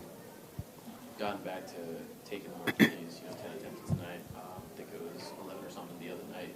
And they've also been going in a good bit. Just, you know, where are you at on your confidence level on that specifically? It ain't a confidence level. I'm confident every single day because I know the work I put in. I trust the work I put in. You know, I know how hard I work and the things I work on. That's one thing I'm going to do. I'm not going to come out here and do anything that I don't work on. So, you know, at the end of the day, like I said, I'm just trying to get to, you know, being myself, mentally having fun, mentally just blocking out everything, you know, when I'm able to do what I love to do. And, you know, basketball, it's more than a game for me. You know, I love it. It's my peace. You know, it's joy with it. And, you know, at the end of the day, I'm going to continue just to push and push and, you know, just do my part. You talk about your defensive-minded player. The last few games, you guys brought a lot of physicality on that end. Mm-hmm. Just, you know, has there been a catalyst? Is it bringing that level of physicality, or is it just a pride thing? You hit it right there. It's a pride thing, man. Like me, I get mad if I'm guarding, and I know it's the NBA. You think smarter, but, you know, me as an individual, I get mad if I'm guarding and they come screen to get me off of whoever the guy is, and, you know, I'm a competitor. So I think that's what it comes down to, and it's a pride thing. So for me as an individual, I just go back to the moments where I was young, you know, playing with all the older cats, and, you know, when you young, you're the youngest, and you're going against older and bigger guys, the only way you can get the ball is playing defense. So, you know, in these type of moments, just in NBA in general, I always got that in the back of my mind, you know, and just being a competitor, you know, and at a team standpoint, it just comes down to, you know, pride and stay in front of your man, you know, and guys make tough shots. It's the NBA. It's the best of the best. But at the end of the day, you know, you guard your yard and you help your brother out. Z's also talked about just like watching you set the tone on that end is made it impossible for him not to follow that lead. And, you know, I think we saw it, especially against Boston when he was guarding Jaylen Brown, when he was in like a denial coverage, just really being physical with him. Just also like what's it like watching Zion being that strong against somebody else and just not letting him get to those fouls? I mean, it's great. Even before I got here, me and Z had multiple conversations, you know, just about how active I'm always in the passing lanes and, you know, just with my hands no matter what, and just me loving defense. So just obviously being on the same team as him now and seeing him, you know, want to do it, you know, like I always say, I'm going to continue to say, you know, the best ability is availability. And when he's available, he get to go showcase, you know, how promising of a player he is. You know, when you're not playing, you can't do that. And, you know, he's working hard and he's doing everything he can to, you know, get to that point. And for me, I just love it. Like I said, I'll smile and just seeing him competing, you know, because I just told him I want you to get everything out of this game. Don't leave nothing. Don't leave no food on the table, you know. So from the offensive end, the defensive end, off the floor, whatever, you know, get everything you can get out of it. And it's just great to see him want to compete on that end. DeJounte, could you talk about Trey's game-saving block, keeping in mind that yesterday he had a big steal to help you guys get that win in Chicago, too? Exactly. And a lot of people said it was goaltending, but it was the principle of him going to get it. You know, so whether it was goaltender or not, just him wanting to make a winning play to help the team win, that was a defensive stop. You know, that wasn't trying to create for your teammate or hit a game-winning shot. It was on the defensive end. We had to sit down and guard, and it goes back to what I said, help your brother. And he helped his brother, and he got a block, and we got a great team win. So, like I tell him, that's part of your growth and development, you know, continue to just grow, you know, on the offensive end, being vocal, in the defensive end, most importantly, you know, because he have the size, the length, he's strong. So, you know, it's great to see everybody just continue to grow. And speaking of which, can you talk about Trey's development, what you've seen this year? Because last night he didn't have a shot going, for instance, got to the line 12 times. Tonight he had 10 rebounds. Can you talk about, because some people are even talking about he's a potential future all-star. What do you see? The sky's the limit, man. Anybody that works hard, love the game, study the game, and they're just a sponge to listening, it's all about opportunity in the NBA. And he got his opportunity, and he's not playing with it. You know, he's showing that he works on his game. He's showing that he's a confident guy, and he's also showing that, you know, he's down for the challenge and the opportunity. So, you know, I'm just on him to continue to work, continue to learn, never get big-headed, never get comfortable, you know, because his lead is tough, and anything's possible, you know. So I'm going to continue to push him and be on him, and, you know, I know he don't need that because that's somebody I see that's confident, and he's always in the gym, he's always in the weight room, he's always on the training table. So he's a true pro, you know, so I'm just excited to watch the journey continue to, you know, go up. DeJounte, one more question about you. Sounds like things are still challenging for you sometimes, especially off the court. Well, how did you find that groove? For instance, I guess the last 4 or 5 games, you've really shown not only your swagger, your confidence, but it's translating in all your play on the court. Can you point to anything? I'm going to try, man. At the end of the day, you know, I'm going to continue to try to do. One thing I'm big is you know, I want the fans to, you know, at the end of the day say that I work hard, I play hard. You know, I want my organization to think the same way and feel the same way. You make or miss shots, you know, but, you know, the way I play the game, I feel like I play the game, you know, all around on both ends of the floor. And, you know, just continue to, you know, like you said, get that swagger back and have that fun. You know, I'm at my best when I'm smiling and just engaged and, you know, out competing. You know, I'm blessed. I'm thankful and grateful. Like, I'm in the NBA, and, you know, I got to continue to put that into perspective. You know, I'm in the NBA, and where I come from, that's not you know, something that I ever thought of. So continue to just understanding, you know, where I'm at and how blessed I am, and it could be worse. You know, the sky's the limit. You know, I'll figure it out. Does it feel like you guys have won 5 games in Man, your last 8? We taking it one at a time, man. One at a time. Now we got a great win, and get ready for Utah. Thank you. See y'all. All right, DeJounte. Trying to take it one game at a time. Why are we trying to take it one game at a time? We on a winning streak. 20 in a row, Jazz. 20 in a row, an NBA record. T-Bone, what you think about us going 20 in a row with the Pels? Getting right back in this playoff race. You know, Coach, it's not really becoming. First of all, let me be respectful starting out. Let me just say good evening to you. How you doing? Good evening. Good evening. Good evening, Jazz. How you doing? This comment goes strictly towards the coach. All right. You know, it's not really becoming of you, sir, as a professional coaching individual to be drinking that while you on air talking sports, man. You shouldn't be drinking that, bro. I really need you to understand. When you talking about what's going on with these teams, I need you to put that haterade down. That's what I need you to do. Haterade.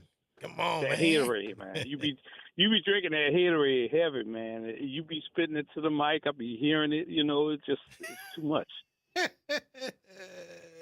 All right, I'll put it down. I'll put the bottle down of Haterade. Okay. Now, listen. I'm going to be honest.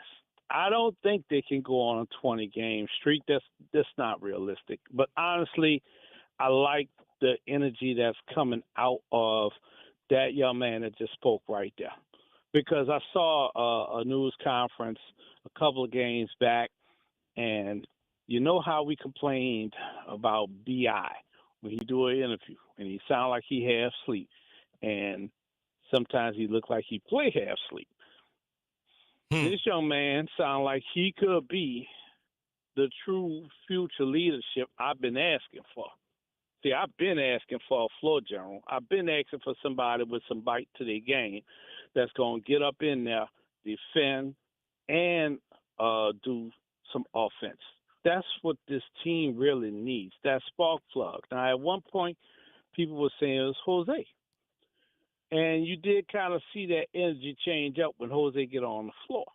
But the thing about it is Jose is small. No offense, because I'm gonna look small if I go out there on an NBA floor.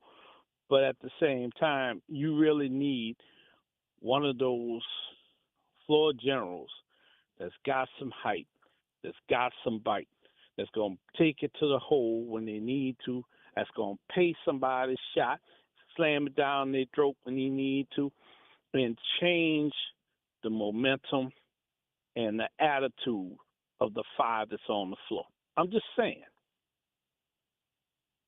And I know he's just getting back. That's fine. I'm not saying that he's going to bring us all the way to the championship or nothing realistically. I'm just saying I like his energy right now. And that's the kind of energy level this team needs. Well, I agree with you. I mean, they need some energy. They need a lot of things. And I think maybe we're going to start seeing some of the things that we were supposed to start seeing, 41 games ago. And maybe he could even move Zion a little bit to bring some real energy to the floor. Not just to the floor, but maybe some ethic. Make him one up it, not sitting up there.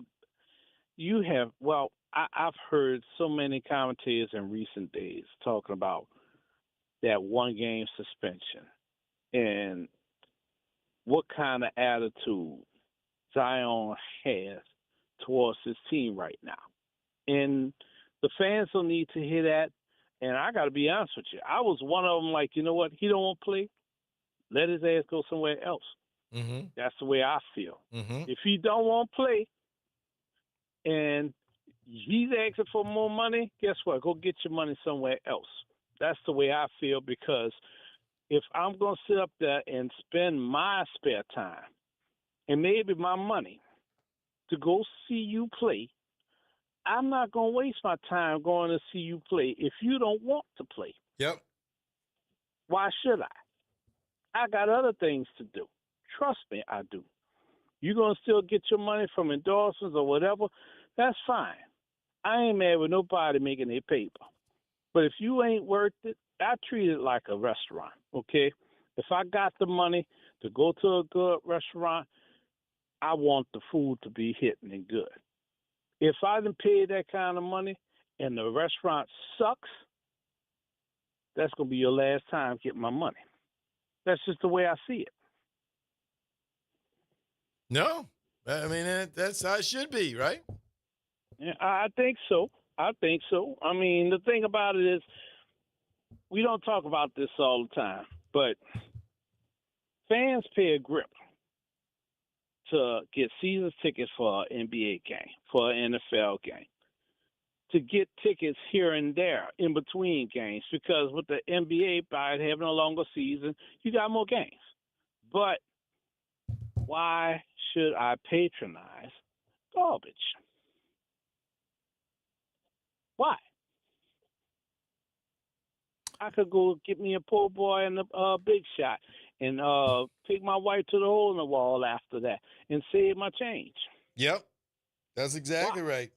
That money you spend for the tickets and the parking and the concessions, man, you can take your wife out on a nice little evening. To go see a player that act like he can drag his butt to the airport on time to go and play for the team that he didn't signed on for, and you making $100 million contract. $100 million contract or more. Why should I watch you? Why should I bother?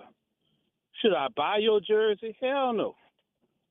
Should I be bothering with seeing you on a billboard when you just sitting on the pine? Really? No.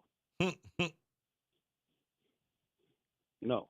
Because, see, I'm sorry, but I'm old school like this, and this is not haterade. This is the real. These new players, these younger players, they don't have half the attitude that they should have playing ball. They don't. They don't seem to have that dog in them. They don't seem to have no longevity. It's all about business decisions and, I'm going to sit out. I'm going to fake this and, I'm going to sit here. When are you going to play? If you're not going to play, why should I watch you? Why should I bother? Why should I even follow you on Instagram, Facebook, X, whatever the hell you want? Why? Why? Make it make sense. Z. Well, look, the person that really should be talking is the person that was talking to Z last night, talking to Willie, talking to Billy, talking to everybody, DeJounte, and that's Jazz. Jazz was the person down in the locker room afterwards, talking to him in the locker room before the game, caught him at halftime in the hallway. Jazz was the difference last night. And Jazz, how do you feel about what T-Bone's saying about our man Z? Z's got a lot of people frustrated here that he's not doing what he needs to do, and he's not putting the effort in, and he's not giving 100%, and not maybe being grateful and appreciative for the opportunity he has and the blessing he has. You and him are close. How you and Z's conversations go about this? I'm gonna just say it's hard to go against what T-Bone's saying.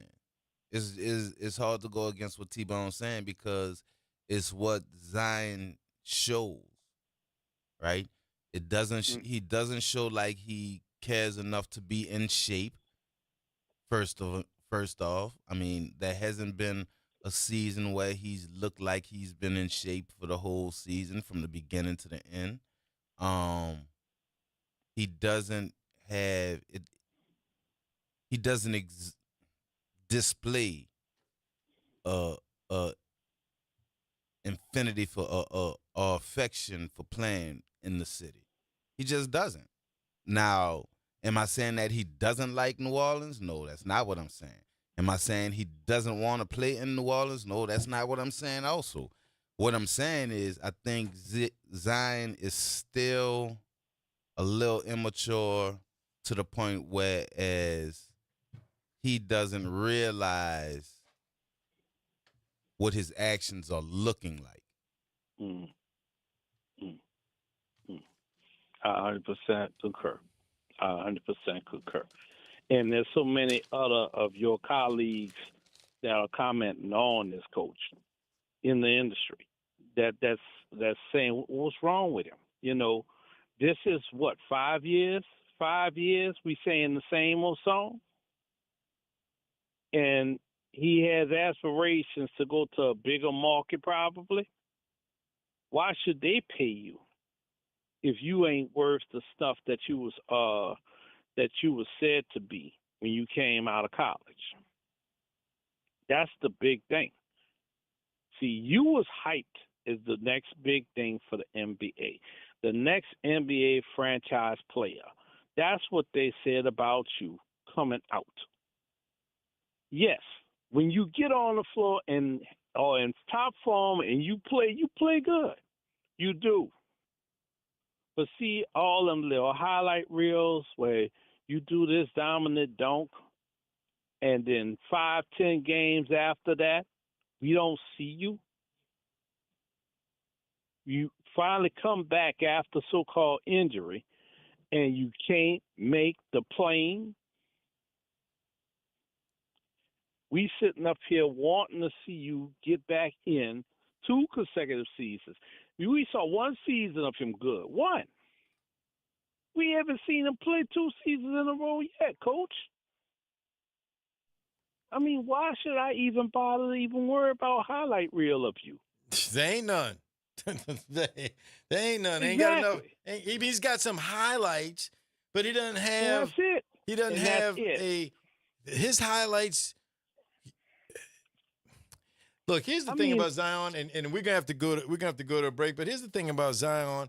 You know, we all want him to be the alpha dog. We all want him to be the leader, but and that's what we wanted him for in the city. But maybe he on never. the team. But maybe that's not him. Maybe he never has. And so you have to, when you start drafting a quarterback or drafting your franchise player in basketball, baseball, whatever, you got to understand who they are. And are they an alpha dog? Are they a leader? Are they a take charge guy? I don't know if he was that at Duke. He was maybe the most popular player, but they had other guys who were good that came into class with him.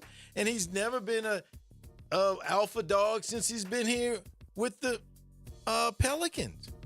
If he can't consistently play, even if he's not a floor general, if he can't consistently play, it's dead money. Oh, yeah. Simple and plain. It's dead money, in my opinion. All right. Thank you, T-Bone. I appreciate it. All right, y'all. We're going to hit to a break. Thank you, T-Bone. Head to a break, and when we come back, Joe, Nathan, Jonathan, we got you on the line. We're going to come to you right after the break. 504-582-9422. 504-582-9422. From the campus of Xavier University, WBOK 1230 AM. Go. And Equity Media Station. WBOK 1230 AM online at WBOK1230.com.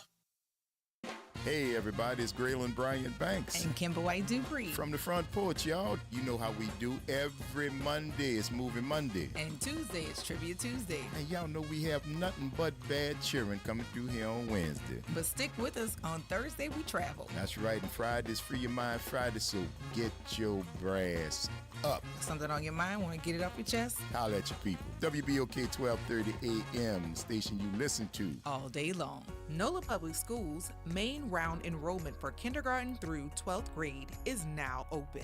With 73 schools available through the NOLA Public Schools Common Application Process, or NCAP, finding the right school fit for your family is easier than ever. List up to 12 choices to maximize your chances and apply by January 24th. We're all in, and we hope you are too. Apply today at enrollnolaps.com. That's enrollnolaps.com. Our military faces a crisis. Recruitment down, morale weak. Our leaders more focused on going woke than killing terrorists and defending America. President Trump nominated Pete Hegseth as Secretary of Defense to change things. Hegseth isn't an insider or a swamp dweller. He's a decorated veteran of the United States Army who deployed to Iraq and Afghanistan. And he's exactly who we need leading the Department of Defense. Hegseth will ban woke nonsense from our armed forces, strengthen our military, and make our soldiers proud to serve. Call your United States Senator at 202-224-3121.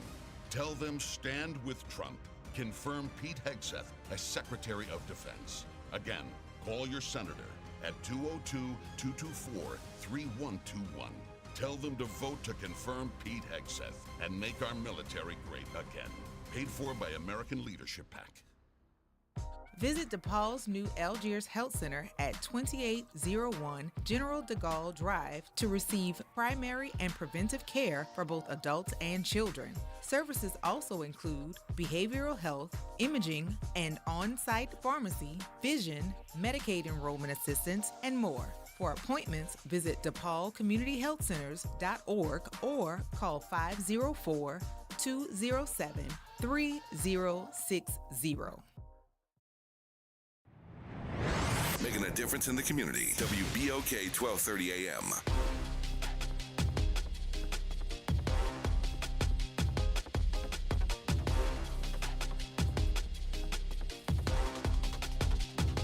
You wanna be the champ, you gotta make a play. You wanna be the man, then get up in the way. Leave it on the flow, leave it on the flow, leave it on the flow, leave it on the flow. For the sports, you wanna be the champ, you gotta make a play. You wanna be the man, then get up in the way. Leave it on the flow, leave it on the flow, leave it on the flow, leave it on the flow.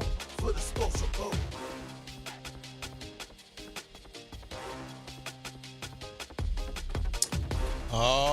right, we are back in the Sports Report. Let's get to Jonathan. Jonathan, thanks for holding on the line.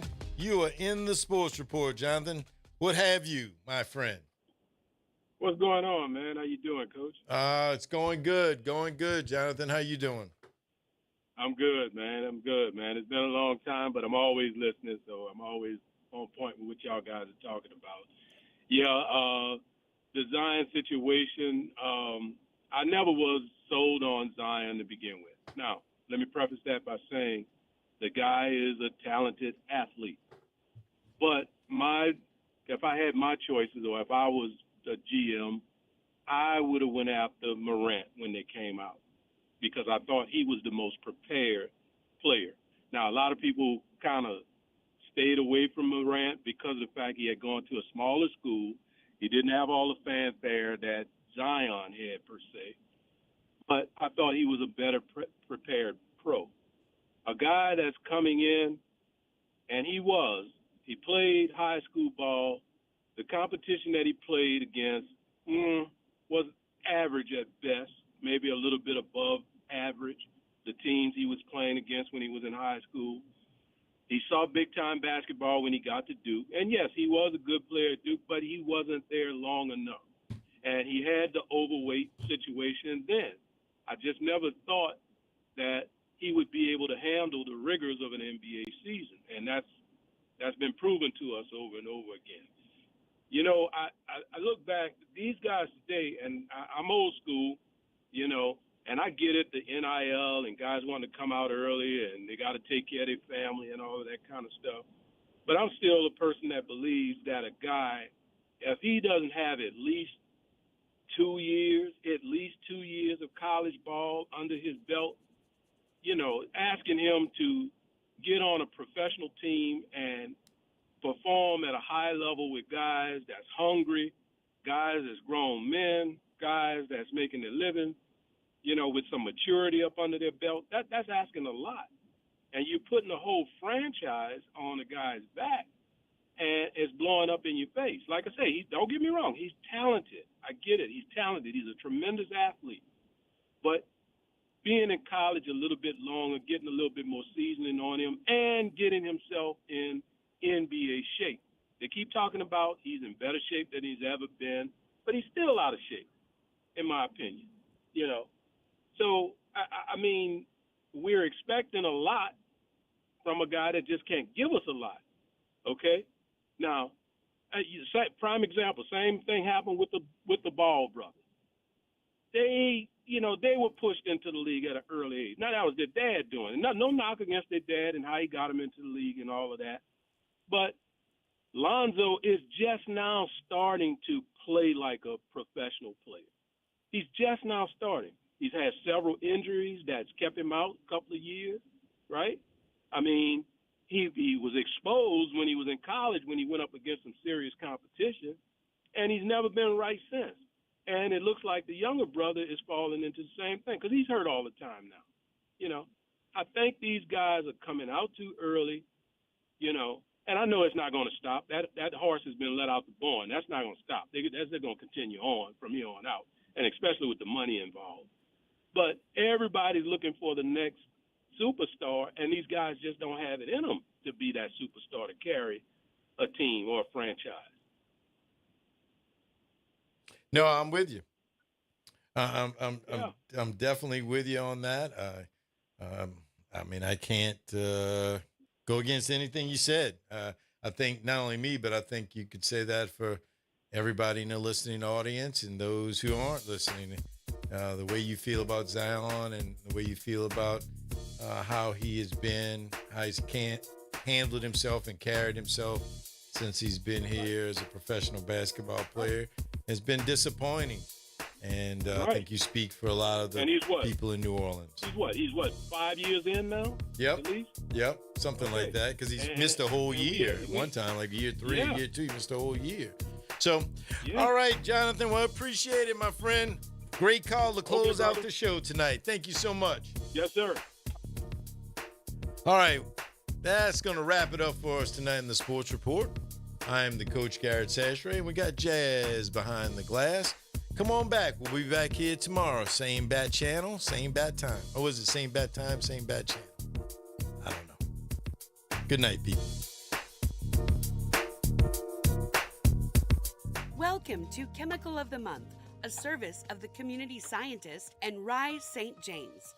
This month, we're focusing on lead, a heavy metal that's dense, soft, and poses serious health risks. In Cancer Alley, lead exposure from industrial emissions or contaminated soil can significantly increase cancer risks and other health problems. Stay informed and protect your health. For more information, visit risestjames.org. WBOK and LCMC Health are proud to present Keeping You Well Cafe, 60 Minutes with LCMC Health, where the doctors speak directly to the people of New Orleans. LCMC Health is committed to improving the quality of care here in New Orleans, the Gulf South, and beyond. The Keeping You Well Cafe is another way for LCMC Health to engage with the community. At the Keeping You Well Cafe, LCMC Health joins WBOK and local businesses to answer your questions about wellness and health. I'm Howard Robertson, founder and creator of the Play Ode app. Back in the day, we used to ask, how you living? And that's still a relevant question today. Listening to good stuff helps you live well, like what you hear on the Play Ode app. ODE stands for Our Digital Entertainment, so you enjoy the best radio stations, playing the best classic R&B, hip-hop, gospel, smooth jazz, news, sports, and podcasts. And new sounds are coming at you in 2025, so don't wait or hesitate. Download PLAYODE today. This is Andronica Morris, host of Put Housing First. Have you heard the secret of what New Orleans is talking about? I promise everything will be okay if you're listening here on the airwaves. It's that WBOK 12:30 a.m. From the campus of Xavier University. WBOK 1230 AM. Go. And Equity Media Station. I'm Amber Payton with 4 Things You Should Know with BIN News. Firefighters continue to battle 2 large wildfires in Los Angeles. The Palisades fire is 22% contained and the Eaton fire is 55% contained. The fires have destroyed thousands of structures with 27 dead, 31 missing, and over 170,000 people evacuated. Black Chicago Mayor Brandon Johnson is facing criticism from environmental groups for not blocking polluters in low-income neighborhoods of color. The group is urging the U.S. Department of Housing and Urban Development to enforce environmental reforms. Former Minneapolis officer J. Alexander King, convicted in George Floyd's murder, was released from federal prison in Ohio. And Johnston & Murphy, the footwear brand for every U.S. president since 1850, is showcasing its presidential footwear exhibit in Washington, D.C. The display includes shoes made for Barack Obama, Donald Trump, and Joe Biden, and runs daily at the Mayflower Hotel until January 29th. I'm Amber Payton on the Black Information Network, your home for Black News First.